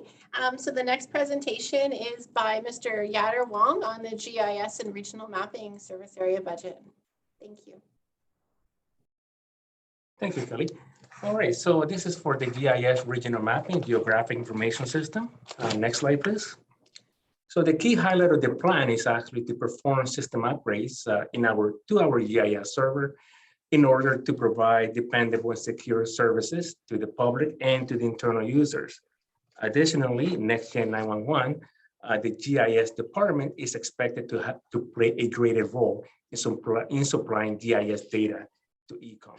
Next slide, please. Once again, the ongoing initiative is to establish or enhance our internal business process. We want to automate certain items like providing zoning information, mapping information, those kind of items. So that's one part. And the next one is to provide an upgrade. And that's the critical one that I want to bring your attention to, is an upgrade to our equipment that provides GIS functionality to both the public and internal users. Next slide, please. Once again, I want to bring this focus to the conversation here, is that the GIS department or the team is expected to play a greater role in providing support services when Next Gen 911 comes along, which is due to go live in March 2025. As such, it is very important that we are ready for that service to come online by making sure our equipment and software is the most up-to-date. Next slide, please. You will notice that between 2023 and 2024, there's a slightly higher increase in cost. And once again, that is because of the expected cost to update our current GIS software and hardware equipment. Next slide, please. And once again, I'll point that out that 23 and 24, year 23, 24, you'll see a 5%, 5.5 and a 5.10% increase. The rest, it is inflation cost. One thing I want to point out, and I want to make sure it's very clear, is that at this point of time, ECOM has not provided the FVRD with an expected Next Gen 911 overall cost. So we don't know that. That dollar amount is unknown. The increase that you see here is just for our maintenance of our current equipment and software to make sure it is the most current and the most up-to-date, and be prepared for potential engagement once Next Gen 911 arrives, which is to go live by March 2025. Next slide, please. Any questions? Any questions through to Yatter? Director Horn, go ahead. So I just wanted to ensure I was clear on the communities that are funding this in the subregion. I don't see Mission on the GIS mapping, web map and so forth available on the regional district. So am I correct in saying that Mission is not in the catchment? And is there an expectation that communities may change if with respect to the 911? Sorry, Director, through the chair to the director, can you please repeat that question one more time? Which communities, let's start with, I'll break it into two. Which communities are funding this currently, that are engaged in this part of the service? I would have, sorry, Director, through the chair to the director, I would have to get back to you on that one. My assumption is can assist. I thought this was region-wide. Maybe it's not. Ms. Lounsborough? Just looking at the web map, it doesn't highlight Mission. It highlights Abbotsford and a number of EAs. So yes, that would be great if anybody else can answer that. Through the chair to Director Horn, my apologies there. The first time when you came around, the communication got broken up there. Mission is part of this. Mission should be included. So is Harrison and the other EA areas, including Chilliwack, Abbotsford, Mission. So you are included. You should be part of that. Thank you. Okay, and were there any other questions through? I'll just make a comment that the one, I guess, area where I found the GIS extremely helpful was throughout the atmospheric river emergencies. I noted that our GIS staff it was very, very helpful to have all of the support from GIS through to the Emergency Operations Center, and being able to kind of geographically locate incidents across our region. It was very, very helpful. So I think this service is critically important. Ms. Lounsborough. All right, thank you, Chair Lem. Thank you, Mr. Wong. So the next three presentations I'm going to turn it over to my colleague, Ms. Christina Vugteveen. We have Regional Parks East, and then we have Hope Aquatic and Arena, and then the Hope Recreation Service Area budgets. Thank you, Kelly. Through the chair, I'm happy to present 700, which is our Regional Parks East area. It pertains to all municipalities and electoral areas, with the exception of Abbotsford. Next slide, please. You'll see a visual of our viewing platform at the top of Hillkeep. Next slide, please. So we have in this budget 9 parks and 3 regionally significant trails. One thing to note is that overall our park usage has increased over 60% over 2019 through the pandemic. And those trends are not slowing down. In fact, we're getting busier and there's higher demands in service. So it's great to see the parks being used. There are in this budget several regional park and trail improvements which are proposed for inclusion. Next slide, please. So these budgets basically cover the operation and maintenance of the regional parks and trails. And the tax requisition needs to parallel the increasing costs of maintenance and demands and increasing supply costs that are associated with expanding use.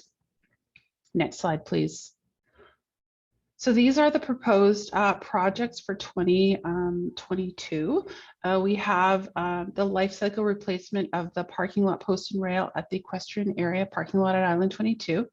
The bike jump is in need of some upgrades, specifically with the entrance and the jump approach for modification and for improved flow. Thacker Park, its life cycle replacements of bridges as well as a picnic area is what we're looking at. And additionally, I know there are some areas of concern, potentially as it related to the atmospheric river damages out in that area. So we would have a look at that overall as well as a part of this project. There is a need to address rockfall hazard area and water flow management out at the Kettle Valley Rail Trail. And then there's a number of park kiosks that are due up for replacement. Next slide, please.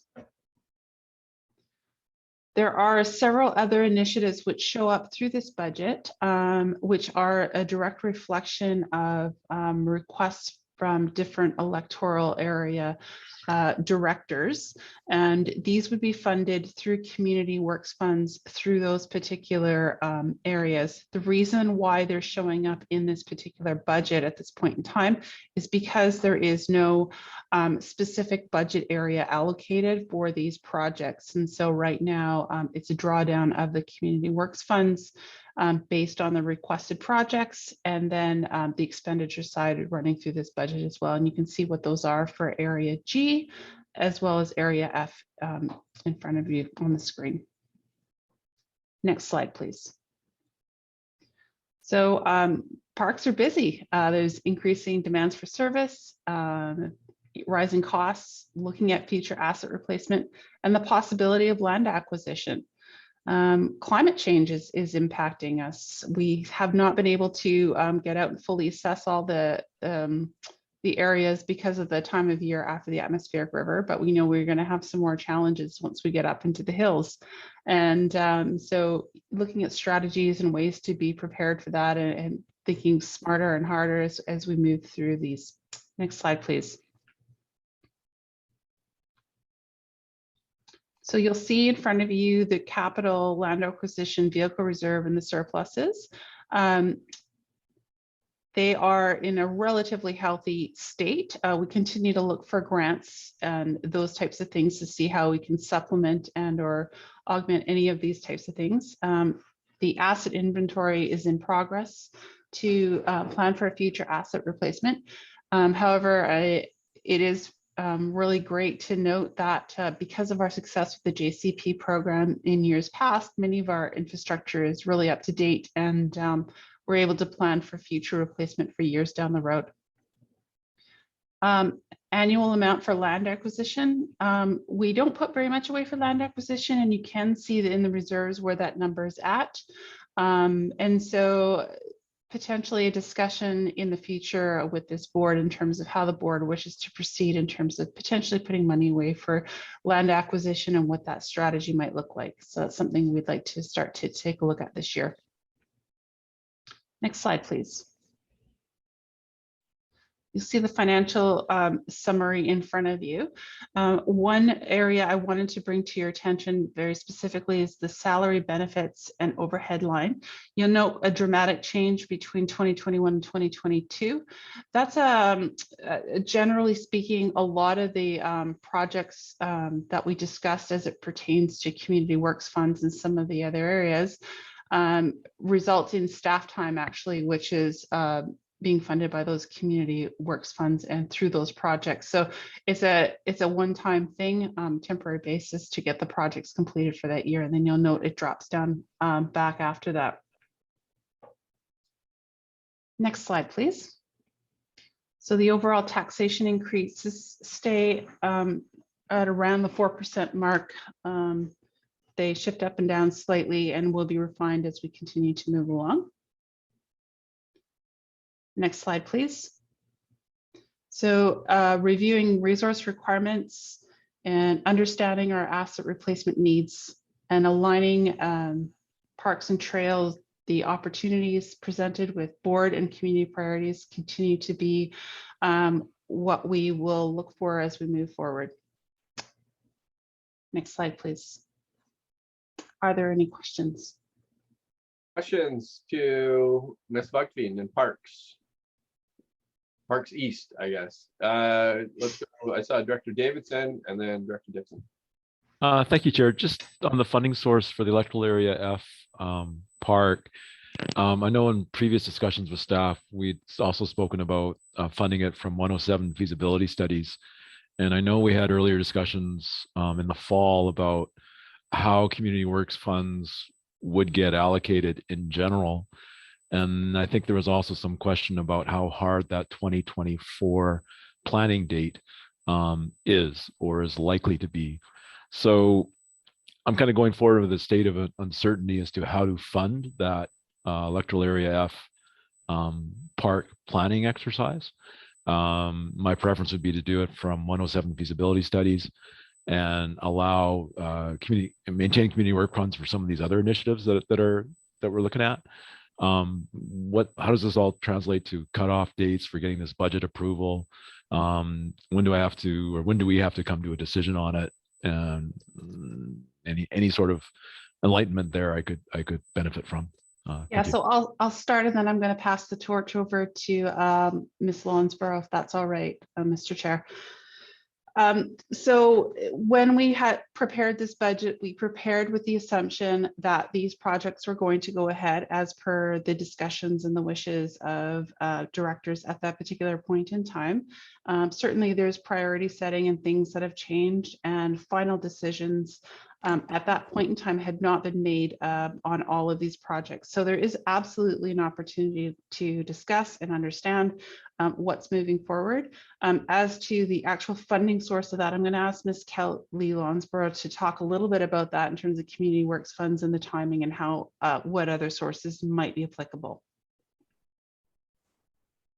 Thank you, through the chair, to Director Davidson. As I understand, the purpose of the feasibility studies budget, that is to explore the possibility of creating a new service area. But Beth, do you mind going back to that list of projects for me so I can make sure I'm refreshed on the exact nature of that project? The piece, while Beth's doing that, the piece regarding the hard stop on the 2024 date of using the community works funds, you know, I think my inclination, the direction from UBCM is to have a plan to draw down the funds by 2024. That's what we've officially been told. So we need to have that in place and have plans to draw down and utilize those funds. I think answering the likelihood of whether or not the program will cease, I mean, that's quite subjective. But as officially, we've been told that the program is needing to make sure it's a worthwhile program and the funds are going to good use. My sense is it's good that we have plans in place, and we should be continuing to utilize those funds, because the flip side is we also report annually on the use of those funds, and everyone likes to see that their funds go to good use. So that's my point on there. And I know that we have this as a living document, our CWF electoral area planning documents, and we'll continue to refine if throughout the course of next year, if you want to add to it or change projects that have not been started, that could be something we could do as well. This electoral F community park planning, possibly we could use that for the feasibility study funding. If then after this work is done, then we're confirming whether or not we go ahead with a service area for a new park. If my understanding is correct, then we could use the feasibility study funding, and then we could make that change today. As a result of today, we'll probably make it tomorrow before we do our public consultation. So we'll take your direction on that. Right, thank you. Maybe we can follow up offline after this and just talk through a couple of things, but thank you. Certainly, thanks. Director Dixon. Thank you, Mr. Chair. Mine is just a shout out for Area H. Well, I look at these projects and I know that they're amazing and fabulous. They're all quite far away from where I am, where Area H is. And so just along the way, it's another shout out for the regional budget to support our Lakeside Trail. And we're getting there. And I think down the road, hopefully it'll be on this list too. Thank you, Director Dixon. Sorry, that brings up a question for me. So these aren't actually coming out of the regional budget, are they, Ms. Lounsborough? These proposed projects that you've got in front of us? Chair Lum, that's correct. Okay. So what Ms. Vugdevine's done is put these here, and then we'll take in the monies from the community works funds as we we'll have certain expense items for these projects, and then we'll clear that through with the we'll fund that through the community works funds. Right. Okay, thanks. Sorry about that. I missed that. Okay. Director Engar, go ahead. Thanks, Chair. Yes, thanks, Ms. Vugdevine. And just a quick thought that Thompson Park, we've had this upgrade for the children's playground. I just want to make sure we're on track. I just don't see us on the list there. Yeah, thank you. There have been some issues. I recognize that. Thank you for the question. Absolutely. So there are a few outstanding projects from 2021 that were delayed a little bit. And so they weren't put as new projects on the slides in front of you. They are absolutely continuing. My understanding is actually that we are just in receipt of that playground equipment, and we are working towards understanding an installation timeline this spring. So as soon as we have that confirmed, we'll be communicating that with you, but that will absolutely be going ahead as well. Thank you. Perfect, thanks. Thank you. And Director Dixon, you've still got your hand raised to make sure that you don't have another question. Oh, nope, it's down. Okay, let's continue on. Okay, so thank you. We're now moving on to the Hope Aquatic Center as well as the arena. This is funded by the District of Hope and Area B. Next slide, please. You'll see a shot of our beautiful arena. At this point in time, it's undergoing some lighting upgrades, which is also carryover from last year. And this year, we're starting the planning process and undertaking the energy upgrade project, which you'll see in the next few slides. Next slide, please. So it's the operations and maintenance of the aquatic center, as well as the arena and Hope. And as I said, one of the heat exchange capital projects of 3.5 million is one of the big undertakings starting this year. Next slide, please. Asset management planning is a big part of what we're doing over at the arena and the pool, and continuing to ensure that assets are being planned for moving forward. Next slide, please. You'll see in front of you a big long list of projects. And in fact, they go on to the next slide, but we'll talk about this slide first. as these are included in the budget, and these all pertain to the heat exchange project. Many of them are life cycling items which have come up which require renewal.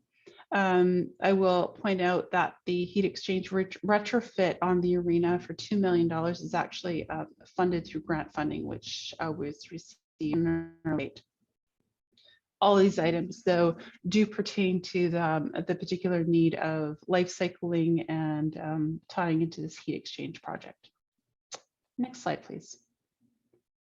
There are a number of other items which will also need to be replaced, which is the life cycling replacement of some of the weight room and fitness equipment, some window tinting to reduce the glare and the heat, and then we have some life cycle replacements of different pool amenities. Next slide, please. So we do have challenges with the building, the aging infrastructure. Some of it is definitely past its life cycle, and there are rising costs and increasing opportunities. We've also been in a pandemic, so it's been a very different world. We're very grateful to hear the other day that we can go back to sort of normal capacity. Certainly with some restrictions, but that's always a good thing. And the community is definitely very eager and anxious to get going. But through that pandemic, we've also had some challenges in terms of staff retention and recruitment, people moving on to different occupations, perhaps different location. And so it's an ongoing challenge to continue to find the staff with the qualifications to operate the center. So working through that. Next slide, please. You'll see the reserves and surplus balances projected at the end of 2021.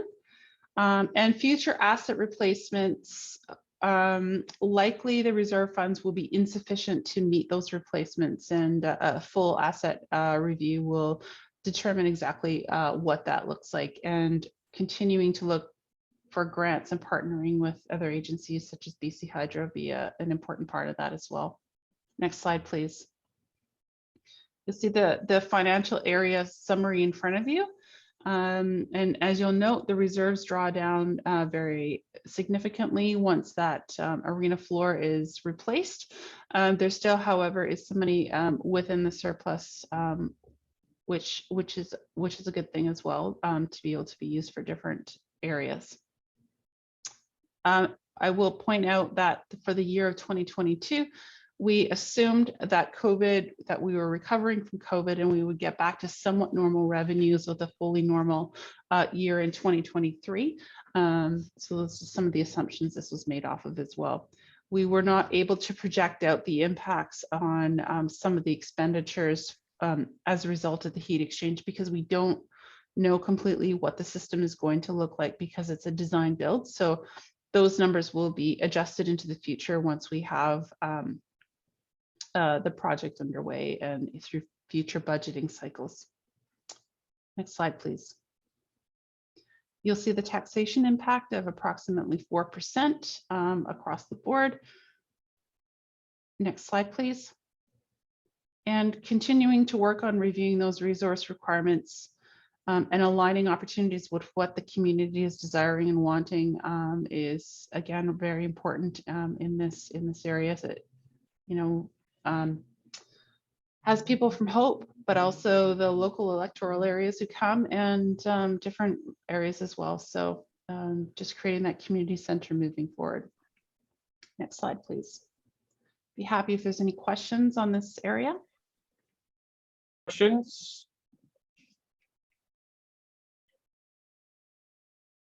Don't hear any. Ms. Lonsborough, let's move to the next. Okay, so the next one. Oh, I'm sorry, Kelly, go ahead. No, that's right. It's still with you. Thank you, Ms. Bugdavine. Okay, there you go. Just so excited to talk about recreation. So recreation is another area that's funded through the District of Hope, areas A and area B. It encompasses things like all of the recreation programs that would happen in a facility, our daycare, special events, those types of things are funded through this particular service area. Next slide, please. Example of some of the things we try to do in a normal world, and with programming hopefully coming back online, we're hoping to get back to some more fun things. Next slide, please. So you'll see again the list of the types of things. We also have some educational bursaries that are awarded to a student from Hope as well as a student from Boston Bar on an annual basis, and you'll see a report coming forward in the next little bit once we have confirmation from the high schools in terms of the award recommendations there. We did work on a little bit of GL realignment this year as well, just to ensure that it was very clear what programs were being funded from different areas. Next slide, please. So community engagement and partnerships kind of is a big part of what happens through this budget. Again, the Boston Bar and the grade 12 student bursaries. And then there's also an $8,000 which is included to offset the cost for rentals of groups who can apply, and actually likely at the next RACS meeting, you'll see one of those applications come forward. So there's a lot of need for community groups to have their fees potentially offset, so that fund is made available, as well as the advancement of recreation programs, and that would be a long-term goal coming through this area. Next slide, please. So service levels, growing community, specialized and qualified staff in all areas is very challenging in a small community and in a pandemic, and we're continuing to work on creative ways to ensure that those needs are being met. We had some significant pandemic impacts, but we are starting to see the shift and planning to get back to what we call normal, which is, you know, birthday parties and special events and things like that. So the community is really ready for that. Next slide, please. You'll see the reserves and the surpluses as it pertains to this. And at this point in time, those reserves and surpluses really are sufficient. And so there's not as a need to change that at this point in time. Next slide, please. See the general financial summary in front of you. And it's really a relatively status quo budget from year to year with slight increases, which is reflecting just the increasing costs related to program supplies and that type of thing. Next slide, please. And you'll see the general increase of 3.5% across the board over the next 5 years. Next slide, please. So continuing to understand our programs, what we're offering, how we're doing them efficiently, and aligning them with what the community wants is a big focus of this area, and starting to just grow that recreation hub out in Hope. Next slide, please. That brings me to the end of that presentation. I'm curious if there's any questions. I'd be happy to take them. Questions? Director Adamson, go ahead. Yeah, I got a question on this $8,000. Is that actually $8,000 that we put in cash, or is that just an accounting? Because isn't this, I don't know. It's part of the lease agreement. Not lease agreement, the mutual agreement with the community.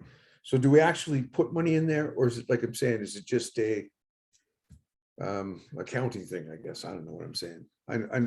Yeah, that's what I'm asking. Yeah, so I'll probably ask Ms. Lonsborough to step in terms of the accounting end of it, but fundamentally through the policy that is created, there was a decision that was made that was up to $8,000 of costs communities, groups could apply for to have those fees waived. So we wouldn't see that in the revenue side. So because we're not seeing that in the revenue side, then I guess in a roundabout way, we are absorbing those costs. But perhaps Ms. Lonsborough can talk about the accounting end of that. Thank you, Ms. Fvrd.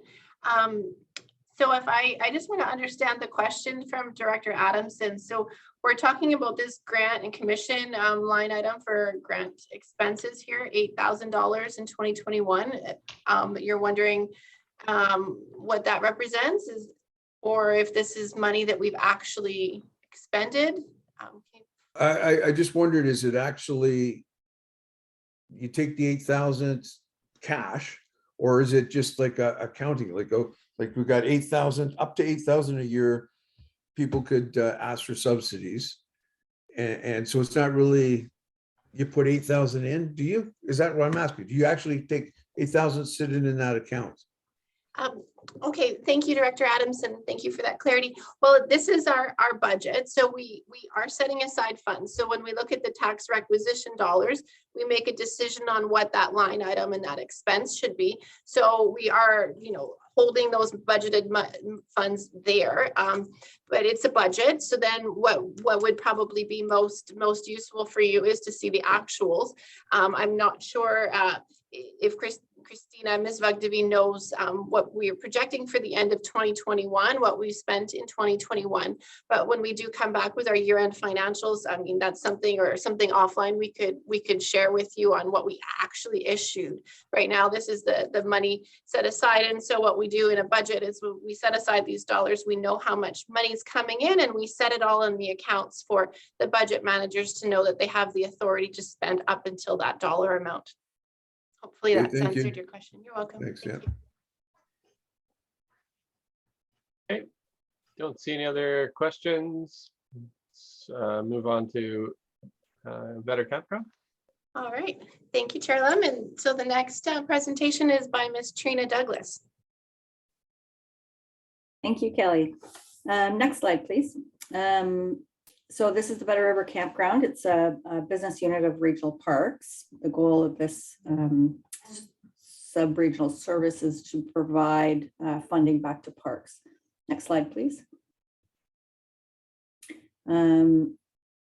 So 2021 did bring some challenges due to COVID with reduction in revenue, but as the year went on, we were able to modify some of the site availability and options, and we're able to bring sufficient revenue through those changes in order to support the expenses. And moving forward, we expect our revenue to stabilize through the increases in revenue that are expected. Next slide, please. And we will be able to support capital improvements required in order for us to maintain the service levels that we would like to see there. Next slide, please. So electrical and sewer upgrades, these are the really important things that we need to address over the next coming years, but the challenges have been that we didn't have the revenue coming in order to support these upgrades. Next slide, please. As discussed, this aging infrastructure is challenging, and we have continuously been met with unexpected repair costs associated with the aging infrastructure. We saw quite a few unplanned repairs in that electrical and sewer system, and then to add to that, the atmospheric river event caused some damage to the campground that we're just working on cleaning up before startup. Next slide, please. So this is our expected surplus once everything is balanced, and that surplus balance was really seen this year, and then our reserves to support moving forward. Next slide, please. So looking sort of at the overall, we're expecting that increased campsite revenue from the rentals. And then you can see as we move forward, I am putting a lot more into our reserve funding based on the projected revenues in order to support our continuing improvements required there. And next slide, please. Yes, this suggests a taxation impact. This service is actually just supported based on the revenue gained at the campground. So there isn't an immediate tax requisition associated. Next slide, please.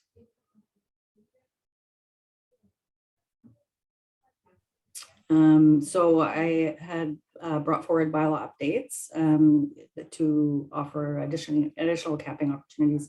Essentially, our group sites are now being filled with double sites that allow for families to be able to camp, and that will bring back some revenue that we were not receiving prior. Next slide, please. And any questions? Questions on Vetter Campground?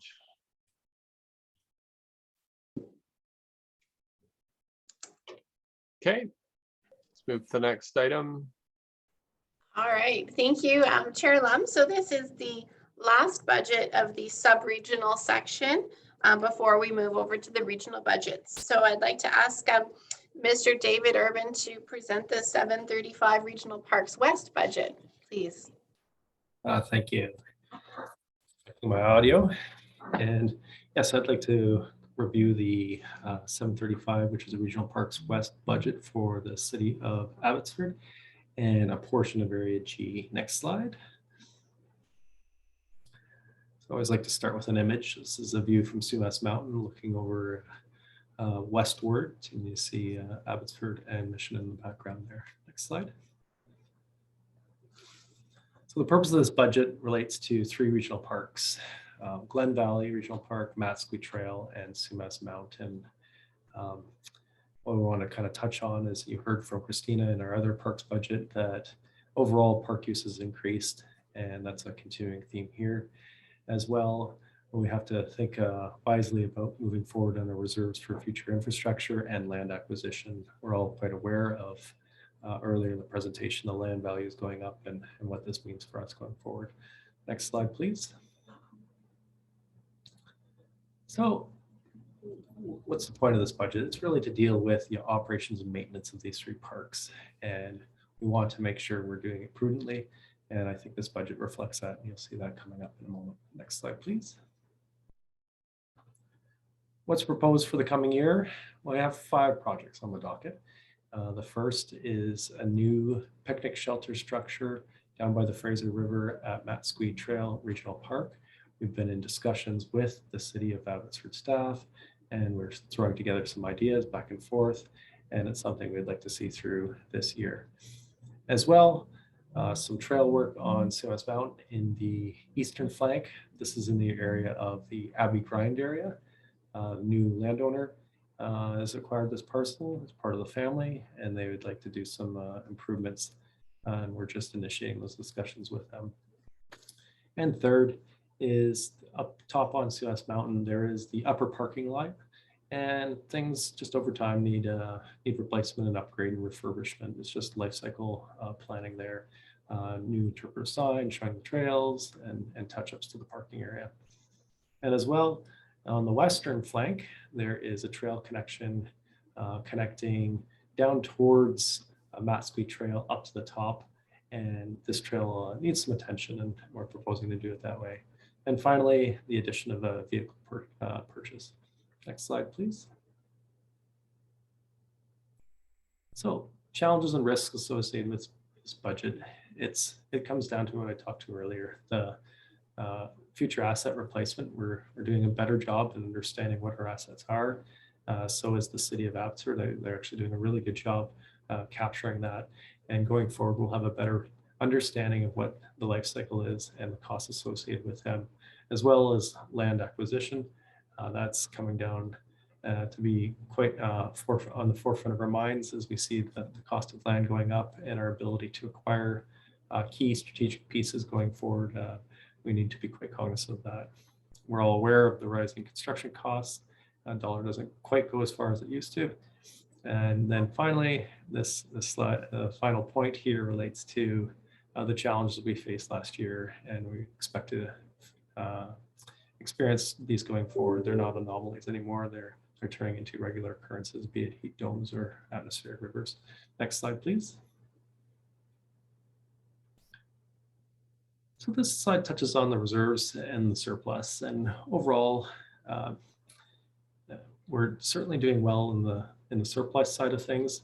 That number is associated with money that's tucked away for a potential feasibility study related to the Matsqui Trail Park, related to water access, and the other reserves they're coming along. It's a newer budget and they're growing with time.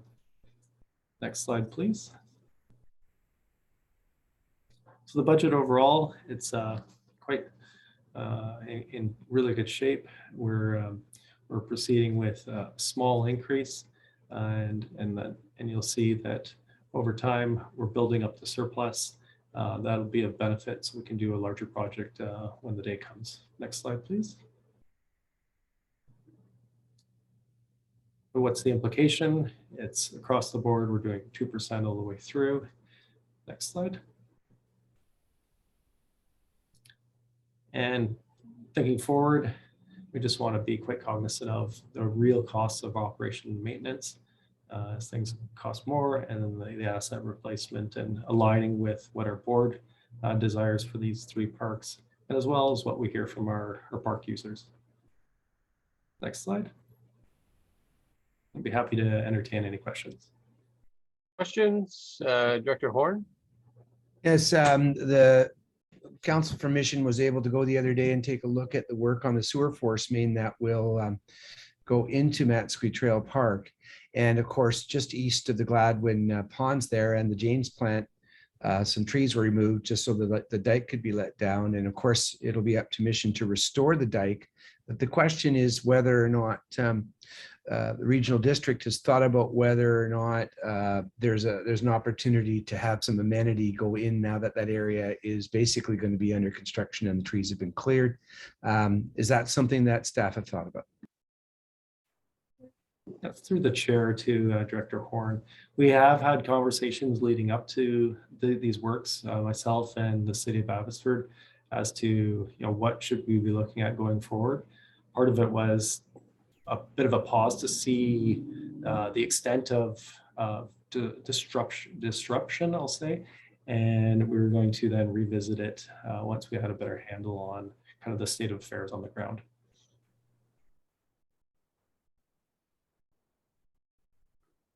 Okay. Don't see any other questions on this item. Okay. Oh, all right. So now we're into the regional slides. And I'll turn it over to myself. I'll be presenting the 101 Regional Administration Budget. So there we are, Regional Administration. Next slide, please. So this budget encompasses the regional board, the CAO's office and corporate administration. The key highlights of the plan are it includes director remuneration and funding for conferences and travel. And in the recent years, we were able to secure a dedicated legal budget for ongoing matters and matters that arise. Next slide, please. One of the budget risks and challenges are unanticipated work or consultants or contract service work that is needed outside of the regular scope. So we try to manage that as best as possible. Next slide, please. The reserves and surplus balances, we have a surplus balance projected for the end of December at approximately $117,000. And you'll also note our surplus balances are parked here for lack of a better word, regarding the community forest and our equity share, as well as the dividend that gets issued. So we have a $230,000 balance in the dividend that has been issued. Next slide, please. This is the financial summary that shows the balances for the surplus for regional administration and then those community forest balances that I mentioned. And what else is coming through? We have contract recovery costs for the Fraser Basin Management and the Federation of Canadian Municipalities. we tax for those, and we put them through this this service area. And next slide, please. So we try to maintain a reasonable and modest tax requisition as with all budgets. So this one in 2022, we have just over 2% of an increase. The next couple of years is hovering in the 4 to 4.5% range, and then we're getting down in the 3s for the latter years of the plan. Short and sweet. Do you have any questions on that one? Questions? Go ahead. Thank you. Can you expand a little bit more on the Fraser Basin contract? Is that to them and then they use it in the way they feel best suited for the organization?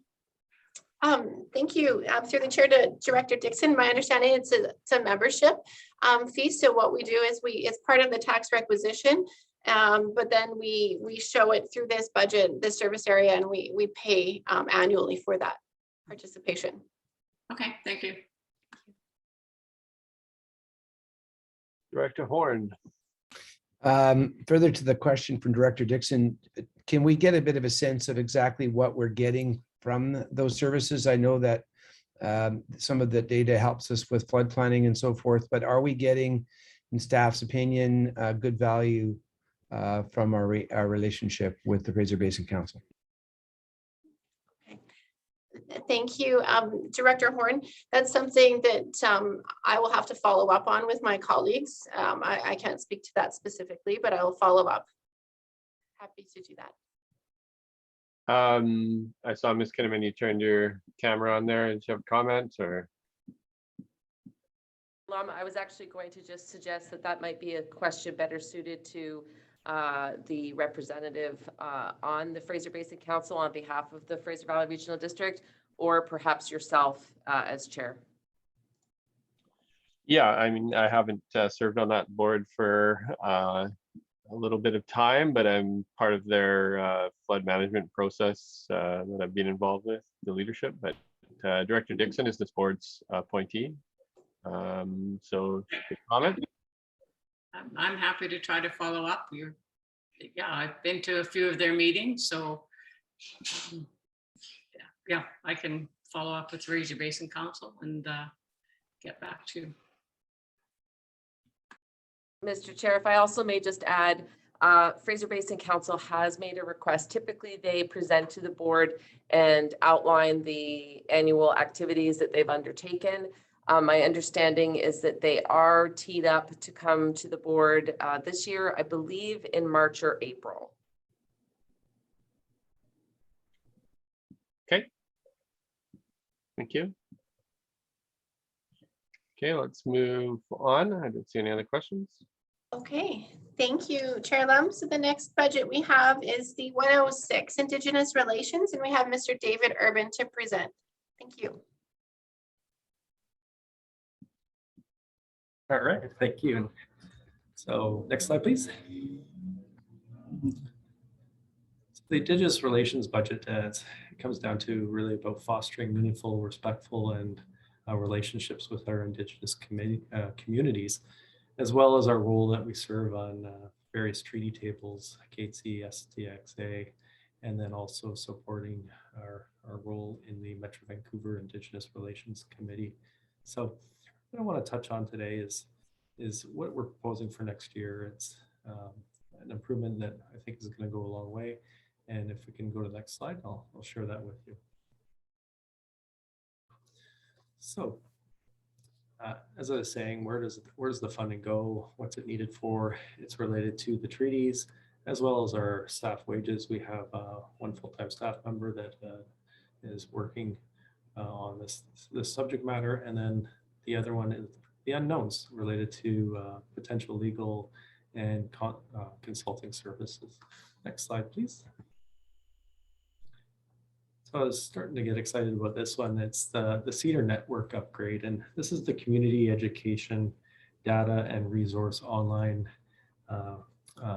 service that we provide both for staff and elected officials, where we can log in and find out information we're proposing kind of a next phase of it where we'll have some additional features added related to adding a property where you could see what lands it relates to, and some better interface mechanisms, as well as some back end work that's needed related to it. Next slide, please. What are the challenges related to this budget? It's quite a tight budget. So as new things arise, and as we know, this is a very dynamic subject matter, and things do come up, and to be able to react quickly, the surplus is limited, and you'll see that coming forward, that it's getting drawn down. So just being cognizant of that, and as well, a budget like this has to reflect a long-term commitment. Having relationships, meaningful ones at that, takes time, and we need continuity to see that through. Next slide, please.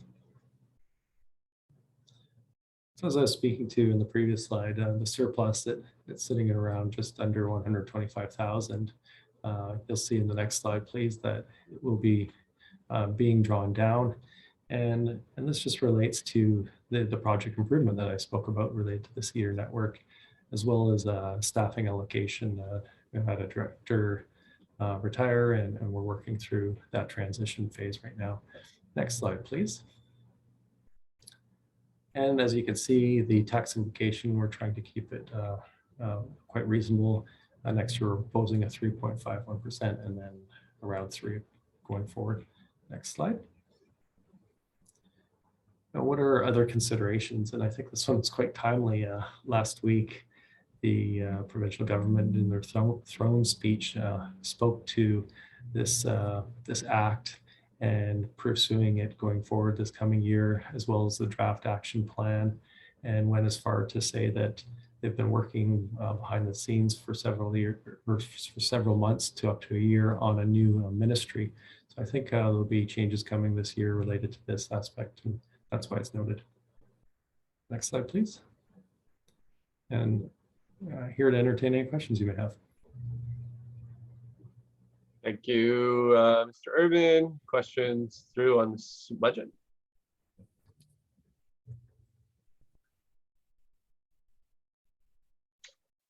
Okay, don't see any.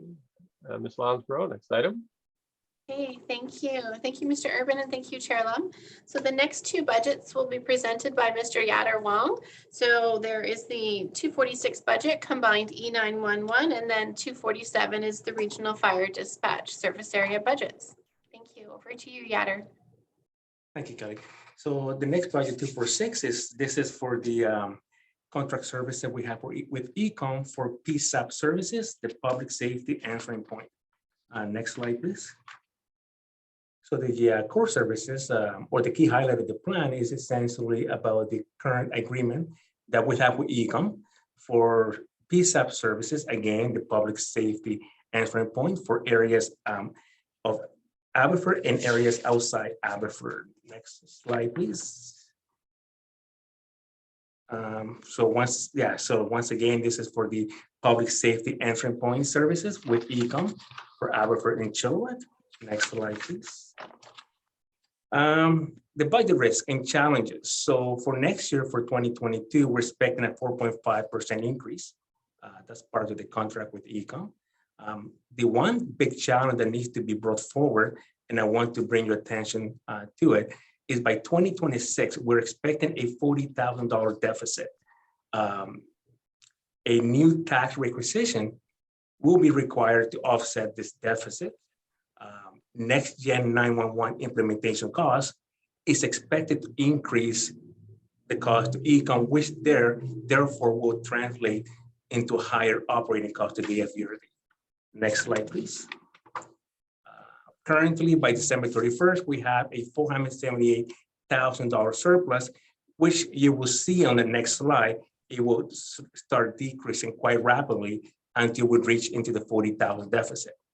As you can see on the 5-year plan, between 2022 and 2026, we have a decreased revenue from where we're currently getting it from, which is the co-answer levy. 2022 to 2026, we're expecting a decrease of revenue due to the fact that people or the public are migrating themselves from the landline phone connections to cell phones or other mobile devices. As such, the revenue being collected by the current co-answer levy will start to decrease quite rapidly. As you can see on this reserve and surplus at the bottom of the diagram, you will see a decrease in the dollar figure until we reach a $40,000 deficit. Next slide, please. The current agreement with Ecom for PSAP services will expire in 2022. There is a federal mandate to upgrade to next gen 911 communication network, and this is something that is federally mandated and is due to go live on March 2025. The future contract to be renewed with Ecom is expected to reflect a much higher increase in cost. Next slide, please. I'm happy to answer. Somebody's, I'm getting a whole bunch of feedback here. Somebody's got to turn their mic off.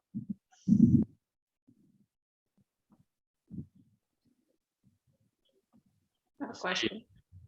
Yeah, let's before we do question here, I just want to see if we can get this under control because I can't hear anything. There we go. Yeah, go ahead, Director Dixon. Thank you. So you mentioned landlines, or I guess is where the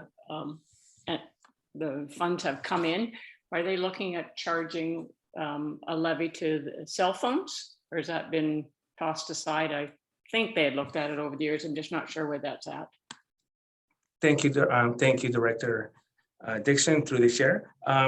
So currently, right now, where it's at is unknown. The province will have the local government, the LGA, and the province will have to basically come into an agreement into a new tariff.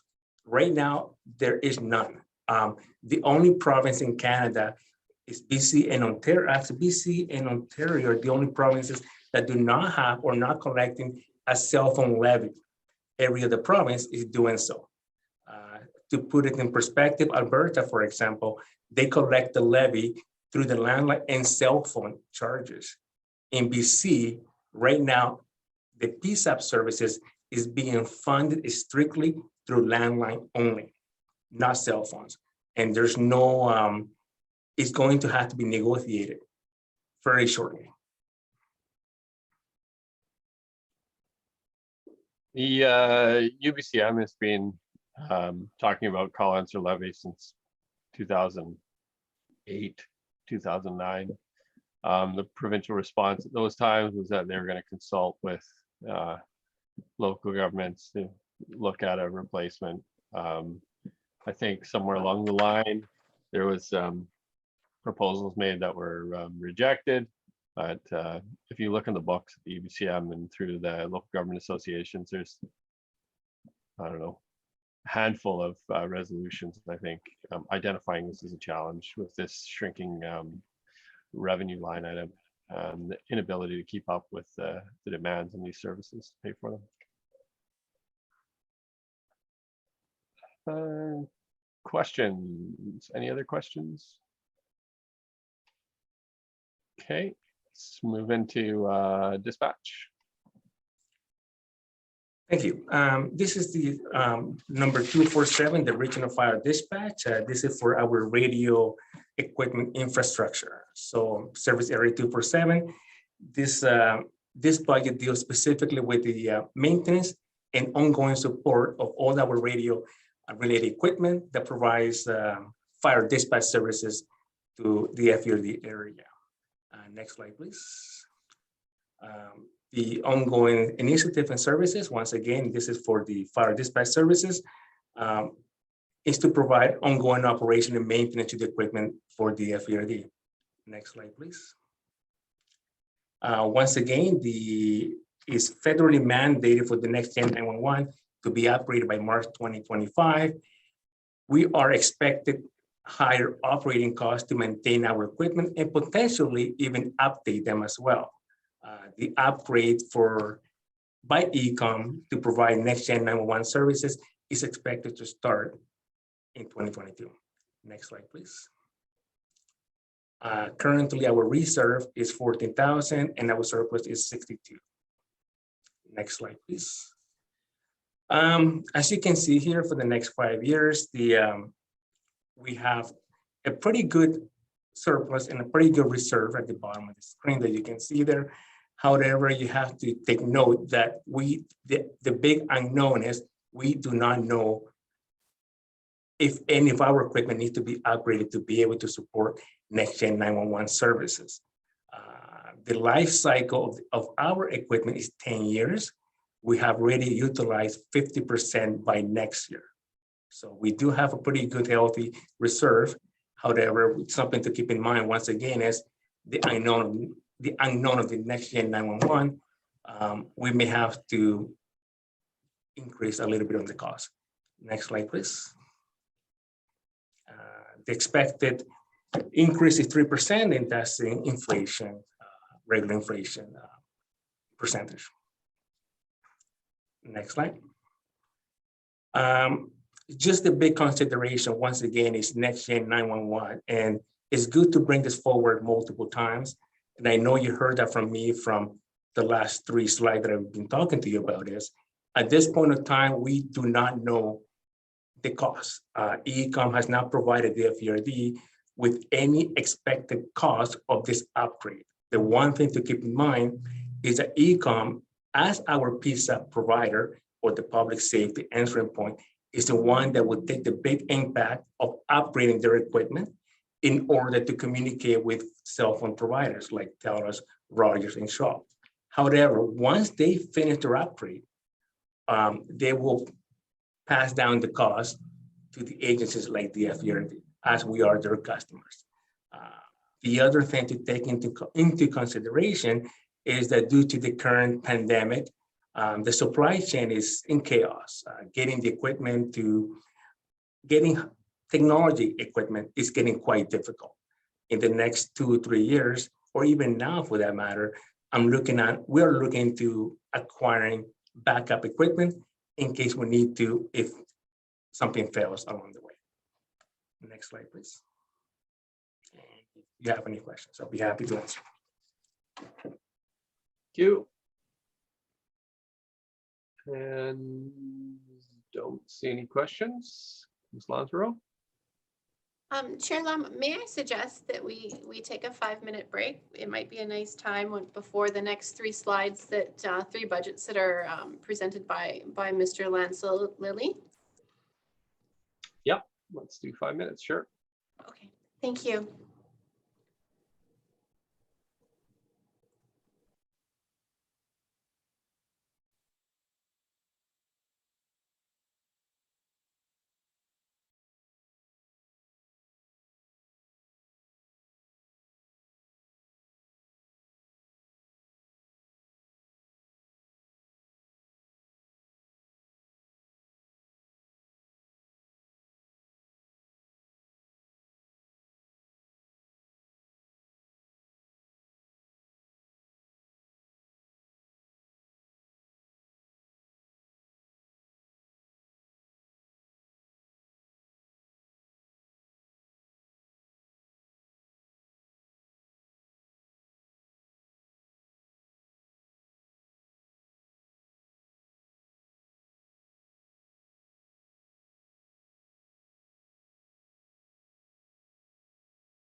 All right, Ms. Lonsborough, got 5 minutes. I don't think anybody's going to complain if we get out of here a little bit earlier. My inclination is to keep hammering through. Sounds good. I think we're in the final stretch, Chair Lum. Thank you. Thank you. So the next three presentations are by Mr. Lance Lilly. So the first one starting is mosquito control. Over to you, Mr. Lilly. Thank you. Thank you. And through the chair again, we're moving on to budget number 400. This is for mosquito control. And next slide. And the next slide. So the purpose of this program is to reduce the annual abundance of floodwater mosquitoes down to tolerable levels. Key highlight of this plan, I just want to point this out, is we've had a series of fairly aggressive increases over the past, I want to say 8 years to get to where it's at now. And I think we are at a point now where we are cautiously optimistic that we can move forward with just a 2.5% increase. So we're quite pleased to get to that level. Next slide. Core service. Most of what we do focuses on the larvae monitoring and then the larvae treatment for the mosquitoes within the floodwater. We also invest in some other aspects, including adult mosquito trapping, as well as public inquiries and complaints. Next slide. So even though most of what we're doing focuses still on our core program of mosquito larvae monitoring and treatment, we're looking at adding a little bit more in terms of public engagement, as well as replacement of some of the adult traps that we have set up throughout the region. Okay, next slide.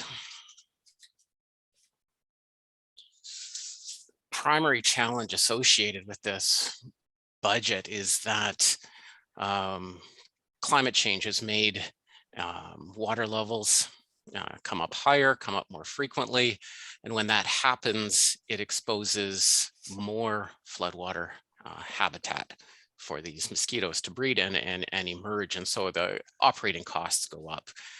It's tolerable if we have one off here and there. It's when you have a series of 2 or 3 of these water levels, and that's what can create a challenge, and that's impacted our existing surplus.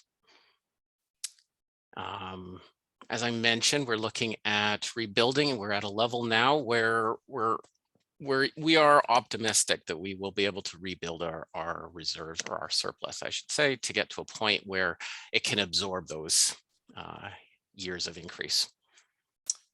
Next slide.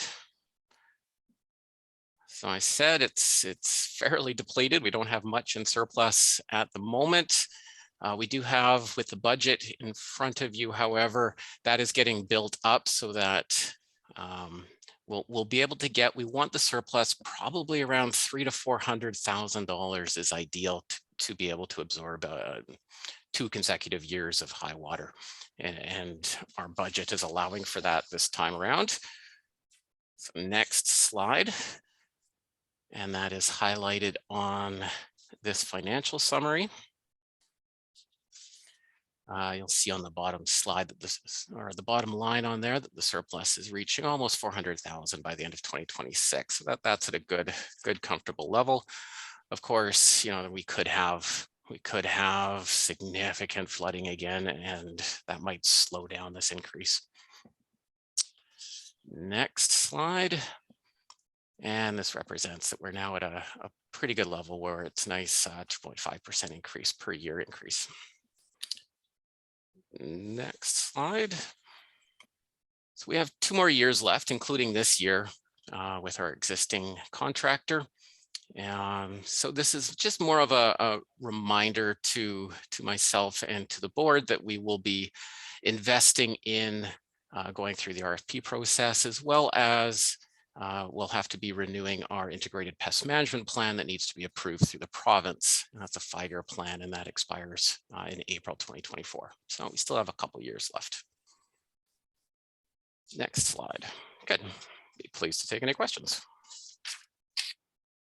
Questions for mosquito control?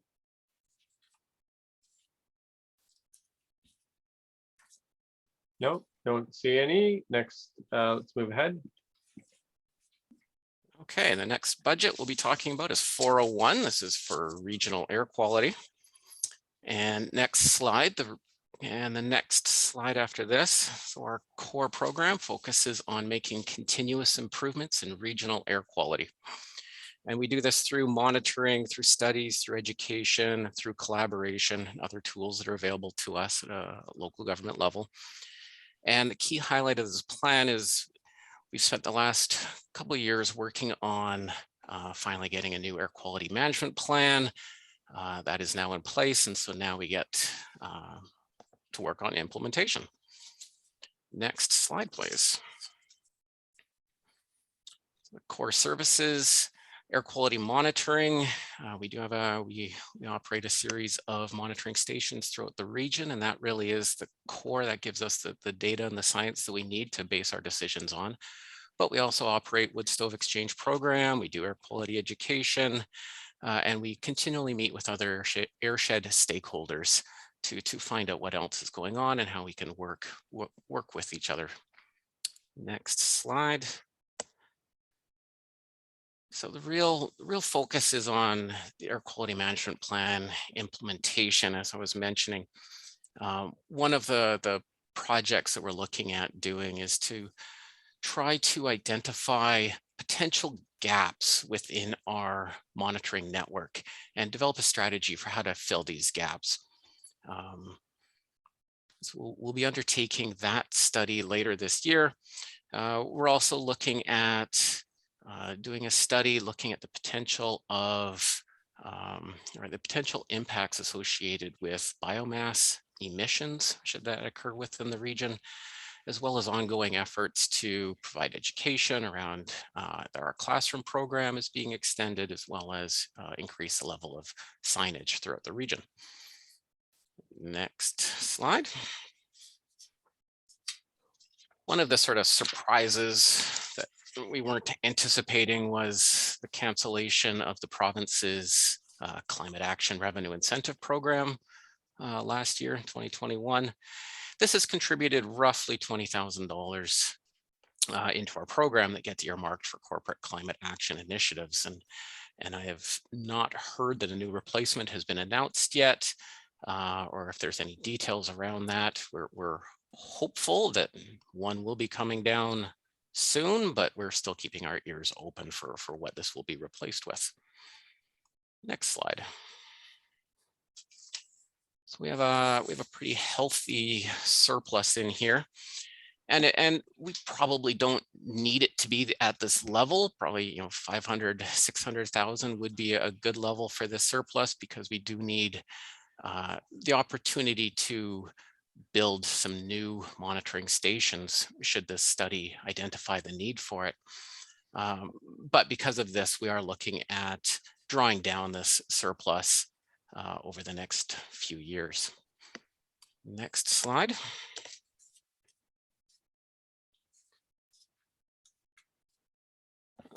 Okay, and just to point out, under grants on the second line there, that shows the decrease between 2021 and 2022. That's reflective of this decline in CARIP, the provincial CARIP revenue that we anticipate. And next slide. And we're anticipating a tax increase of 2%, slightly below inflationary levels, and this is decreasing, slowly pulling down from the surplus for this account. Next slide. Okay, pleased to take any questions. Director Dixon. Thank you. Thanks for the presentation. I just, my question, I have two actually around the education. I'm certainly aware of the air quality program that's in schools or can be. Do you have any, and maybe it doesn't have to be for today, but I'm just wondering how well used that program is, or if you have any information on that.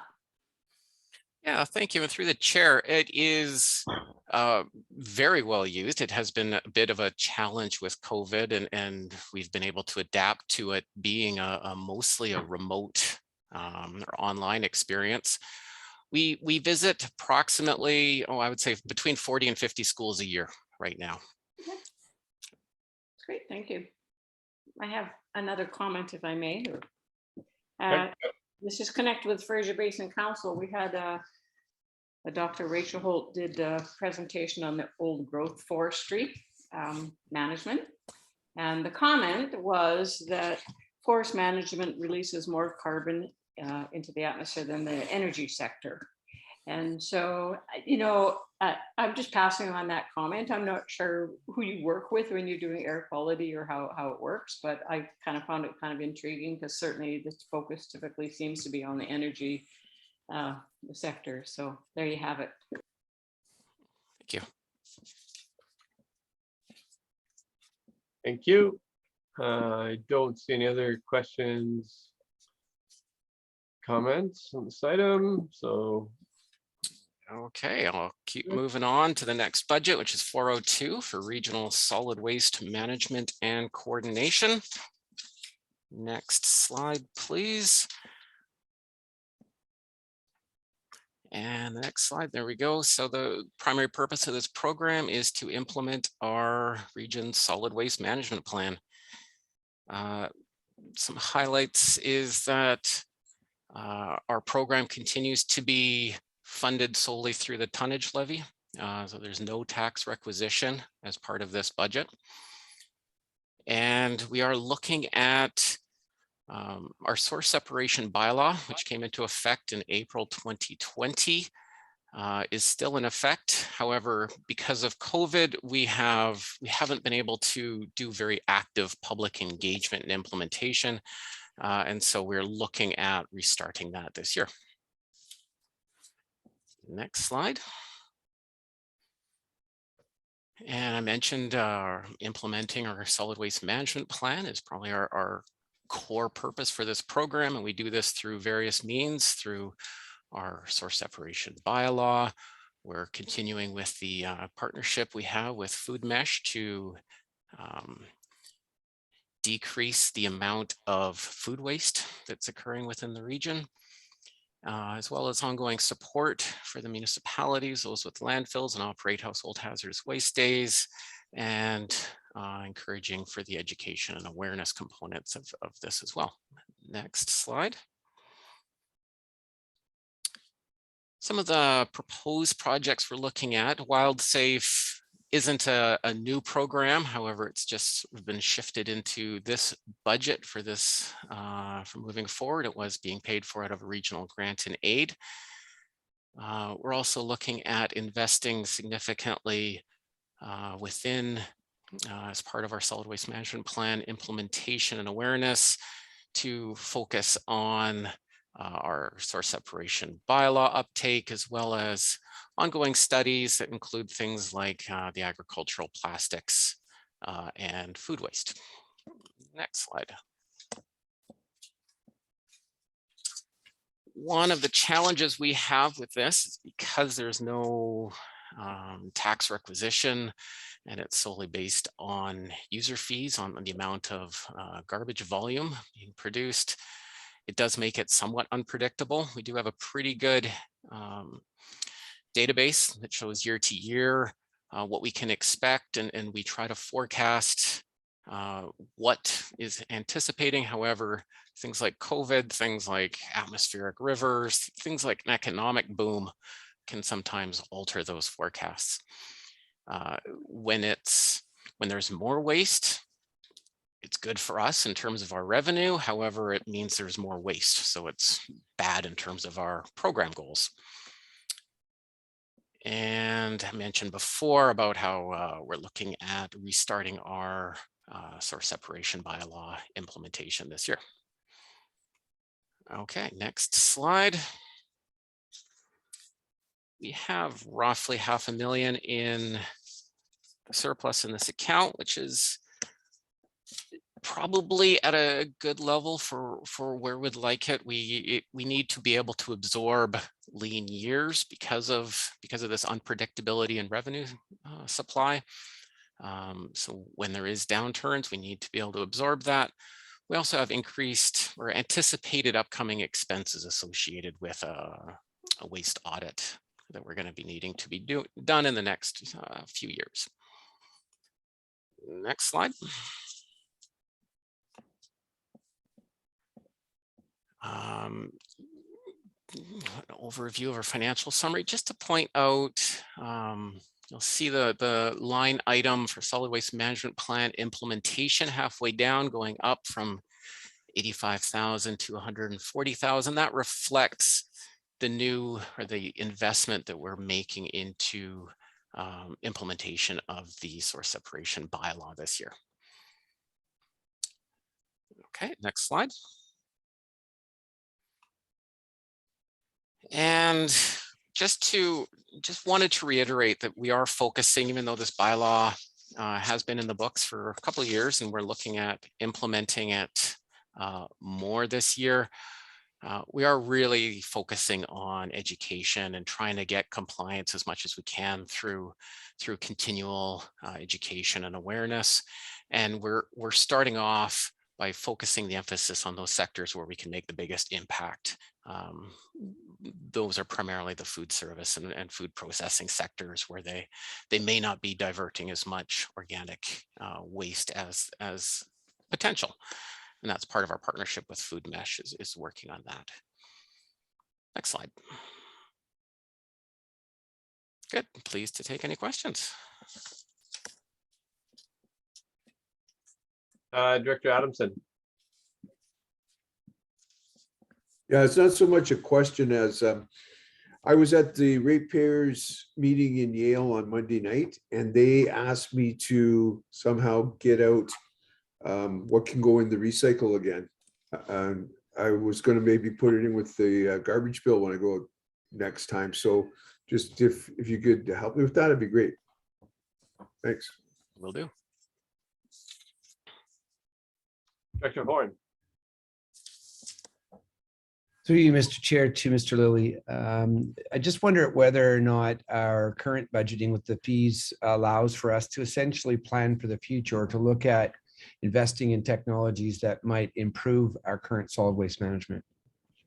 Or are we just cost recovery?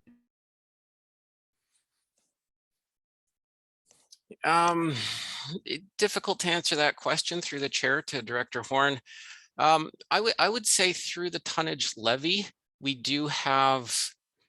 have adequate resources that allows us to implement our solid waste management plan within reason. The idea of investing in significant technologies wouldn't be able necessarily to cover from our budget. We would rely on external funding or grants for those significant investments.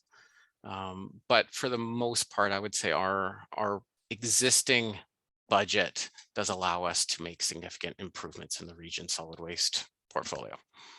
Follow up, Mr. Chair, if I could, I guess what I'm asking is more in the research side of things. Are we able to continuously learn and investigate with the budgeting that we have? I think that may have been included in your answer, Mr. Lilly, but just to verify. Yes, and thank you for that clarification. I think this year we have about $40,000 allocated towards research, and we are continually looking at opportunities. For example, we're investing as a partnership with the Circular Economy Leadership Canada, who are looking at materials and different options available for ag plastics.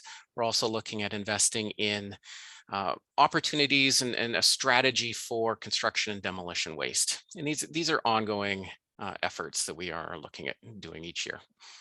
Thank you. Other questions? I have just one question about Food Mesh. So we had initially provided some pilot project funding. What is the current allocation for Food Mesh?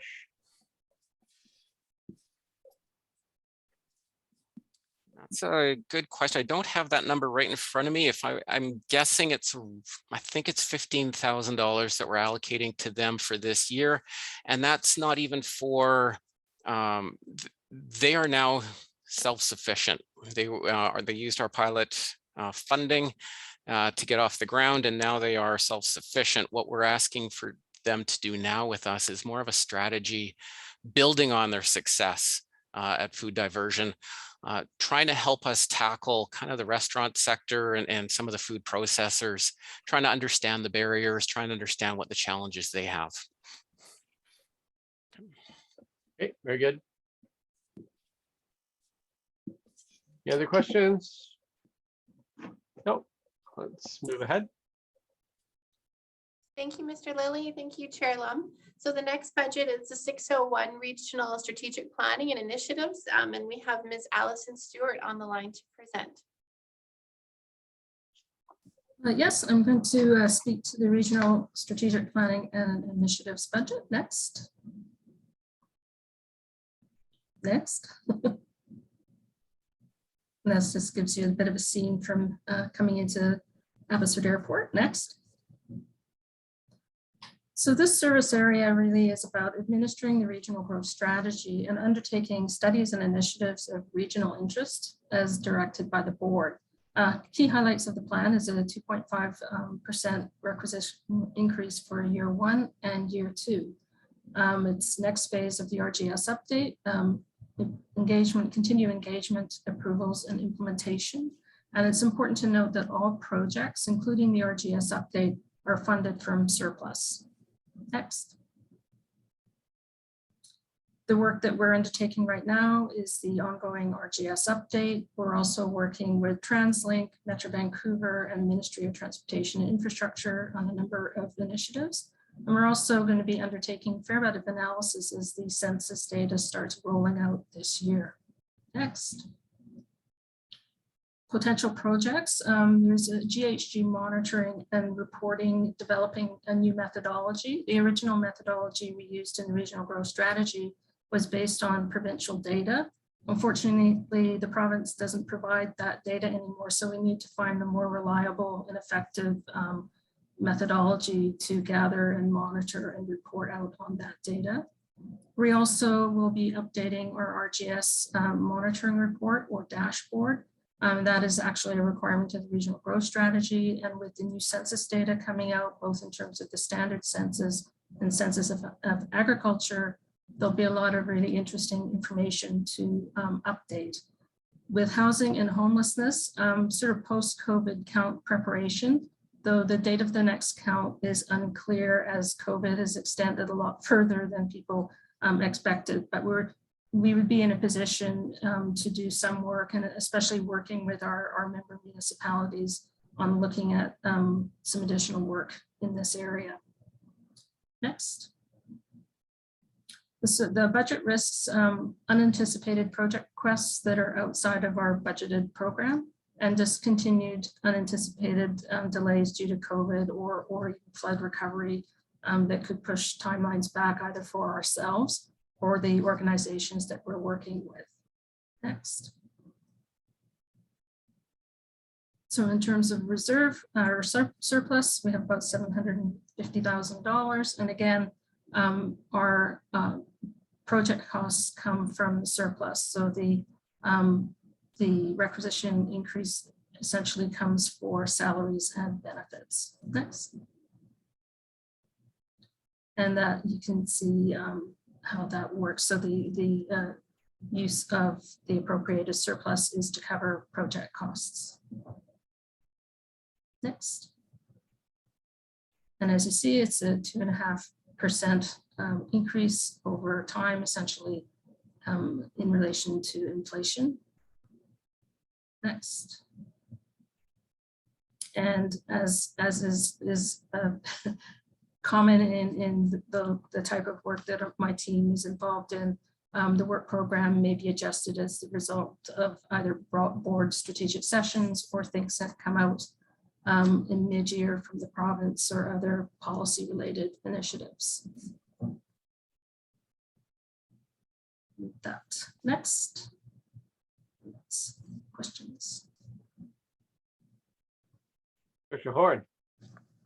Just further through you, Mr. Chair, to Ms. Stewart regarding the homeless count. As you've identified, COVID has made it challenging. Many people are indoors and still at risk and harder to count. But for many years, we've had concerns about the accuracy of the count, as well as whether it was giving us really fulsome information about where people were coming from and why they were on the street and so forth. So does the $45,000 you identified a moment ago, is that representative of an amount that might let us be a little bit more innovative this coming year? And perhaps you can explain, if so, how you might see that going.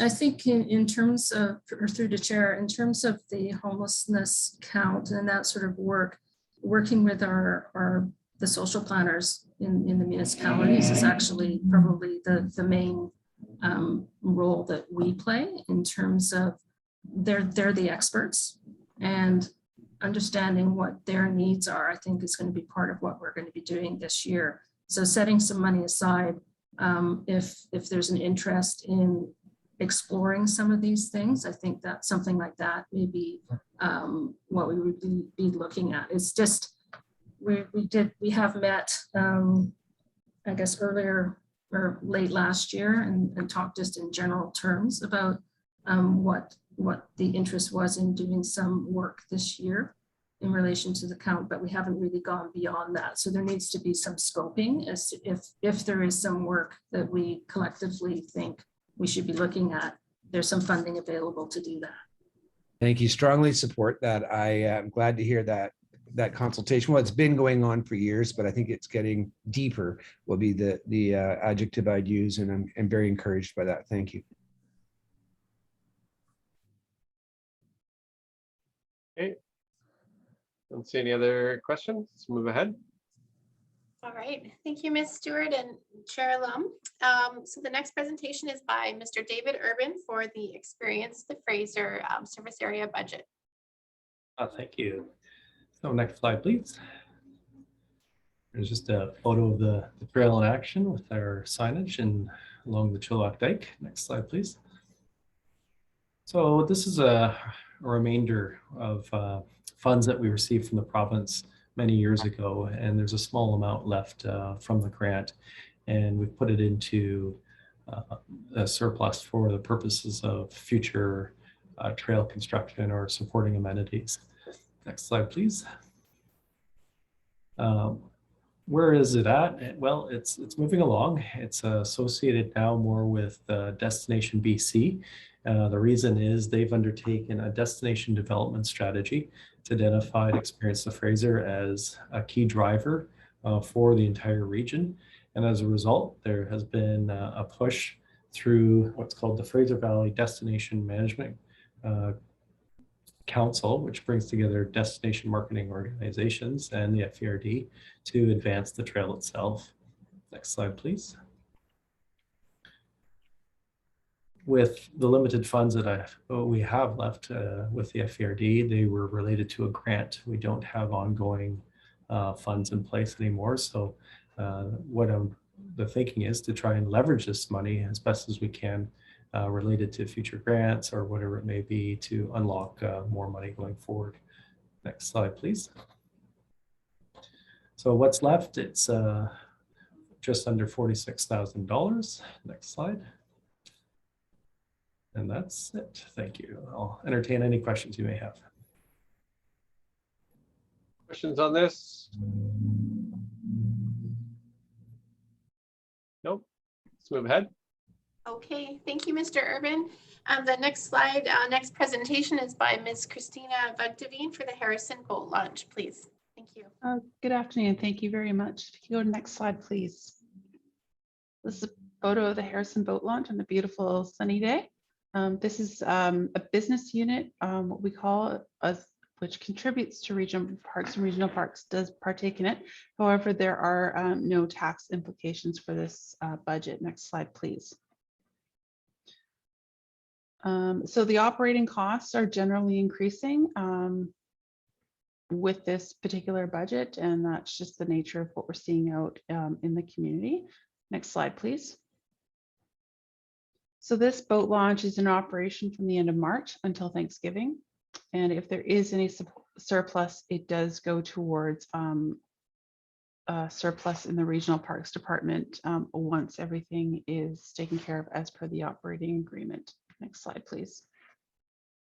So there's some challenges in the area. This parking is a real challenge as there's a limited parking lot size, and weather anomalies can really affect this usage and the budget. So we had a really big year last year, but there are other years when it won't be as big. So it can really fluctuate year to year. So what we do is base it on averages. Next slide, please. Let's see the 5-year plan in front of you.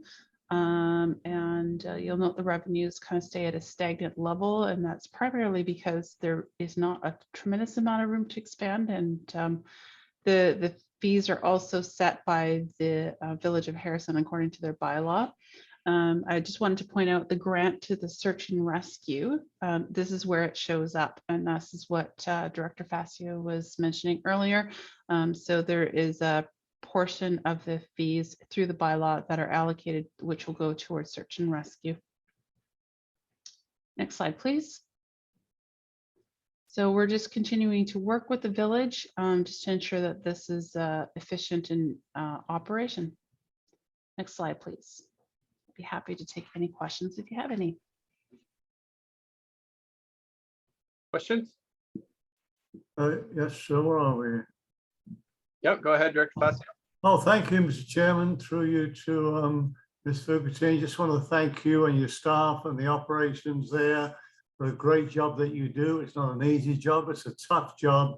And last year was really a busy year down there, but we are looking, and we try and improve with the parking. So we are looking at some options moving forward in regards to the parking of the vehicles. It's the trailers that take up all the space, but that is the problem. But as you know, we've expanded the parking lot over the years, and now it's all lined and much easier to for the vehicles to park there. But like I said, we're moving forward to try and address the parking for the boat launch facilities. But thank you very much for the great job that you do there. Appreciate it. Thank you, Director. Any other questions? Nope. Okay, back to you, Ms. Lonsborough.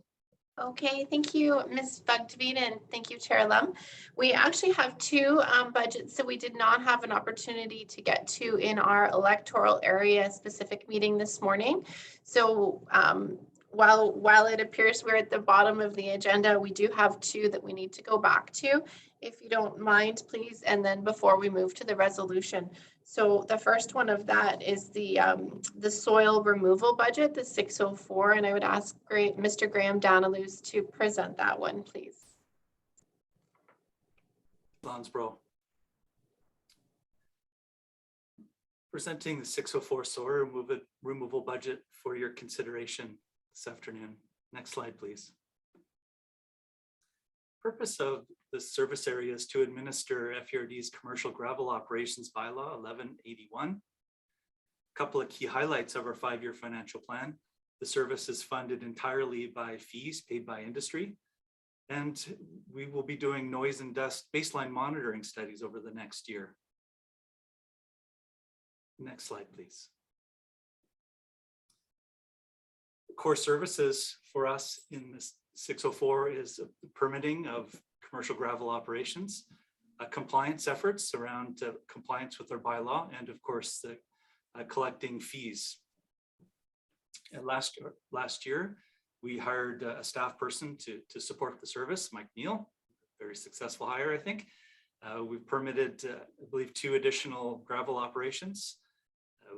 We completed work on designing a program of noise and dust monitoring that will require some review and refinement, and then we'll undertake physical works later this year. And as a little impact mitigation exercise, we were responsible for applying a dust suppressant on the Chehalis Forest Service Road as used quite heavily by gravel operation in the area, and a controversial matter. It creates dust in the community, and as an exercise, an experiment, we applied dust suppressant to that road to see what kind of benefits would arise and what the duration of the benefits were. Next slide, please. I've already mentioned a couple of key highlights, what we're proposing to do with the service area in 2022. We're proposing to use $75,000 for noise and dust baseline monitoring in strategic locations. And we'd like to continue to have a little budget for impact mitigation exercises where that's appropriate, $6,000. And we've allocated $4,000 to communications. One of the gaps we find in commercial gravel operations is a communication between residents, between operators and residents, communication with Ministry of Mines and others. And we feel like this is an area where we could use some of our revenues to improve the flow of information between the parties. Next slide, please.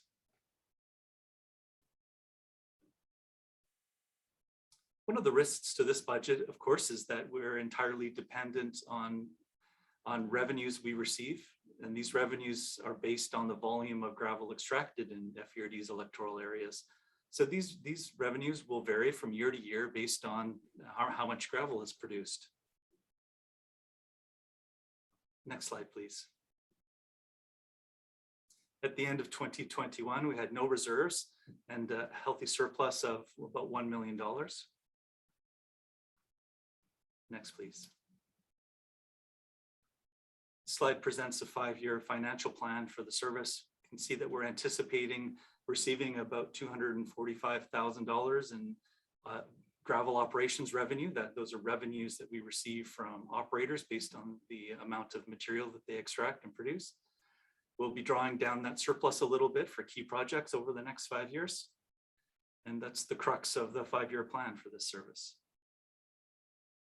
If you look in the consultants and contract services, we see in line item, we see in 2022, $81,000. That's primarily for noise and dust monitoring. Again, with that approximately $6,000 for impact mitigation works where we feel like there's an opportunity to make a difference in our residents' lives.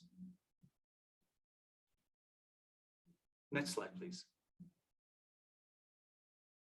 Other considerations for the service, of course, is that legal landscape is continuing to evolve and be defined, if you will, through decisions. But I also point out that this is challenging work. Noise and dust move around, they bounce off, noise bounces off features in the landscape. They're very difficult to regulate. Fugitive emissions are often called, and I think that's an apt description. The work is also challenging because of the expectations. So residents hold us to a high standard and are expecting us to make a material difference in their life by reducing nuisance impacts that gravel operations have on surrounding communities. And this is not an easy area to make gains in. It's challenging. And of course, we have a limited authority as we're continuing to refine our understanding of the legal landscape. But in any event, it's clear that our authority is, there's limitations to our authority, which of course present a challenge for us. Next, please. Love to address any questions you have for the 604 soil removal service budget. Dr. Dixon. I'm really sorry, but I have a lot of questions. The monies that are collected through 604, do they have to be spent in the service area where the gravel mine is? They have to be spent on administering that service.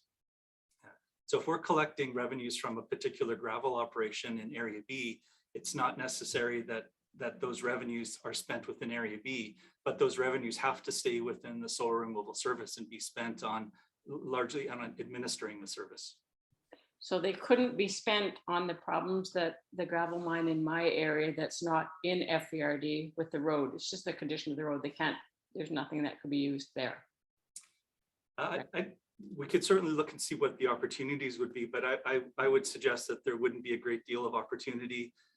Roads are not our jurisdiction. We need to be mindful of that. If there's an opportunity for an experiment, for example, on something that we could try to see if it could be a model for impacting, or sorry, for reducing community nuisances or impacts to the community, then there may be some opportunity there. Let's explore that if you Okay, think. I'll give you a call or connect with you. Thank you. Dr. Engar? Thank you. Yes, I'm wondering, I noticed $245,000 expected revenue every year fairly consistently. So does that reflect the fact that there are no more operators to come on board, and that we've saturated, we've got to everybody, or is that just sort of a general baseline that we're working from? It reflects a couple of things. One, we're relatively close to having all of the significant gravel operations under permit. I can think of a notable exception, but I would add the second point is that even operations that we've not had under permit have been paying the fee. And so that's why the estimate is sort of flatlined there at 245,000. Thank you. Other questions?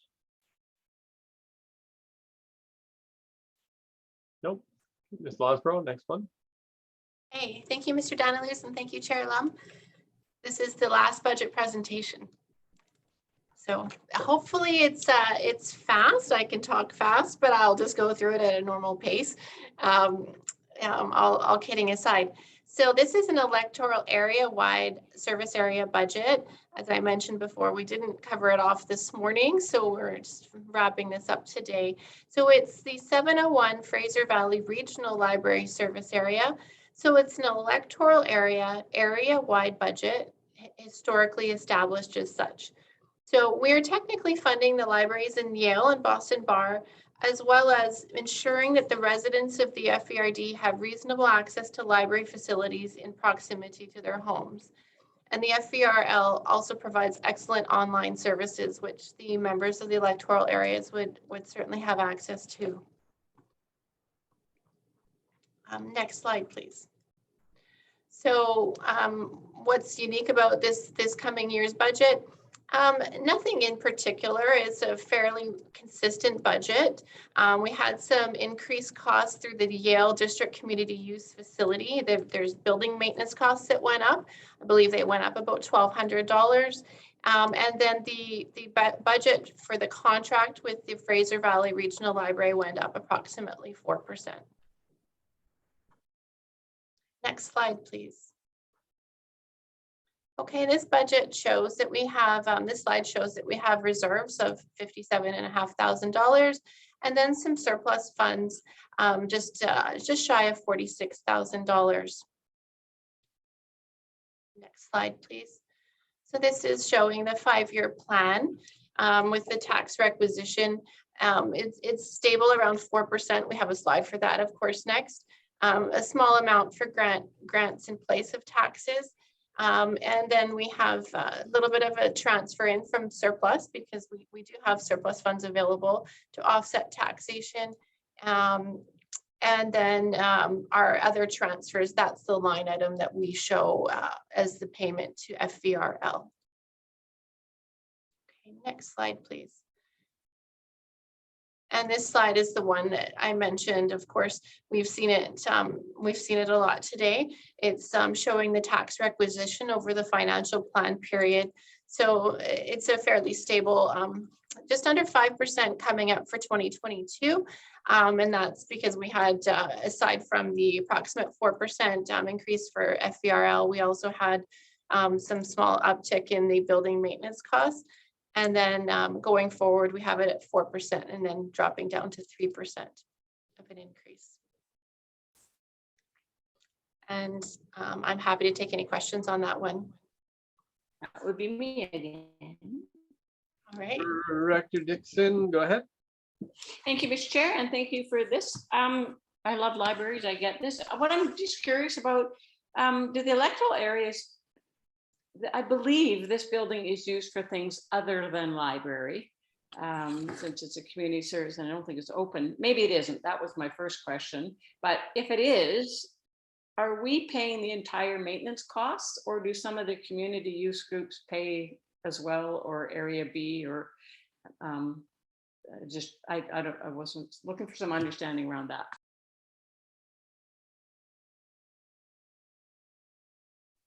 I think you're on mute, Kelly. Kelly, you're muted. Thank you. Thank you. So through the chair to Director Dixon, my understanding is this is a portion of their building maintenance costs. When I look at the figures on there, I can't see how that would be the total amount of their building maintenance costs, but I will confirm that or ask my colleagues to confirm that. I don't know if Ms. Klein or Mr. Sterling Chen know that off the top. Okay, thank you. Dr. Adamson.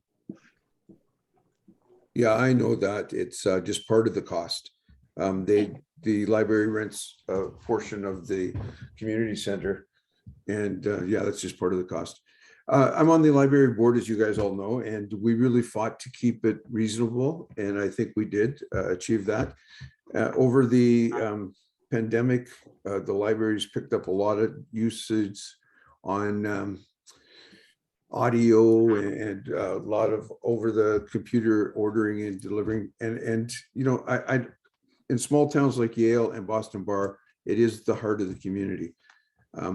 I just I hope we all appreciate how great libraries are, which I think we do, or else we wouldn't be supporting them. And just thanks for your support. It's great. Thank you, Director Adamson. Other questions? Don't see any. Let's move on. Okay, thank you, Chair Lum. And thank you, Director Adamson, for confirming that question. Right now, I'd like to ask Ms. Klein to go to the end of the presentation. We have a slide for questions, and then we will table the proposed resolution, the last resolution of the day. And I'd just like to offer up any opportunity to ask any further questions before we seek direction on that final resolution. Thank you. And while that slide is coming up, just want to thank staff and all the presenters today. And Ms. Lounsborough, you and your team have done a lot of presenting today, and appreciate it. This is our, our budget, the big budget committee of the whole meeting, and for some municipal directors, for sure, they'll have seen, in their processes, some probably a process like this split out over a few days doing it. And we've compacted it all into one, and to put a cherry on top, we did it on Zoom, which is everybody's favorite way to do this. So I do want to acknowledge all of your work and really thank you for your time. And why don't we see if we can get the resolution moved and seconded, and then have some discussion. Moved. Thank you. It's moved by Director Fascio, second by Director Ross. And directors, discussion on the financial plan. Director Davidson, go ahead. Thank you, Chair.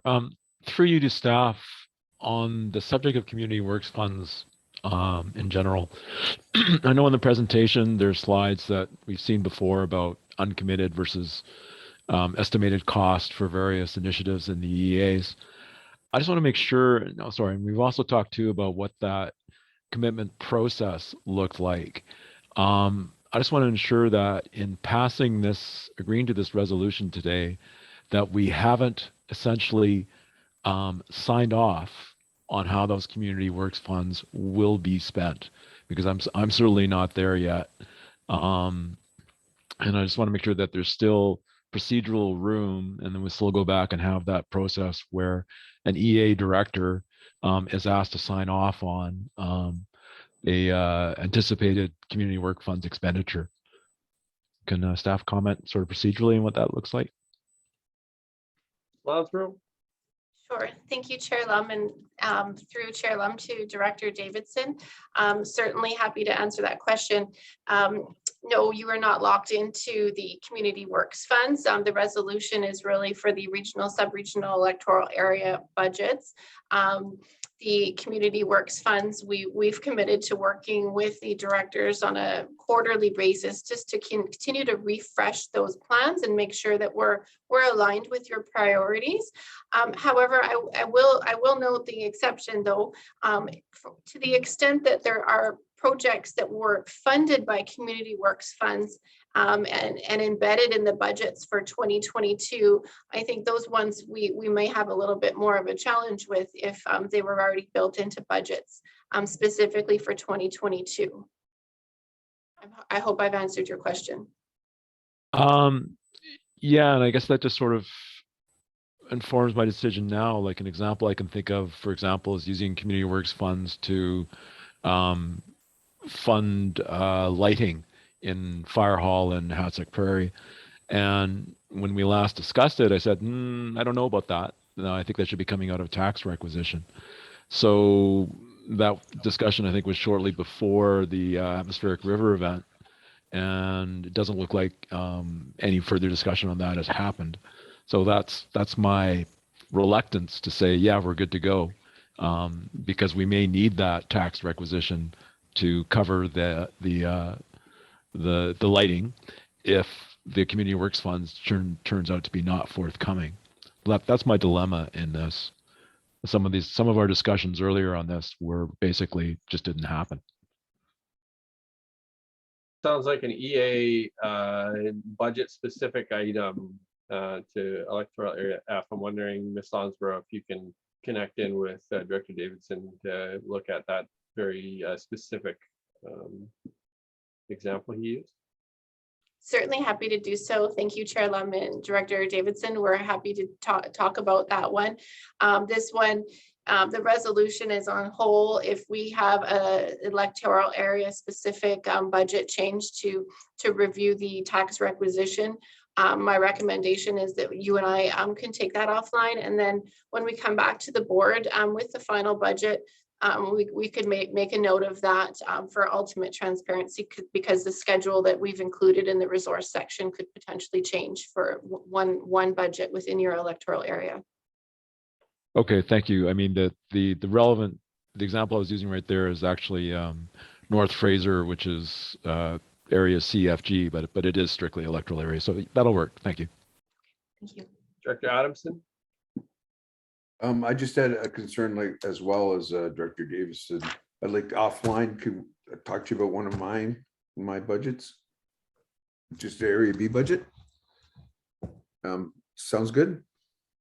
Correct it offline. Certainly happy to chat offline, Director Davidson. Yeah, thanks. Thank you. Other questions? Adamson, sorry. It's okay. Okay. Don't see any, so I'm going to call the question. All in favor? Opposed, if any? Item carries.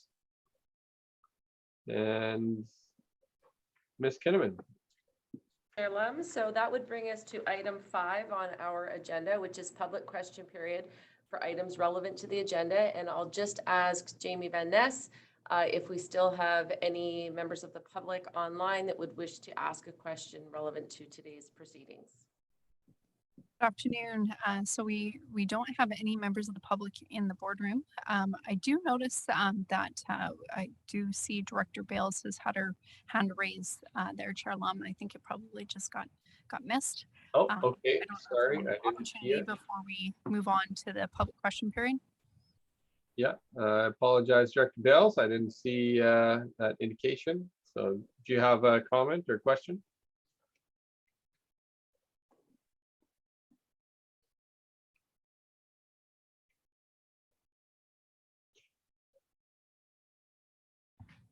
It appears she's still muted. And I don't see that indicated on my screen. Sorry. My apologies. It's a little bit of a there she is. Yeah, there she is. I can hear now.